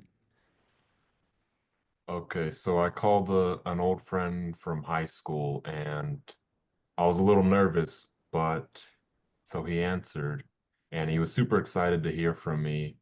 And I talked about his job. He got a new glass installing job or something. And I was telling him, oh, I'm a real estate agent now, and that I'm calling everybody I know just to let them know that I'm in the business and I would love for to be their real estate agent. And if he knew anybody to call me and send him my way. All right. Nice. Sorry, I just finished my call with my friends. I haven't talked to in a while. He had a lot to talk about. That's good. All right, so Andrew and then Ken. Thank you, Gavin. Keep more of that. So Okay, I'm so hoping that we can keep this momentum going and call 9 more people today. yeah. So I called one of my clients, gosh, I think back in 2009, to be honest, where I helped him buy a brand new house as an investor. And then throughout the years, I've helped him lease that property out. So I called him, his name is Eddie, and and so when I called him, I used the Ford script, how's your family doing? Right off the bat, he goes, oh, we're doing good. We're doing good. Everything's good, Andrew, and all that good stuff. How's your job going? I said, well, job, how job is. And so he's talked about that. And I said, So do you have any time to have fun, like go and do anything, activities? He goes, no, the weather's too cold over here. So I was going down the Ford script, you know, and then he goes, and then he threw it back on me. So how's everything with you? I said, well, oh, I'm so glad you asked, you know. I got a new job. I told him about my position with Realty Texas. He goes, oh wow, that's nice. And I told him what I do for the company. And then as we were talking, I said, you know, I really enjoyed helping you all these years, and you've been such a good friend and loyal client. I said, if you happen to know anybody that could use my services like yourself, I would love the opportunity. He goes, yeah, absolutely. I'll be happy to give you some people. I said, well, because I want people like you, Eddie. I mean, you are so loyal and dependable, and you've been such a kind person throughout my career. He goes, absolutely, absolutely. I'll do it for you, Andrew. I'll do it for you. He goes, Andrew, would you mind sending me your current email address at your company? I said, yeah, I didn't even think about doing that yet. So I'll send it over to him. But it was a good conversation. I tried 5 people, voicemail, voicemail, voicemail, until I finally got this guy, you know. So Good job, Andrew. Who else would like to share? I can. Ken and then Lewis. Okay, so yeah, I called mine and I used the Ford script. He's been sick. I haven't talked to him in a minute. Checked on his family. I did that occupation and I did everything that I was supposed to do. And I said, anytime you think, I said, if you have somebody that's looking, would you refer me? And I said, you know, you're one of my favorites. Of course, I have to say that too. And and he said, absolutely. I said, when you think of real estate, who do you think of? And he said, you. And I said, thank you. I said, well, we'll keep in touch. He wanted to talk a little bit more, but I said, let's go have a beer sometime. And got off the phone. I said, I got stuff to do. Nice. Good job, Ken. Lewis. So I had someone I'd spoken to probably maybe in about a year and a half. He was surprised to hear from me. He's like, oh, he's like, oh yeah, I've been thinking about y'all, you know, because he knows my wife, and we've met him a couple years back. Anyhow, I did the Ford script. We talked about family. I felt bad because, you know, he's still is his family disowned him, his ex-wife, his daughter. So he kind of went into that. So, you know, right there, you've got number one empathy, and definitely, had that for him and said, I'm sorry to hear that. You know, hopefully things get better. Then we went to occupation, but I already knew he was retired. So I said, I know you're retired, but have you picked up any new occupations? Are you doing something different? Just to, he says, no, I'm retired, just been laying low. It's cold here in Houston. Recreation, he's going on a cruise. He loves pickleball. He loves golf. And then after that, was talking about dreams. And he says he didn't really, or he's doing some self work on himself, self healing and things like that. So yeah, we talked a little bit more. He wanted to keep going, and I saw the time ticking down. I was like, "Hey, Phil, I've got to go, but just want to let you know, if what I didn't say if I said, I'm doing real estate now. Is there anyone that you know that might need assistance with buying, selling, or leasing?" He goes, no, not at the moment, but definitely if I do, I can let you know. He goes, what markets do you do? I said, Houston and Austin. He said, that's awesome, great. I said, that's my wife calling in on the other line. I'll give you a call back. We catch up here at a later date. So that was that.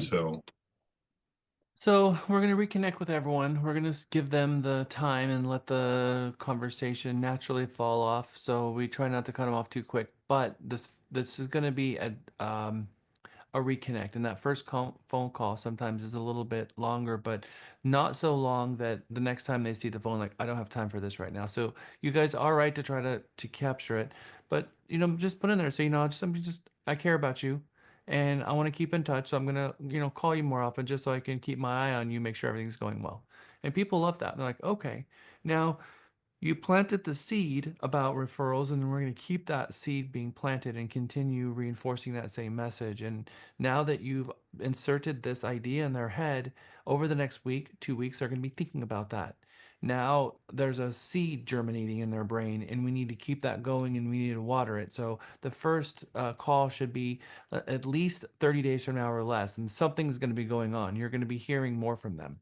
So keep this up, guys. Keep calling your people. Hopefully you guys can get me all hyped up and excited on Friday morning when I ask you how your calls went, and you guys can tell me that you got at least one referral or one signed representation agreement from your calls. So between now and Friday, your big homework assignment is going to be, aside from learning your contract paragraphs and preparing for your open houses, your big homework assignment is going to be to get at least one referral. So you're going to get a referral agreement signed or a representation agreement signed. That's my goal for each of you, is to get a rep agreement signed. That's what it's all about. So let's focus on that. Friday is going to be a very, very fun class. Probably one of the most fun classes we've had together in Mega. Maybe even more fun than your Mega Mini. We shall see. But you're going to do a color assessment, and then we're going to watch a ton of videos. And it's all about video and how you can just 10x your exposure out in the world by doing video properly. And just like we saw John in the Vanessa Van Edwards video, and that really helped us understand what we're not going to be like on the phone. And when we're doing our value proposition, we're going to look at some videos that were done well and some videos that were done really poorly. And then we're going to objectify that and figure out how we can create video that's impactful. You're going to really enjoy Friday's class. So I look forward to Friday morning. It is 5:30, so you are officially class dismissed. I'm going to stick around for a little bit and answer questions as you have them. Yes, I'm going to do the exam and send it out to you just like we always have. So be on the lookout for your email, and good job today, everyone.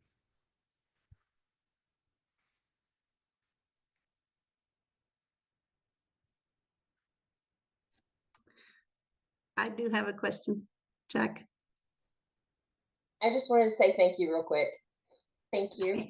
Hi, Candy. Thank you. I appreciate it. Yeah.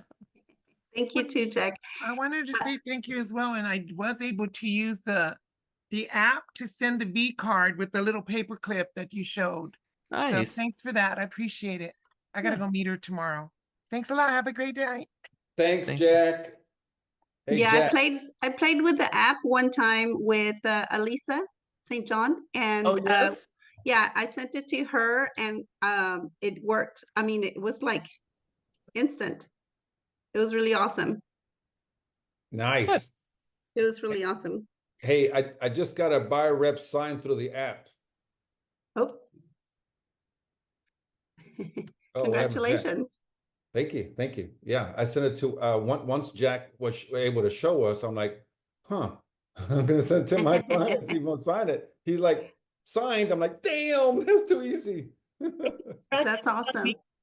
I think you practiced on me yesterday, so you have me as your buyer too. Yeah, no, but a real one, a real buyer. Okay. That was a practice. You're right, Lisa. That was a practice, but I really got my guy to sign. I'm showing him not this Saturday, but next Saturday some homes. So I know it's so easy. yes, it was easy. Yes. I love it. Yeah. Well, and Lisa, I talked about getting a listing. It wasn't a listing agreement that I got. It was a buyer lead. Basically, they wanted to buy a house in Rockport. So I still send them to what's her name? Victoria? Yes. Yes. I still send them and then to her. That's an agent to agent referral. So you just do you do just an email to Victoria and say, hey, I have these people or friends or whatever. Can you help them? And would you give me a 25% referral fee or a 30% referral fee? You guys work that out. Yeah, I don't. And copy your sales manager on the email. That way they're like, oh, Andrew's involved. Okay. And then also you'll drop that email into the room, the referral room. Oh, okay, good. There you go. Because there is no form that you would use when it's within the company. Uh-huh. Okay. Okay. Like broker to broker, yes. If you were referring it to somebody at Keller Williams in, Victoria or something, then go ahead. So, but there's no inside agent to agent form. It's just, you just talk about it in an email. agree so that nobody forgets, because it seems that, you know, when you, anything to do with money, people have amnesia when it comes time. Right. Yeah, so this would be my first, I guess, sort of transaction, but so I haven't even set a room Okay, up you need to for get with her. Katie and So she will help you with that because it's not an emergency. The first right. thing you need to do is just agree with Victoria if she wants to take it. If she, let me know and we can help you find another top agent in that area. And Okay. then it would be broker to broker. So it's still a referral. You'd still have to set up a referral room, but it's a different, it would be a different form.